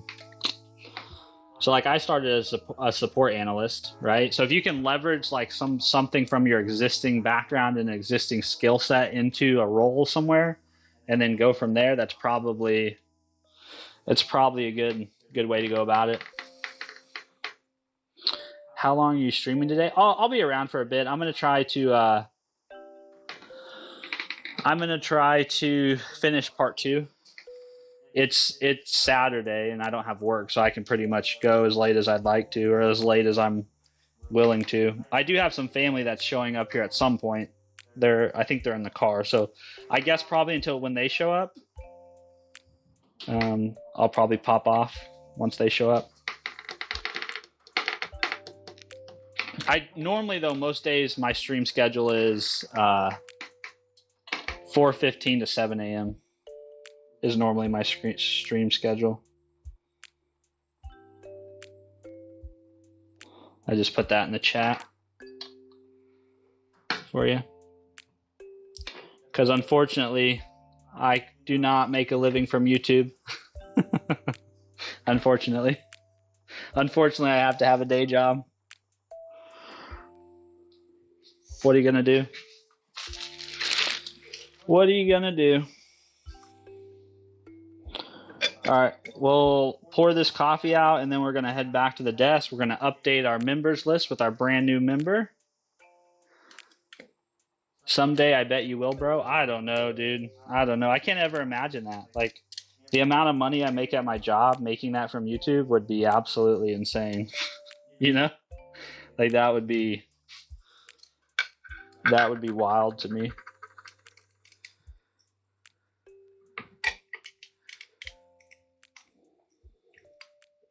And that's not, I mean, if I'm being honest, that's not really my goal. Like if that happened, I'd be like, hell yeah. But if it doesn't happen, that's okay. It's not, my goal is really just to enjoy making, okay, to the office, back to the office. My goal is really just to enjoy uh, making content and talking to people that have similar interests to me.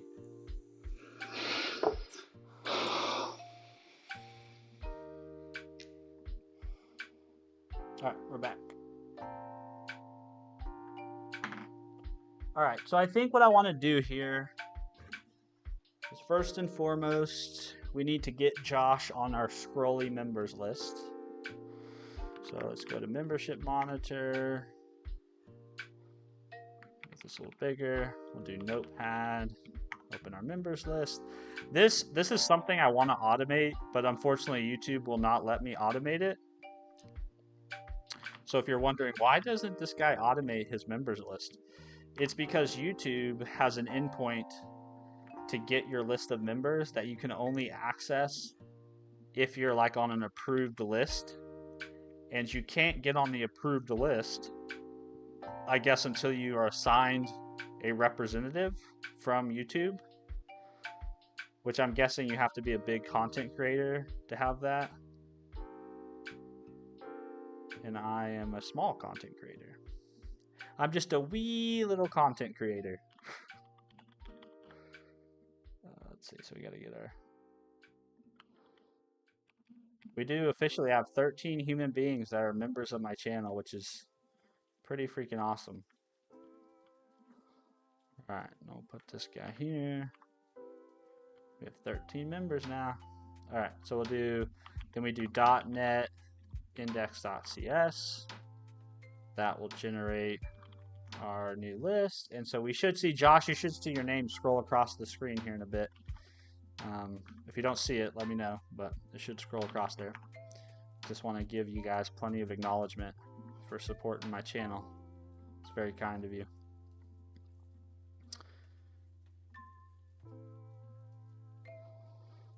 Stefan Hall. Hello, Stefan. Good to see you. We have another Stefan that hangs out here, so you're the second Stefan.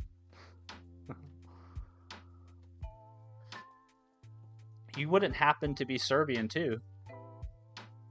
What language are you using? We're using Go. I normally work in .NET and TypeScript, but I'm doing Advent of Code this year, and I wanted to do it in a different language than C#. So we're working in Go right now, and so far we're not doing so good on day 10 part 2, but we're gonna try to change that.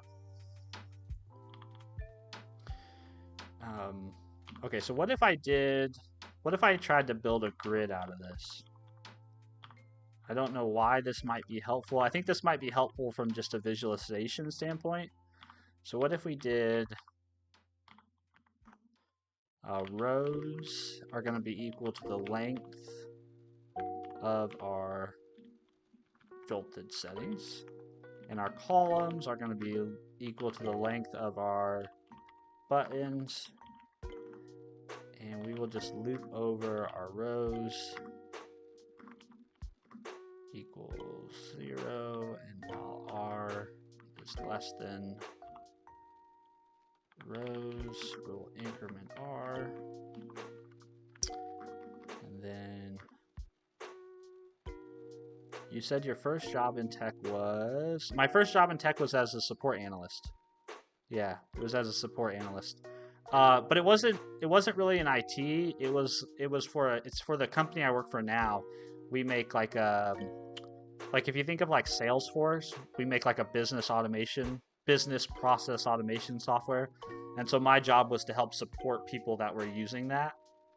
And it was a really good job. It was a lot of fun. And then I've just kind of slowly upskilled my abilities, and when given opportunities to proven those new abilities that I've acquired, I've jumped at that chance, and over time they've given me more and more opportunities to do more and more technical things, which has been a lot of fun.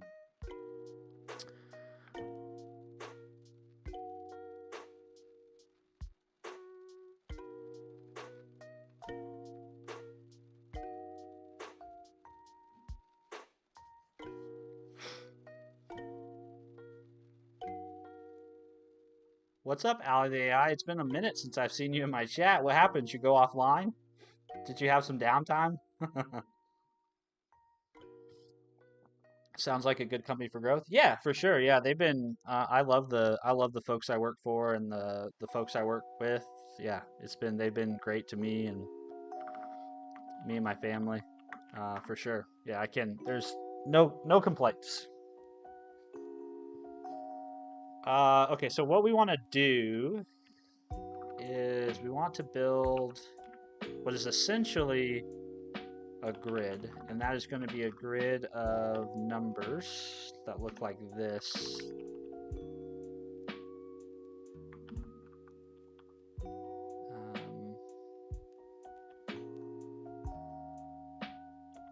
And we can actually use the make function to do this. We can say make, and then we can say, okay, great, grid. I don't actually know if I need this. I don't think I need that. So we can say for I, B, range over m dot buttons, like so. And then we could just say for, I know, we're 4 loops in here, guys. Just hang on to your hats.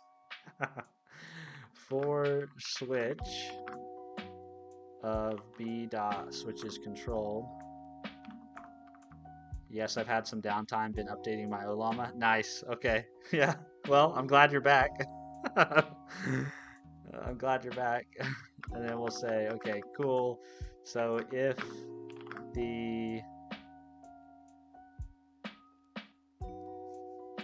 the affected switch equals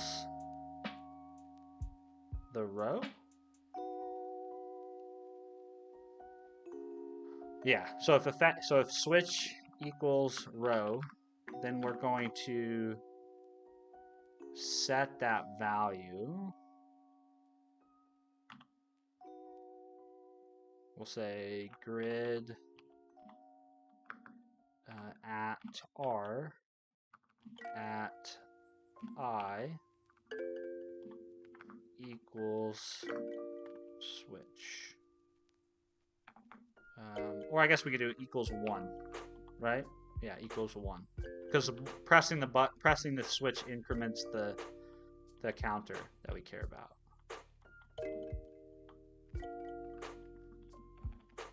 So we're basically saying, hey, for each spot in this row.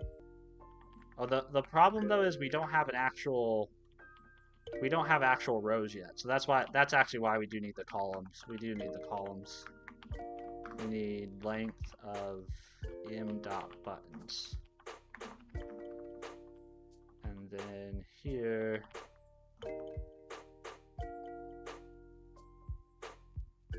so before we start iterating over the buttons, we want to make sure that we set a row. So we want to say grid at R is going to be equal to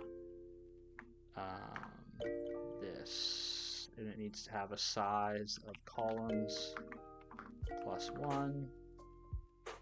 Do we need? I think it's just columns. Okay, and then let's print this grid. So let's see what this grid looks like.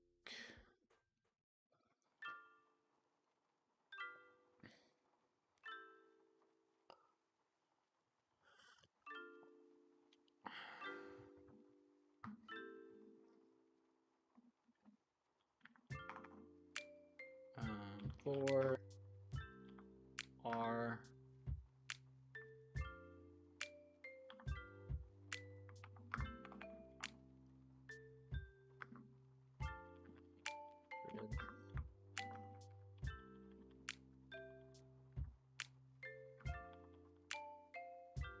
do we need to hold on? Do we need to loop again here? Can we just print the rows as we build them? I think we could just print the rows as we build them, can't we? So after each row, let's just print it. Let's just say format.println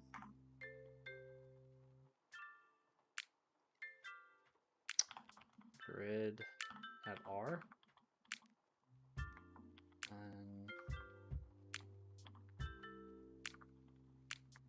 Let's see what happens here.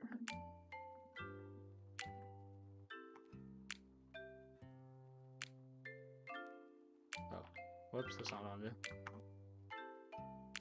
Declare to not use counters. Oh, yep.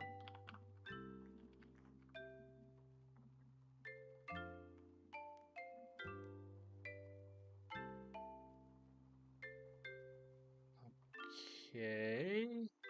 But see, I think I want I want to know what the target is. I want a column that tells me the final target.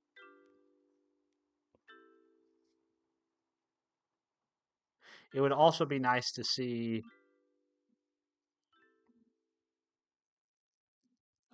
what would it also be nice to see? It'd also be nice to see he's doing loops. Get him. Yeah, I like to loop. I like to loop over a loop over a loop.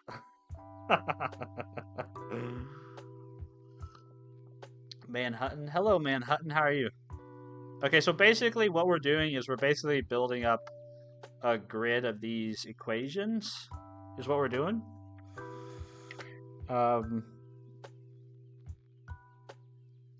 And so we actually need one more column here.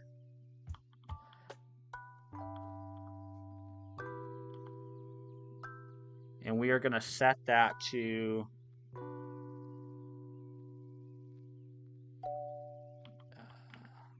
let's see, we're going to say grid at R at columns is going to be equal to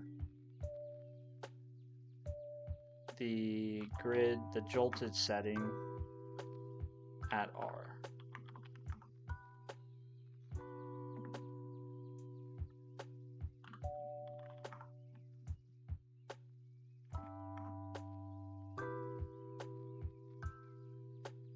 Okay, and then I'd honestly like to have an additional row that shows me which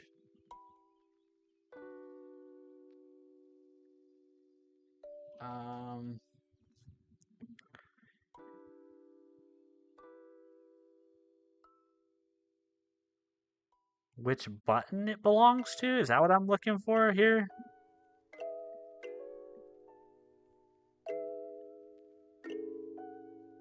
Yeah, I think I'm looking for which button.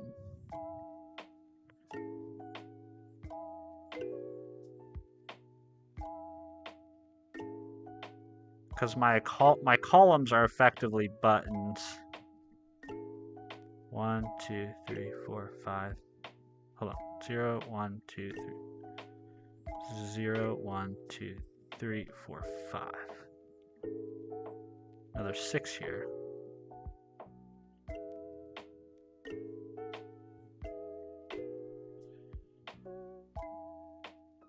Wait, do I not? I don't need this, do I? Do I need that?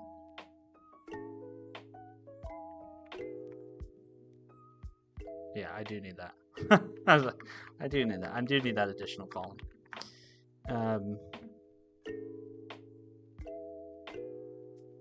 So why do I have, I feel like I have an extra column of buttons.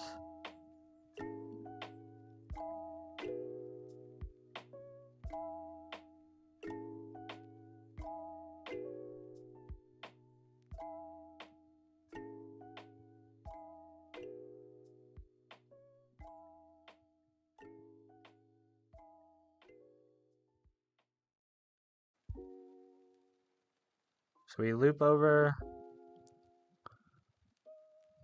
the rows, and the rows are reflective of our settings. And then the columns are reflective of the individual buttons that we have.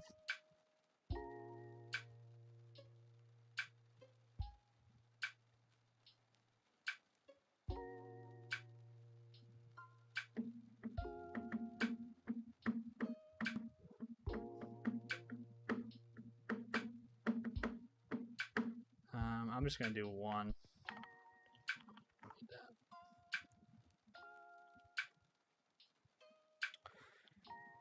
So we're basically saying for this jolted setting, this button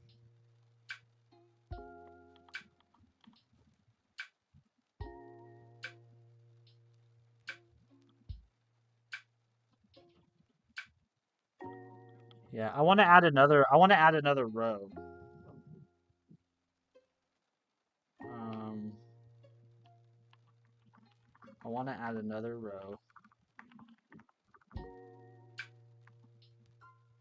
Oops.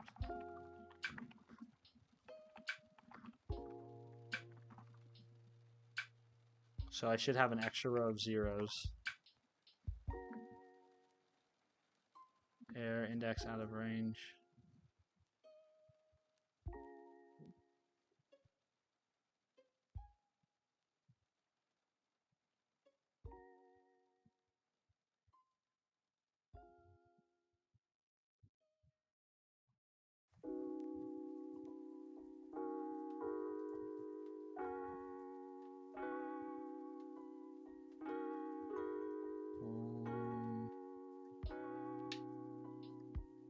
Okay. So can I get away with just not having that?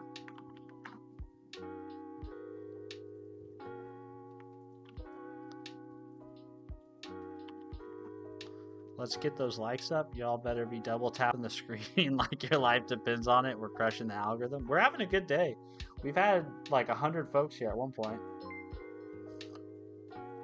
Tech with Novpa. Hello. How are you? Steven, have you tried Olama for a locally running LLM? I have. I actually have Olama on this machine, but it's super... I don't have any dedicated hardware, so it's actually like super slow. But I do have it. It's just... it's not very fast. And so it's a much better experience to... yeah, it's a much better experience to have... what I want to say... to use one of the hosted LLMs, because they're much faster. I guess if I... have you seen some of the videos where people like buy like 4 Mac Minis or like 4 Mac Studios, they turn them into a cluster and then run LLMs on them? Hey, Born to Shine, how are you? Good to see you, man. Hope you're doing well. Thank you for being a member. I really appreciate that.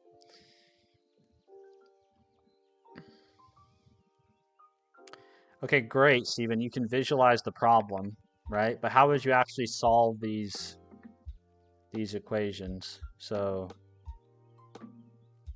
7, or hold on, 4. Why are there 3 ones though? Hold on, is this right?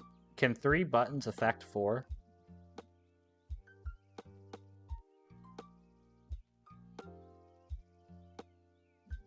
Yeah, they can. 0, 2, 3, and 4. 2, 3, and 4. Why do I have an extra though?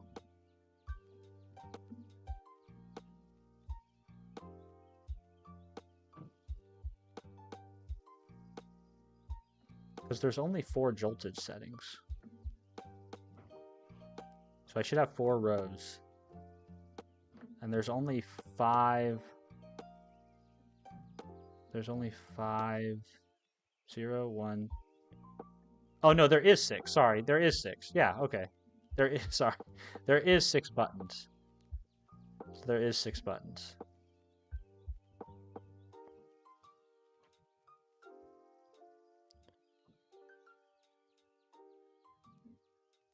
So this so basically the way you can read this grid is you can basically say this button, the button in the first index, it only affects 7, right? That's how you can read this. And I can actually, I think I can print that in such a way that might be helpful to see. I think I can say format dot print line m dot buttons, like that. It might be helpful for us to be able to see.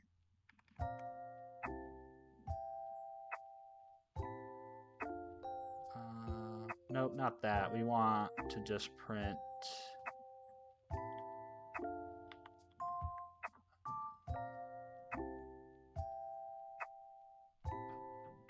We basically want to print the button indexes. Well, or I mean, I guess.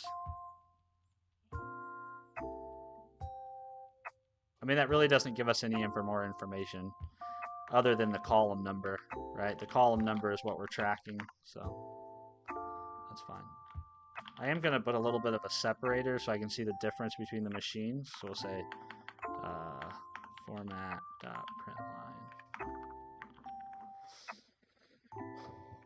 So these are actually separate machines. Oops.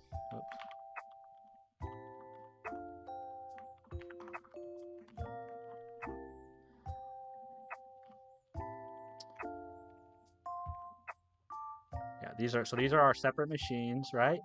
And so each button, you can think of like there being a button here, and a button here, and a button here, and a button here, and a button here, and a button here.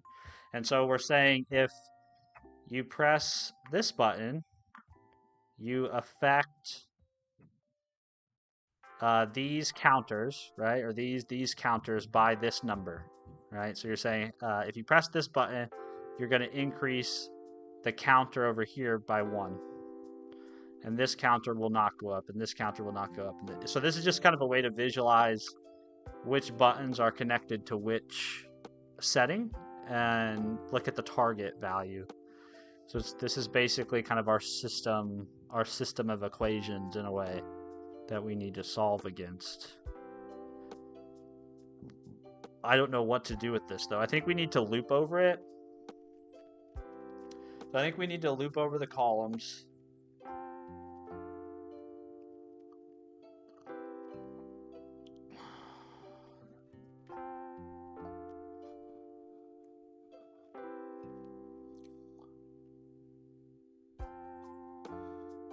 I haven't seen those vids yet, Steven, but now I'm curious. Viewer count rising like an LLM learning rate? I don't know if the viewer count's going to always be like it is today. We've had a good run of viewership today for some reason. I'm not sure why. But I'm glad y'all are here. Thank you guys for tuning in.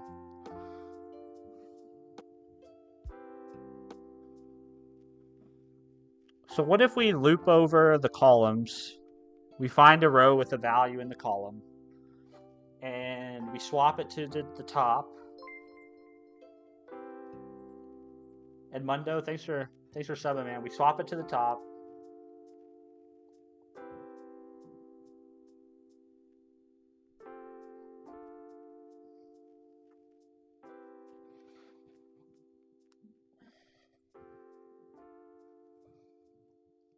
So we do, let's just say we were in this column here. Put 1 to the top, and then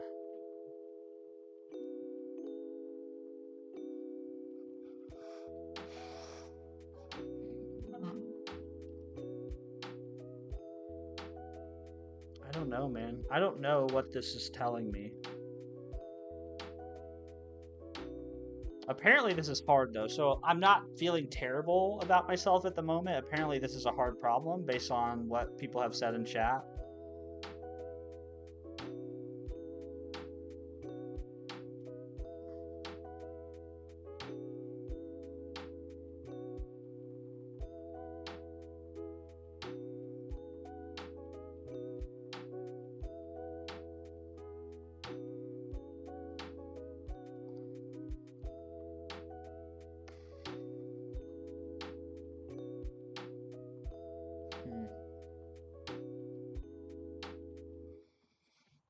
Kind of lagging out here. Just lagged out. Just, hey, is this thing on? I can see someone like tapping the screen and be like, hey, are you there? Are you there? Did the stream freeze?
I think I'm stuck, chat. I think I need to hit the Reddit boards.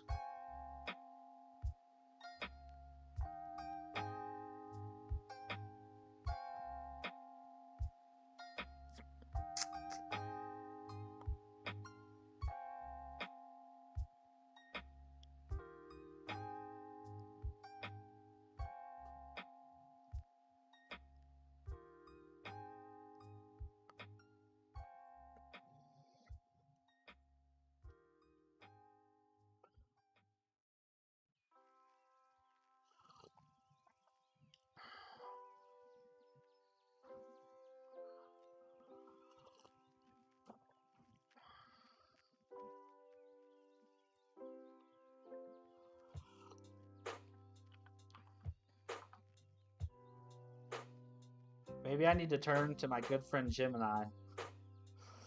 I don't know. I guess I feel like I sort of have something that might work. Like this seems important. This seems like something I can use to solve the problem.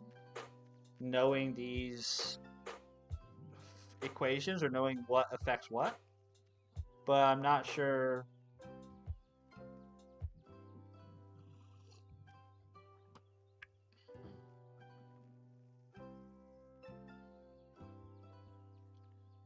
And maybe the Reddit folks would know. The problem is if I go looking on Reddit, 9 times out of 10, Reddit is going to have multiple ways to solve it. And so it's like, is anybody taking the same approach that I'm taking? Like, I don't want to get derailed.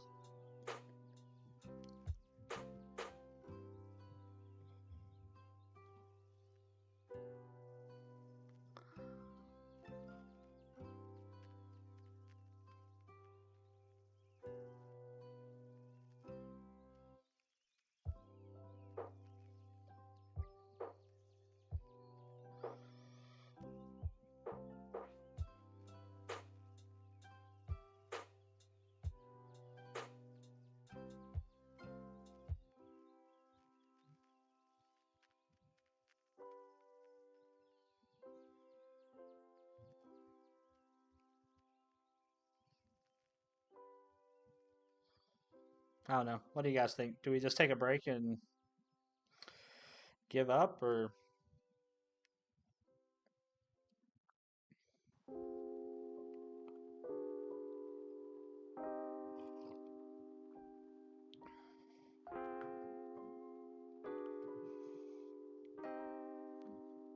I don't know what to do.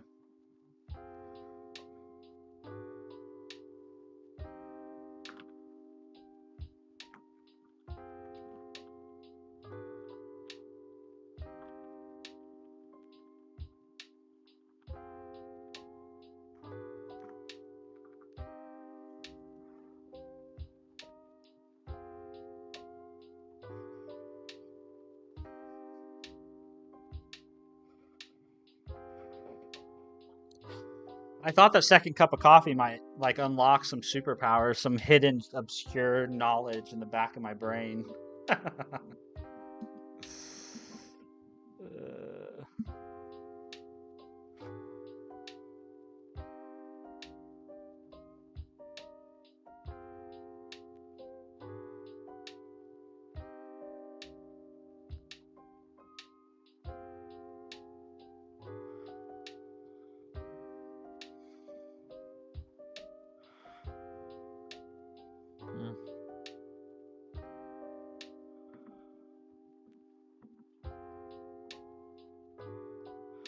And I hate giving up. I hate it so much. I hate it so much. I don't want to give up. I want to just stare at this until. The problem is that staring at this isn't actually going to help me solve this, you know? It's not going to help. It's not going to help me solve it. There's obviously something I don't know. There's a piece of human knowledge I do not have that is required. Like you can't just know how to loop and brute force this. There's no brute force way. You need to know math.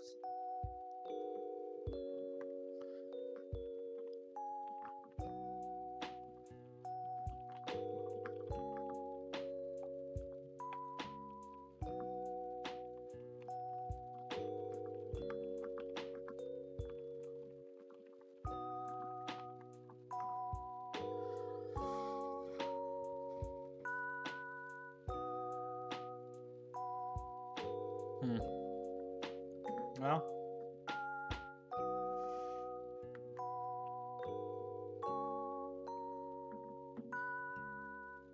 how hard is day? I didn't be. Thanks for subbing, man. I appreciate it. It's very kind of you. How many? Oh, there it is. I was like, where's my? Do they link to the Reddit on here? I don't think they do. I think you have to submit an answer. I wonder if there's anything in the links. Do you think there's any links that?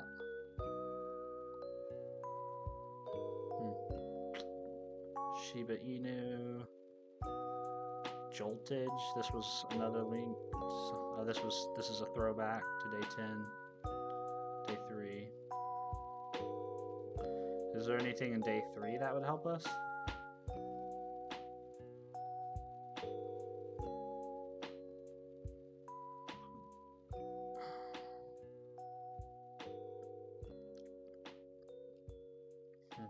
I don't think so. I don't think there's anything there that will help us.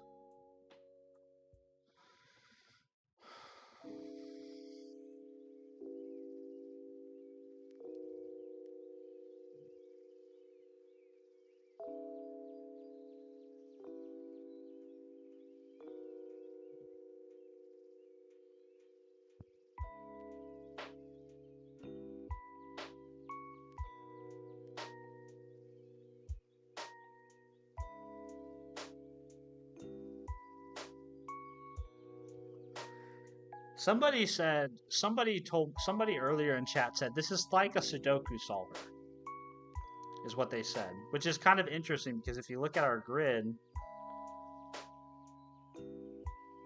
that's kind of what it looks like, isn't it? Is a Sudoku.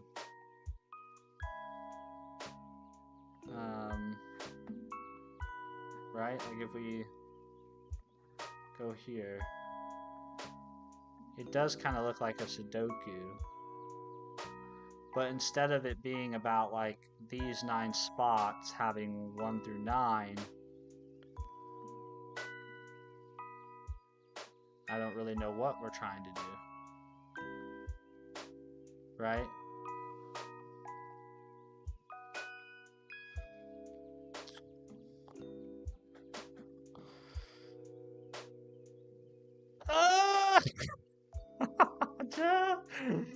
Oh my goodness.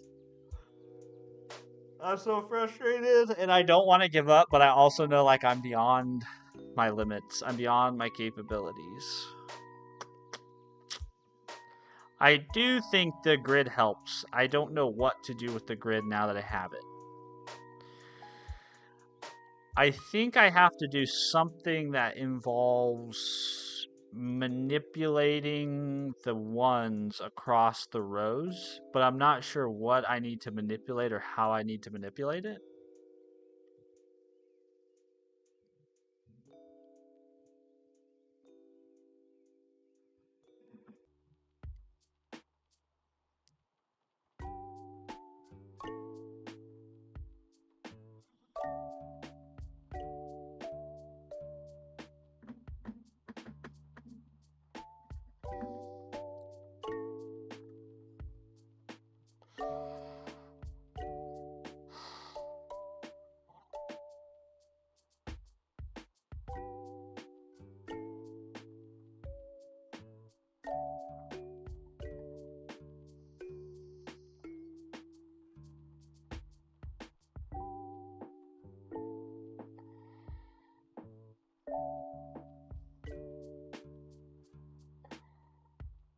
Now we're just vibing, chat. Now we're just vibing.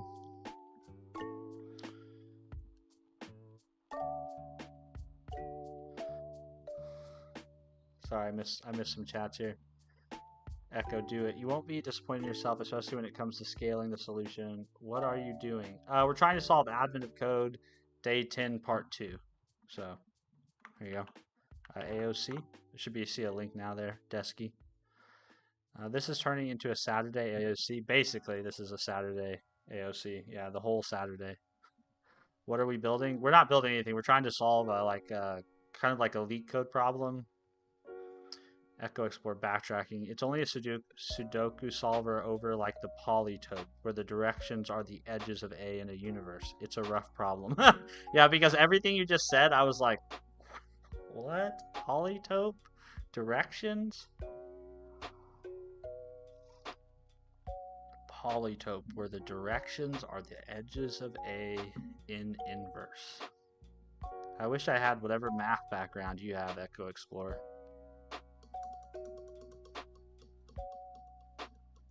Yeah, I don't think there's any way that I can cleverly come up with a way to solve this, so I think I'm gonna go hunting on the Reddit threads. Yeah. Because I would much rather like make progress than just sit here and hope that somehow let's see, advent of code, day 10, part 2.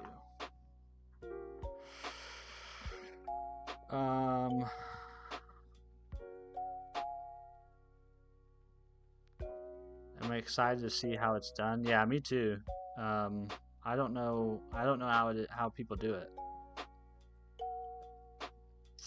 Isn't there like a top level thread?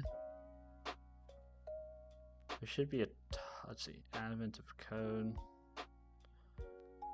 day 15.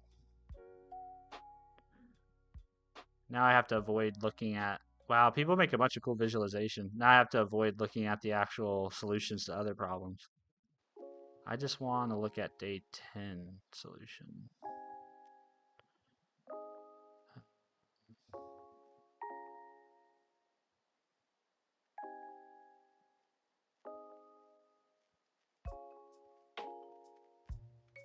Did you solve day 10 part 2? Yes. What did it cost?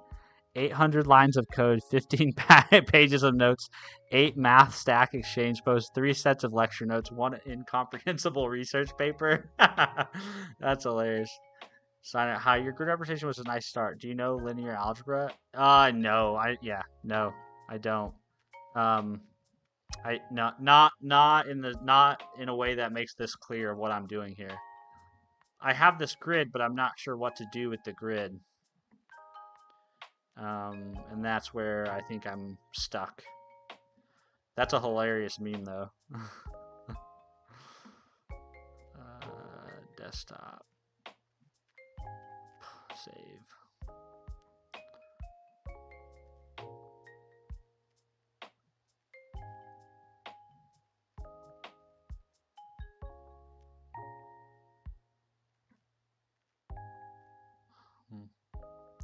So, like, how do I find... There's, like, whenever you submit an answer, there's a link, isn't there? I had to stop paying attention for a bit. What are those grids representing? Oh, okay, so these grids are basically... So this is button 1, button 2, Imri, Irel things. This is button 3, button 4, button 5, button 6. And then each row represents a counter. So imagine this all initiates to 0. And so whenever you push this button, we know that we're going to increase this counter by 1. So now this becomes 1 and all of these stay 0. So that's basically what this represents. And then the final column represents what our target is. Right? So I was basically trying to make a representation of I was basically trying to make a visual representation of the equations that I had written up here, is what I was trying to do. And I just added a bunch of additional factors, basically. So this is times 1, right? And this is times 1. And then these are the rest of the yeah, so it's basically this plus, but for the buttons that aren't affected, we basically have this equation. We have 1n times 0. So you can imagine that done for all the problems, or for all the, excuse me, buttons. And so that's what this is. So it's basically those equations, but I don't know how to take these equations and then solve for them. because it really is it's a system of equations, but I don't know how to do that math.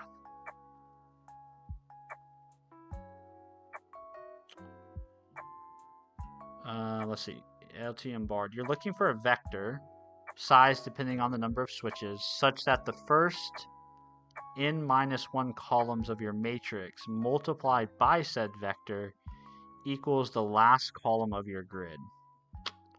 But that doesn't allow a quick way to descalify option right off the bat. I honestly don't know. I don't know what the benefit of this is, but it sounds like, based on what ETM Bard said, the problem is some of these matrices are set up in a way that there is not one single solution. Interesting. So this won't act. So you're saying this probably won't actually work. Doing it this way probably won't actually work, is what you're saying. But see, again, that's where like I'm stuck. You're looking for a vector such that the first n-1 columns multiplied by said vector equals the last column of your grid.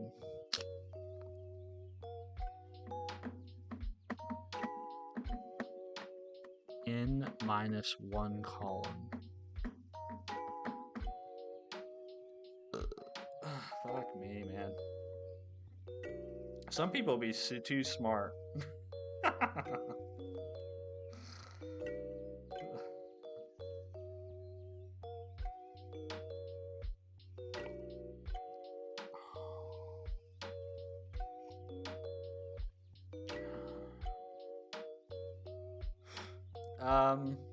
Okay, so what if I just, instead of asking for their outright answer, let's say, if I say I am doing a system of equations, maybe Google can help me. Okay, I have a system of, to be frank, I had to solve this with pulp in Python first. The columns made of ones and zeros. So, what is pulp? It is a system of equations. So I have a system of equations. How do I solve them? How do I solve this? I don't even know. You typically use substitution or elimination to find values that make all equations true, often resulting in an ordered pair or an ordered triple. So that's what you're talking about, the vector. So ordered triple for multiple variables, which I think we do have. We have multiple variables with methods varying based on the number of variables and equation types. Substitution method. Isolate a variable, solve one equation for one variable. Plug that expression into the other equations, solve the new equation for the single remaining variable. And then back substitute. Plug that value back into one of the original equations to find the other variable.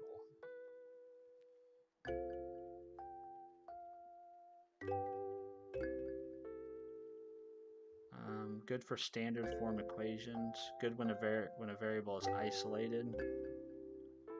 Make sure equations are in ax plus by equals c form. Like terms align. Multiply one or both equations so that the coefficients of one variable are opposites. I mean, yeah, I know how to do algebra, but I'm not sure how to take what I have on my page and translate it.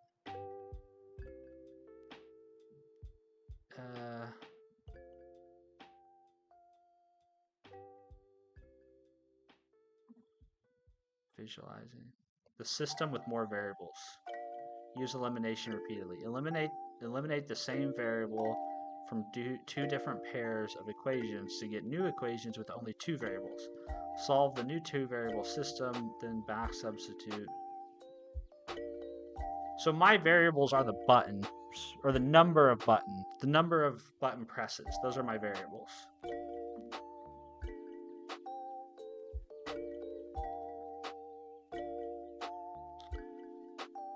Hold on. wrong. It's a system of equations with constraints. Ax less than equals b.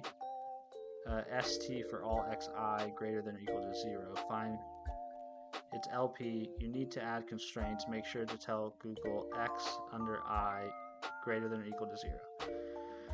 Yeah, your unknowns rather. Okay, so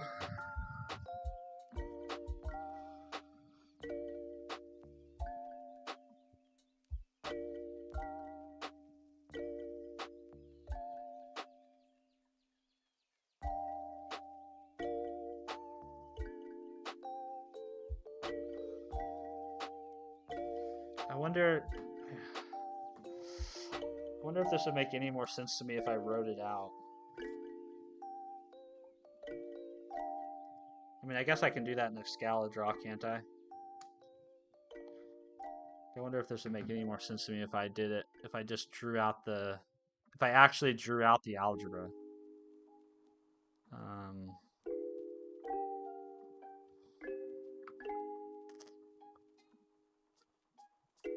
So let's say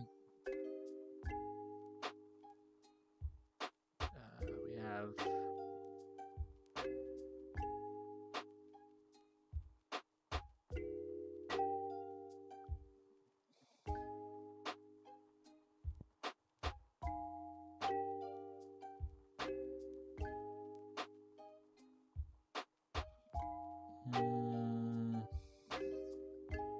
so we have, let's say we have button A, whoops. Button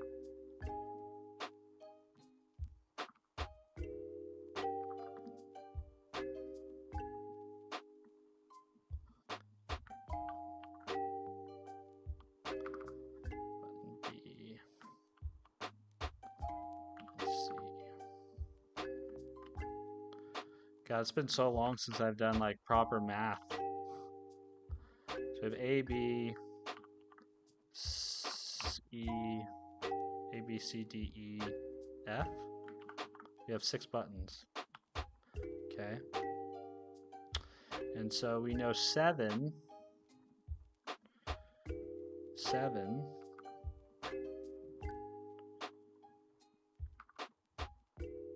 Oh my goodness. 7 is going to be equal to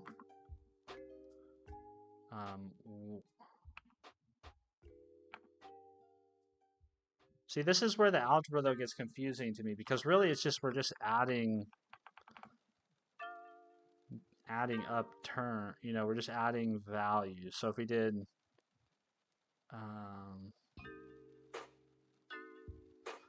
so this one is what? This one is 0 or A plus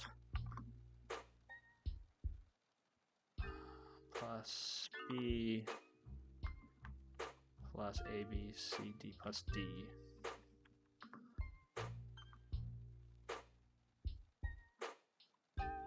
Where A is the number of times we press it, B is the number of times we press it, C is the number of times we press it, D is the number of times we press it, E is the number of times we press it.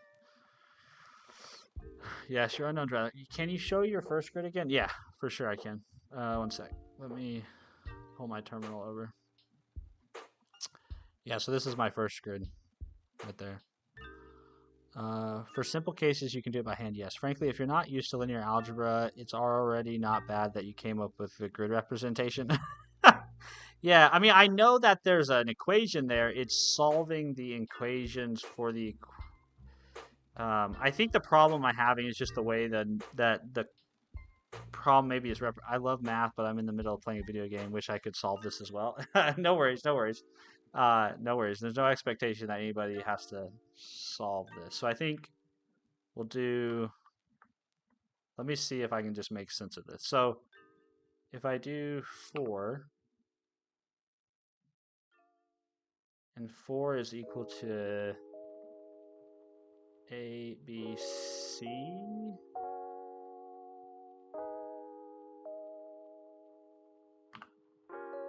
C plus D plus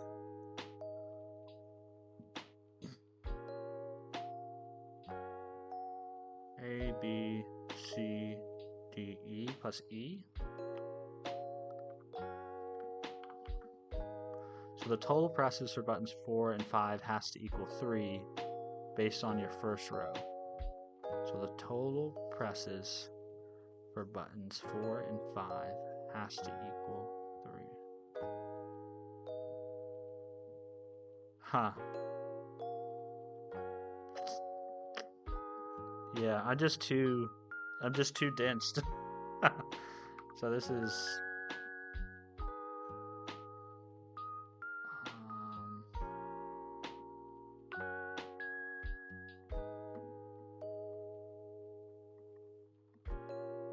so this 5 is B plus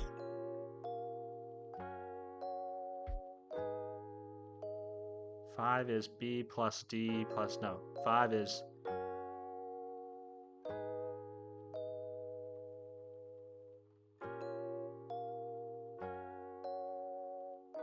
first index. So we have B and F.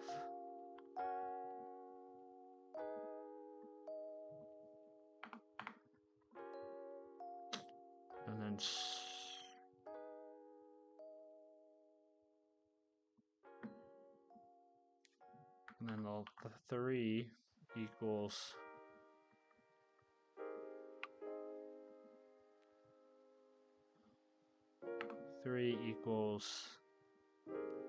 A plus B plus A, B, C, D plus D. Oh, no, that's wrong. That's wrong. 3 equals E plus F. So this is where you basically have to solve all of these for a particular term, right? So if like I want to find out A,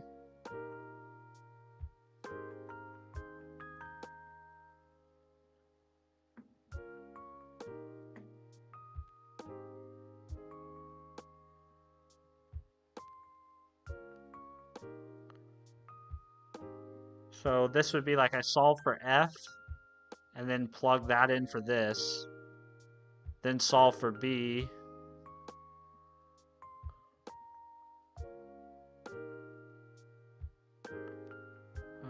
I guess going back to Google, what was Google saying?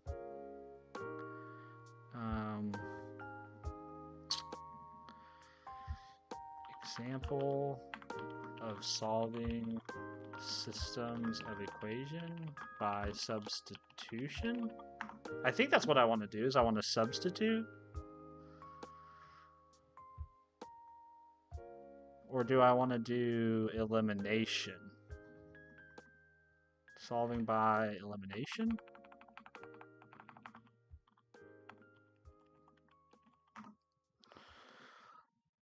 Yeah, substitute. Also, A, B, C, D, E, F have to be positive integers. Okay, that's good. Yeah, substitute and combine. Adding or subtracting equations to cancel out one variable, allowing you to solve for the other, and then substituting back to find the first variable. That's what I want to do. So here's a step-by-step example. So you identify the variables to eliminate. Okay. These are opposites, so if we add the equations, the terms are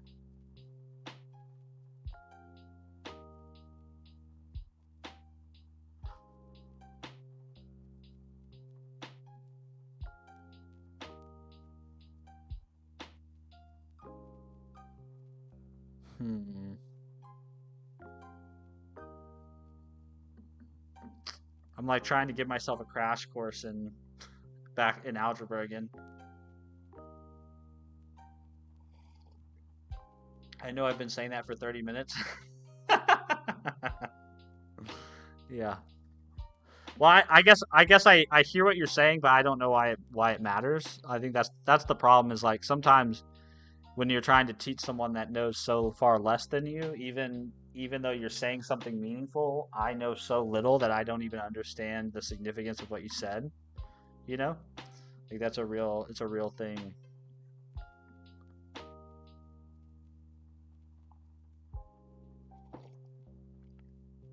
I think that's as simple though of a systems of equation they give us, right?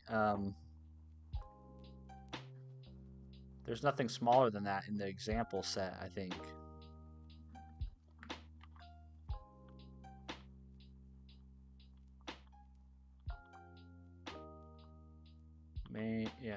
Example. I think that's the smallest they give us is just 4.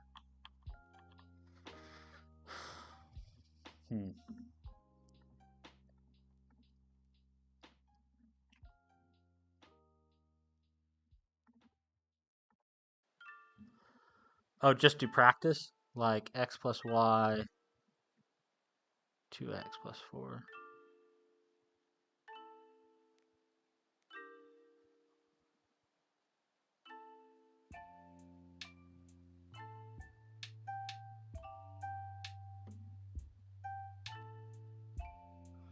Yeah, but see, the part that's confusing me is because the system of equation that you just gave has coefficients next to the terms, and these don't have any coefficients, just the terms themselves.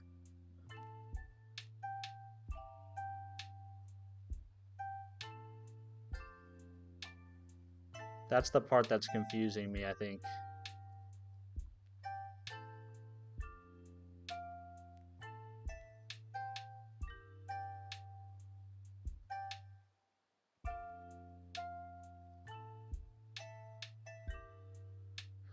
Hey, Sukiar.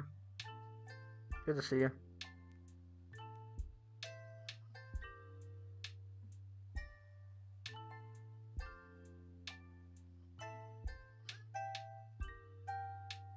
True, but you can then add and subtract some of those equations together. See, but that's where I'm not sure what to do. What should I subtract from what? Do I just pick one? Do I just pick one randomly? I guess just start with setting 1. And then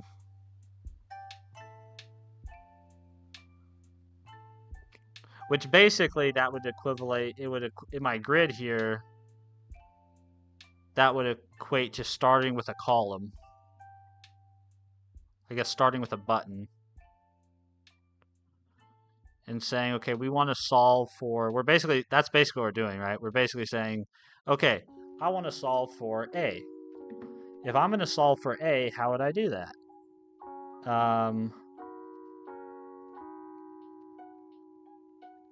Well, I guess we have to move 7, or we have to subtract B and subtract D. I don't know, is that right? Like I would end up with an equation that looks like this. A equals 7 minus B minus D. And then now I want to solve for B. Or now I want to plug in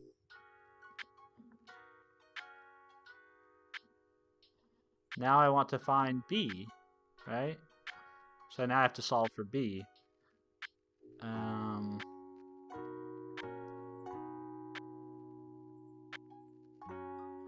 Oh, interesting.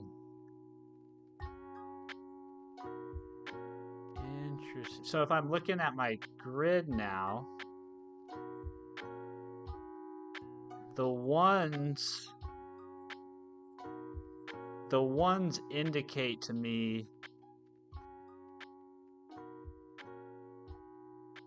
which equation can help me figure out, like for example, this can't help me figure out B, this can't help me figure out B, but this one can help me figure out B, right? I don't know, am I making this up? Is the algebra coming back to me? Try to identify one of A, B, C, D, E, F that is common to all equations. Etienne Bard, bingo. Okay, I think I don't necessarily know how I translate the code, but now I think I'm going now like my algebra from from my college algebra is coming back to me. um, okay, so you're saying though find one that's common if you can. Okay. So is there one that's common to all? I don't think so. Yeah, there's not. So I guess I just pick one, which I guess would make sense since I'm going to iterate over the buttons. So I'm just gonna pick one. So I'm gonna start. Oops. So let's say I just start with button A because that's going to be the first one I have to solve for, based on my code, I guess.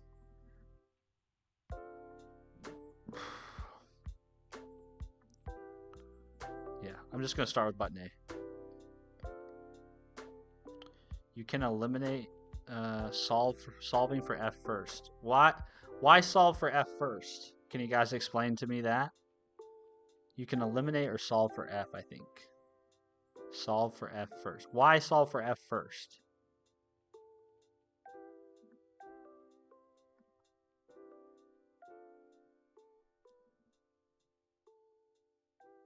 It's also overdetermined, which we'll get there, but yeah. What? What? I don't know. So you guys are saying words that are too big for me. But I think I'm making progress here, which is kind of cool because all I had to do was I only had to run one Google search. But now that I've written it out like algebra equations, now I kind of see there's basically a dependency here, right? It's like a chain of dependencies. But I don't know why F though. That's an interesting thought.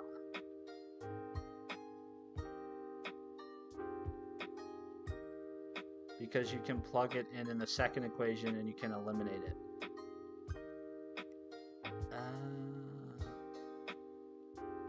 So I guess going back to my code,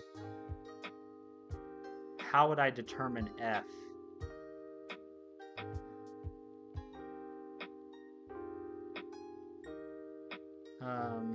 Subtract 1 from 2 and B equals E plus C. What? Where'd you get the Z?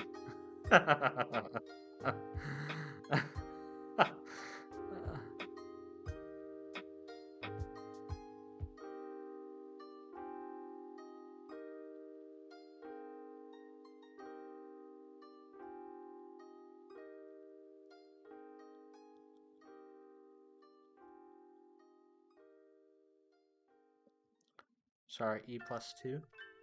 So subtract 1 from 2 and B equals E plus 2.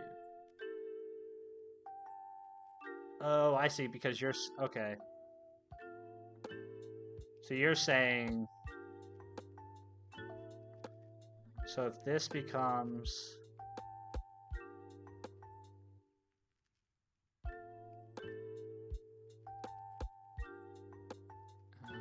F equals E... Yeah. So that's where my head was. My head was... let me move these down a little bit, just so I got more room here. That's where my head was at, I guess, was E equals F minus, or sorry, F equals E minus 3. And then I guess then that's what you're saying is, okay, now that you know F, which makes complete sense to me, now this gets rewritten to 5 equals B plus E minus 3. And then I guess you just need now to pick another factor to solve for.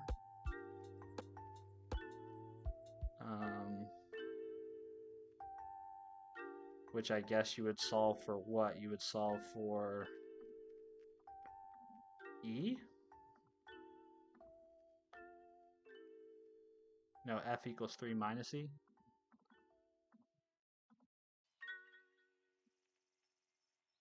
Why 3 minus E? Oh, because you did... Why can't you do it this way, though?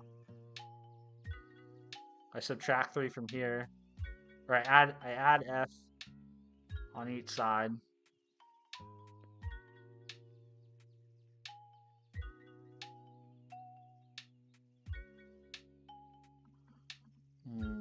Okay, that's fine. So we do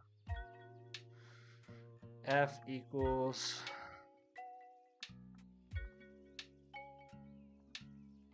3 minus, sorry, E 3. Yeah, I wish I had something to write. This would be easier to write this than type it. I'm gonna use my Samsung Galaxy Ultra. Comes in handy with this little stylus.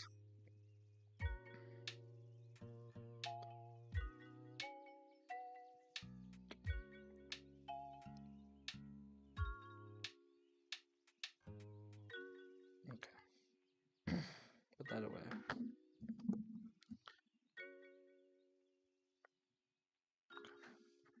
Just take that. Well, that's C. So what I'm doing is I'm gonna do 3. Oops, why is that not working? So we have 3 equals E plus F, right? So if we subtract,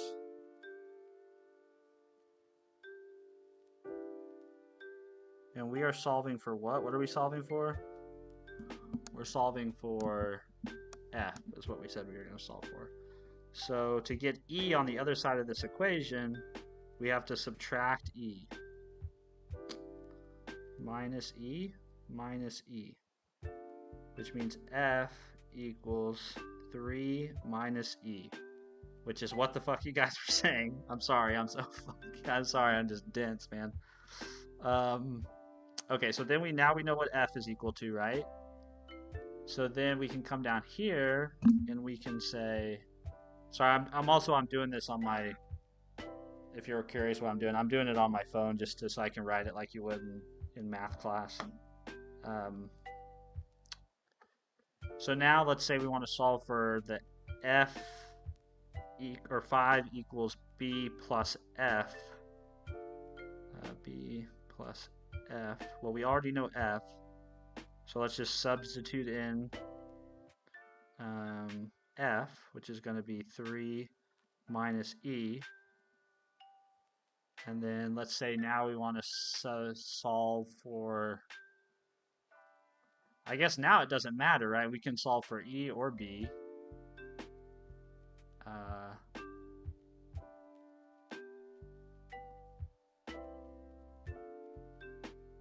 So I guess I'll just solve for,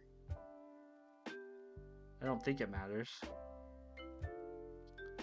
Just take E to the other side. Take the matrix to row echelon form before backsub. Hey Patrick, I don't know what you said, but it sounds really smart, and it's probably the right answer, but I don't know enough to understand it. But I think I'm making a little bit of headway here, possibly. How I translate this into code, I think I kind of see how I can do that, but so we have 5 equals B plus 3E. So this is actually going to be, so we turned this, I'm just going to type what I wrote here. So we turned this into this, right? And then we turned this into 3 minus E, okay? And then we turn, okay, so now we need to solve this equation, right? But we need to pick one that helps us solve one of these. So I guess we do, well, I guess we can actually solve for E. We can plug this in, solve for B, plug that in, I guess. So if we have 5 equals B plus 3 minus E, and we want to solve for E, we need to do 5. We can move e to the other side, right, with an addition. So we can say plus e plus e. So that'll be 5 plus e equals b plus 3. And then we can do minus 5, and that will be e equals b minus 2. So this would be e equals b minus 2.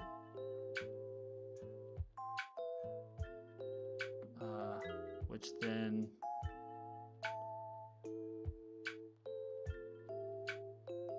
the matrix is not square though, so you can't really make a row echelon. MiloDev solves systems of equations using matrices is what you are looking for. I think that might help if you are looking for some examples. Oh, yes, that would definitely help me.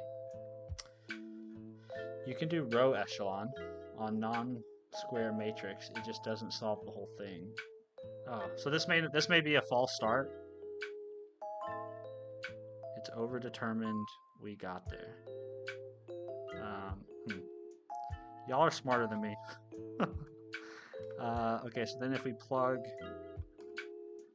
that into the next equation,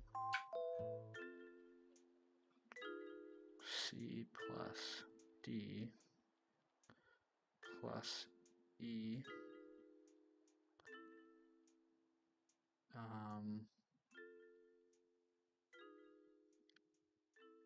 which would become 4 equals c plus d plus b minus 2.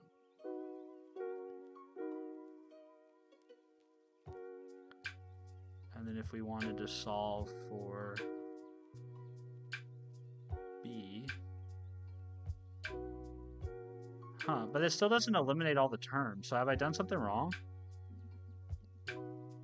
EDM bar, it's the right way, but it's just the start. Oh fuck, okay. Okay, so what I did was I turned this one into 4 equals c plus d plus b minus 2, and then I guess I'll solve for d.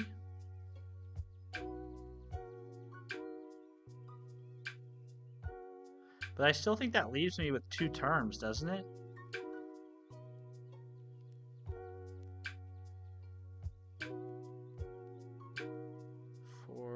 C plus b minus 2.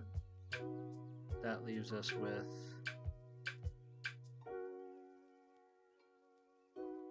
what did I say I want to solve for? B? D?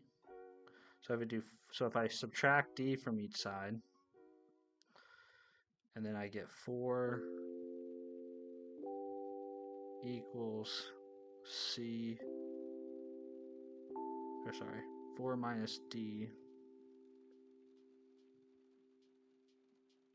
4 minus d equals c plus b minus 2.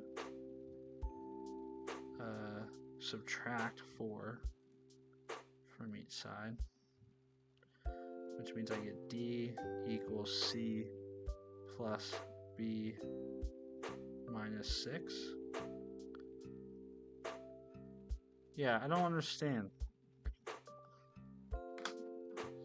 See ya, Etienne Bard. Appreciate it. See, yes, it's overdetermined, i.e. number of equations is less than number of r's, can't directly do it, right? And of course, min sum as the guiding light for which one. Oh, so it's overdetermined, so you can't do this. So this doesn't work, is what you're saying, because we we get down to a point where we still have more than one term.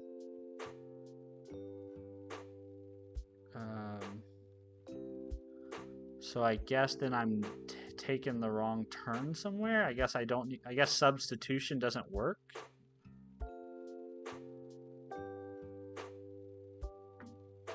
It's over. You're saying it's overdetermined. So what does that mean in this world? System of equations. System of equations overdetermined. How solve? Use the least square method to find the best approximate solution that minimizes the error. Yeah, see, this is so far over my head. There's no way I'd be able to solve this without looking this stuff up. Least squares method, normal equation. Set up in matrix form. Write the system as AX equals B. Calculate A. Find the transpose of matrix A. Form the normal equations. Solve the new system.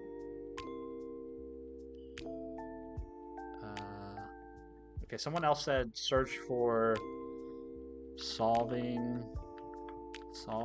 systems of equations using a grid.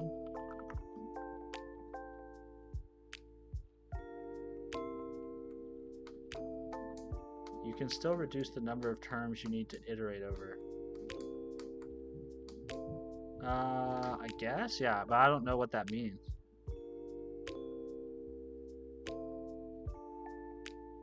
Like, I don't, even if I get down to less terms, right? So this takes me down to CB. So this would take me down to D equals C plus B minus 6, which means then I can turn this one into 7 equals A plus B plus C plus B minus 6, which actually becomes 7 equals A plus 2B plus C minus 6. But I still have 3 terms.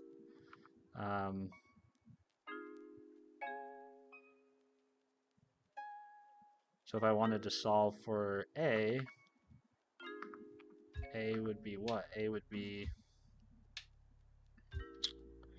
7 equals A plus 2B plus C minus 6. This would be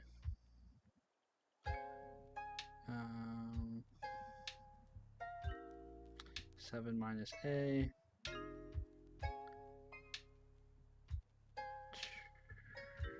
I ran out of room. Equals 2B plus C minus 6 minus A.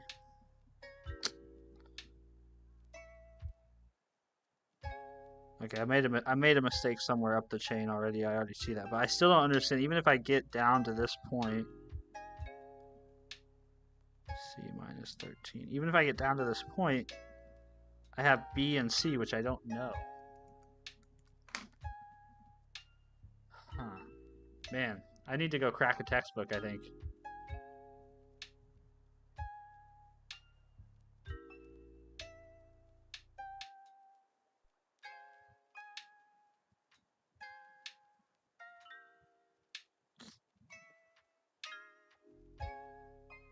Solving a system of linear equations in a non-square matrix.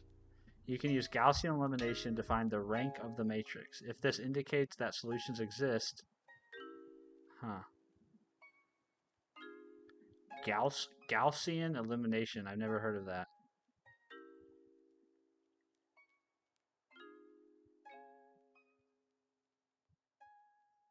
Gaussian elimination is an algorithm for solving systems of linear equations by transforming their corresponding matrices into row echelon form using elementary row operations, swapping rows, scaling, adding multiple rows. That kind of sounds like this is something that I can do with that.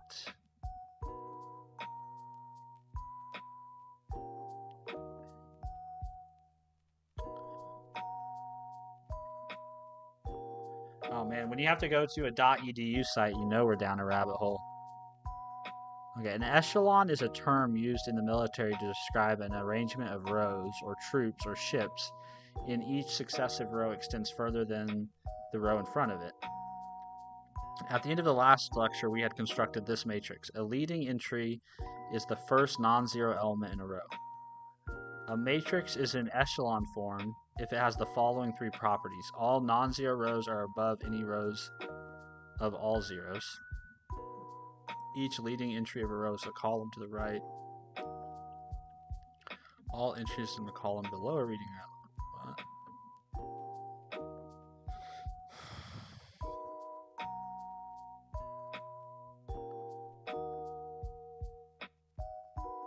Okay, Gaussian, as suggested by the last lecture, Gaussian elimination has two stages.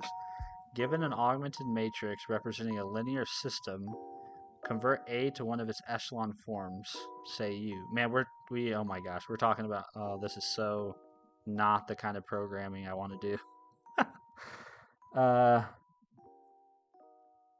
What time is it? It's almost 10 o'clock, holy shit.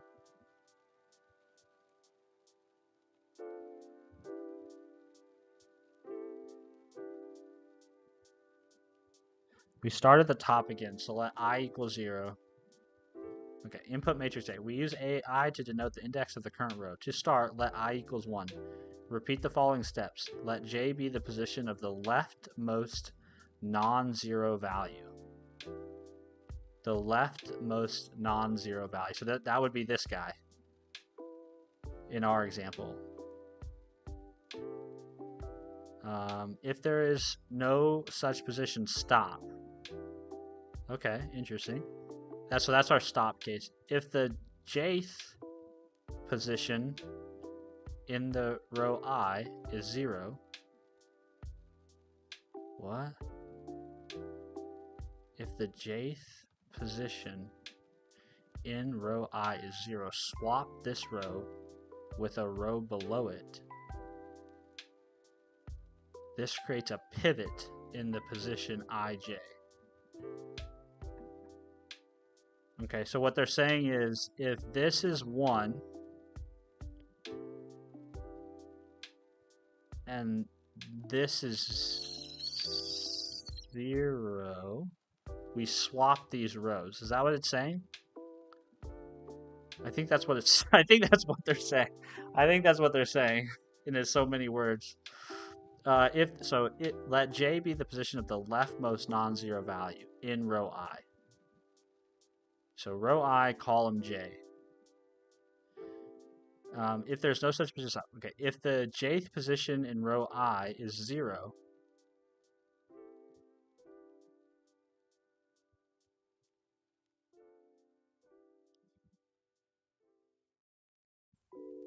use row reduction operations to create zeros in all positions below the pivot. If any operation creates a row that is all zeros except the last element, the system is inconsistent. Stop. If I equals the number of rows in A, stop. Oh, so there's actually two stages. You have to eliminate, and then you have to back substitute. Okay, they've got an example here. So this looks exactly like my grid. This looks exactly like what I printed to the screen. So we start with the first row I. The leftmost non-zero row 1 and below is in the position 1. But since it's not in row 1, we need to swap. We'll swap rows 1 and 3.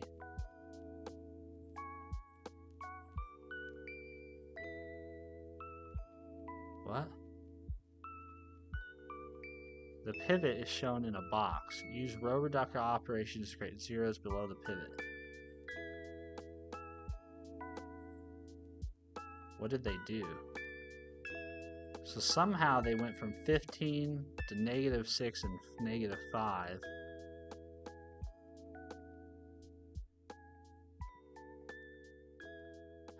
I'm so far out of my depth, guys. I think I'm gonna have to. There's like a whole prerequisite depth of knowledge here that I just don't have to solve this. Without just copying and pasting something from someone else's solution, there's no way. There's no way I'm gonna solve this in an afternoon or a morning. I need to go read a textbook or something. Unfortunately. It's interesting that I got it to that. It's interesting that I got it into this form, that I stumbled into that. Google, see, for visual, Khan Academy, Gaussian elimination on YouTube for a visual example. Google linear programming works. Yeah, for sure.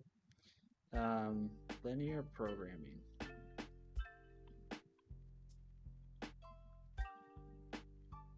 Least squares will give, yeah, but you know CB is greater than or equal to 0. Oh, you're talking about when I'm, yeah, I mean you do know that, but I don't know what that gets you. I don't know what knowing that means for me.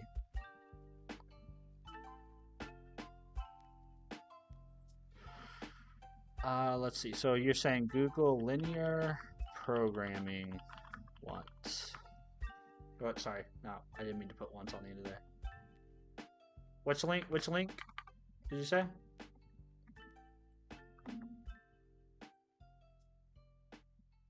I think you were trying to share it with me, weren't you? It's the transpose of your output you have reversed. Unique UX Saturday stream and not at 5 a.m. What a treat. Well, we've been here. I've been here since 4:15. So we're reaching like kind of as far as we're gonna go in stream length. The problem I've gotten to with this advent of code problem is basically like I understand the problem, but I don't know how to do the math necessary to solve the problem, right? So like I need to go take some Khan Academy lectures or something to kind of upskill myself to be able to actually solve this. I mean, I could probably copy and paste some algorithm into my solution and make this work, but I wouldn't know what the hell I did. You know what I mean? Like, which isn't great. Google, let's see, Nust ask what it does. This is what you need. Which one?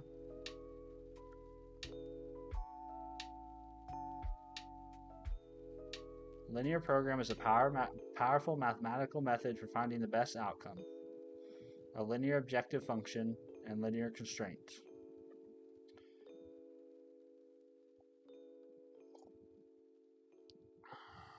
Yeah, but like again, you guys can tell me the words, but like they don't mean anything to me, right? Because I haven't done anything with algebra since the last time I took a math class or used any high level math beyond statistics was when I was 20 years old in calculus. That was the last serious math I've ever done. So I don't, this is not stuff I do on a daily basis. So I've got some studying to do, I think, to come back to this one. I might just have to move on to day 11 and 12 and see if I can't come back to day 10 some way down the line.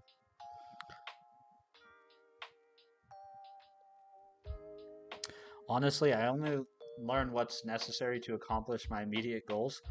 Well, yeah, but I mean, I kind of want to understand. Like, I don't think this is like a go and learn how to do Gaussian elimination. Like, I don't think that. I think the thing is, I need to go and like understand probably all of this.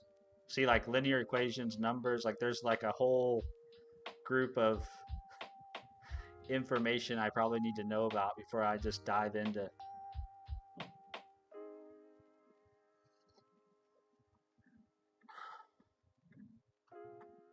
and this is not something I'm going to be able to cram into my brain in 15 minutes and then use it in code and actually be able to understand what I did in code. That just seems like if you're going to try to do that, you might as well just copy and paste someone else's code.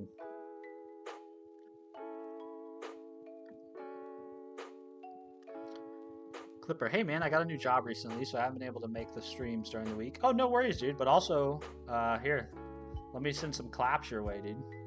Because that's awesome. Congratulations on the new job. Let's clap it up for you.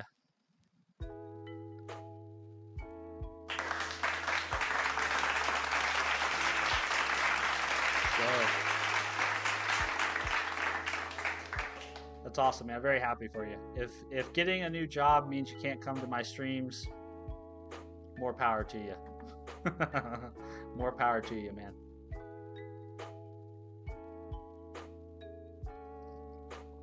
Unique UX Plato entered the chat. Yeah.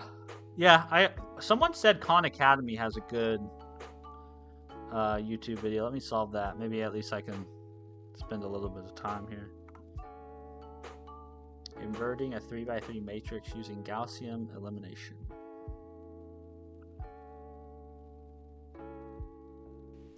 I will now show you my preferred way. I love Khan Academy. This guy, Khan Academy, got me through calculus. Excellent day for the employed. It is an excellent day. Let's go. Employed for the win. Finding an inverse of a 3x3 matrix, and I actually think it's a lot more fun, and you're less likely to make careless mistakes. But if I remember correctly from Algebra 2, they didn't teach it this way in Algebra 2, and that's why I taught the other way initially. But let's go through this, and in a future video, I will teach you why it works, because that's always important. Oh, but I wonder if in this linear is algebra, this is one of the few sub. I probably shouldn't play the audio, should I? Get copyright striked or something. It really just involves basic arithmetic, and the y tends to be quite deep. Can I speed this up?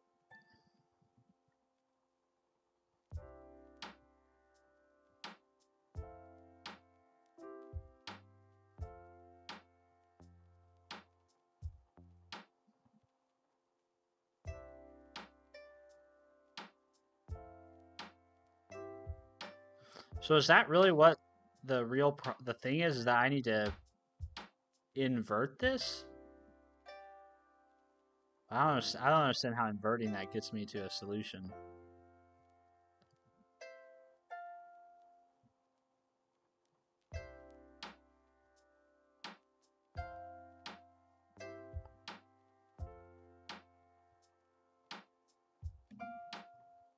Like the black lady from the Minecraft movie, I have 5 side hustles. Nice. One on Udemy got bought out. Oh, really? I didn't know that. Oh shit! I forgot to fix the Discord link too. Stream elements, Discord link, chat commands.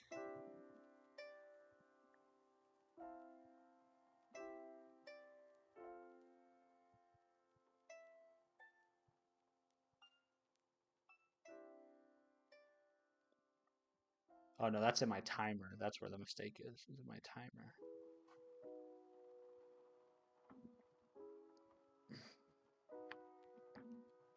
There you go. Let me fix that. Sorry about that.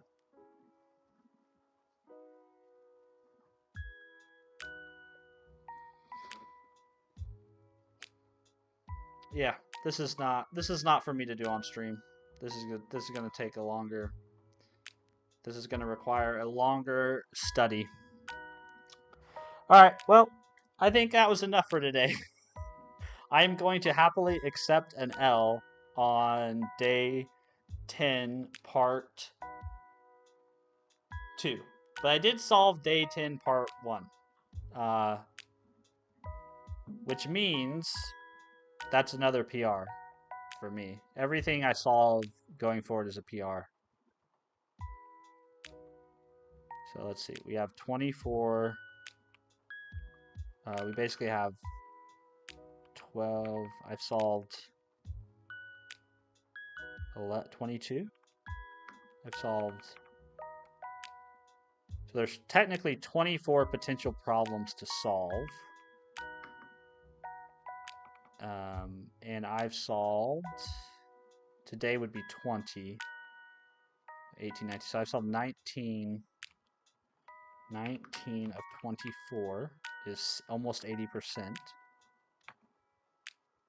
And I think last year I got to 34 out of 48. Yeah, so I'm almost 10% further along. So that's good. Can't ask for much more than just making progress. All right, I'll spend some time trying to upskill myself on linear algebra and see if I can't. I'd like before I just go in here and implement. Sean, thanks for subscribing, man. I appreciate that. It's very kind of you. Before I just go in here and blindly implement this, let's see. I need to use Gaussian. What was it called? Gaussian elimination to solve this.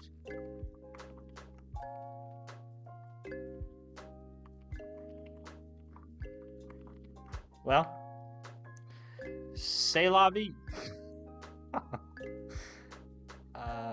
Damn, man, that actually really bothers me. I cannot tell you guys actually how much it bothers me to have to set that down.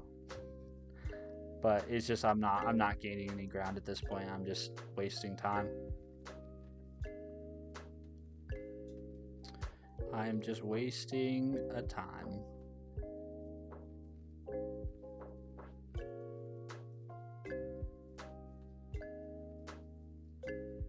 I wonder if day 11 is that hard too.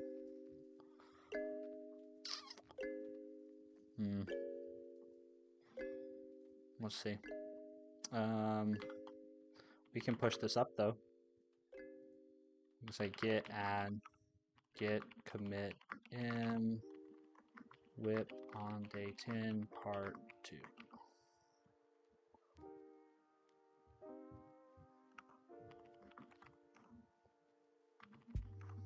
Okay.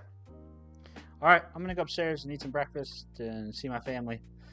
So I appreciate you guys hanging out with me. I think there's 40 of us still here, so that's really cool. Appreciate you guys keeping me company, and all of you who tried to help me sort out what my edges were. I don't know about Gaussian elimination, but I think you could do this by matrix method too. It'd be really annoying though. Okay, let me add that as a little note here.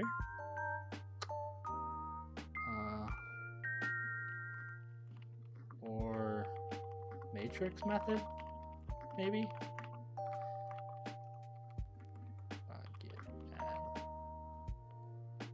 Yeah, I guess I have some homework to do. Get in. No. Hey, Artwork Studios. You're jumping in right as I'm jumping out, so. We've got 40 souls here who have decided to keep me company up to the very end. So this has been a W stream. Yeah, it's not later than usual. We're 6 hours into the stream almost. This is the longest stream I've done in a very long time. So, yeah, I guess it speaks to how hard Advent of Code was. Sorry for coming late, Christmas stuff. Oh, no worries, dude. No worries at all. Prioritize your stuff. I'm going to go prioritize my stuff. I got family coming and I'm hungry, so I'm going to hop off. But if you're here and you'd like to interact with me or anybody from chat outside of stream, the best place to find us is in our Discord, which I fixed the link. It should now be correct. It's at discord.stephenfreeborn.com. That'll take you to the invite page. We'd welcome to have you. No pressure. If you'd like to come back and hang out in a future stream, you can find me live most days here on YouTube from 4:15 to 7 a.m. I usually will go a little bit later on the weekends just because I don't have work and all that good stuff. So if you want to come back, please do. Even if it's just to say hi, we always appreciate that. As far as content goes during streams, I'm going to be continuing to work on Advent of Code. And then after Advent of Code's over, after the 24th, we're gonna start exploring some side projects and whatnot. We're gonna get out of this like leak code solving mode that we've kind of been in for the last 20 days or whatever, and get back to actually building some real useful things. So that'll be fun. So if that sounds like fun to you, please come back and visit. We'd love to have you. Otherwise, maybe I'll see you in the comments of a short or a video. I try to post shorts regularly every day and try to post a long form video every now and again, even though nobody watches those. All right, guys. Cheers, Oblivious. Have a good day. Arwasios, have a nice day. Who else is there? Armand, have a good day. Unique UX, if you're still here, have a nice day. Clipper, appreciate you saying hi. 199, appreciate you saying hi. Also, Clipper, congratulations on the new job. Echo Explorer, thank you so much for all your help. Komodo Swag Dragon, that's a great username. Appreciate you pointing me in the right direction. Yeah, I appreciate all your guys' encouragement. Thank you, guys. All right, bye, chat. Bye. Bye. See you guys. Oh, Hacky McQuacky. That's too kind, man. Too kind. Thank you very much. That's very, very kind. You guys have a great day. That's a great way to end the stream. Bye, y'all. Appreciate you.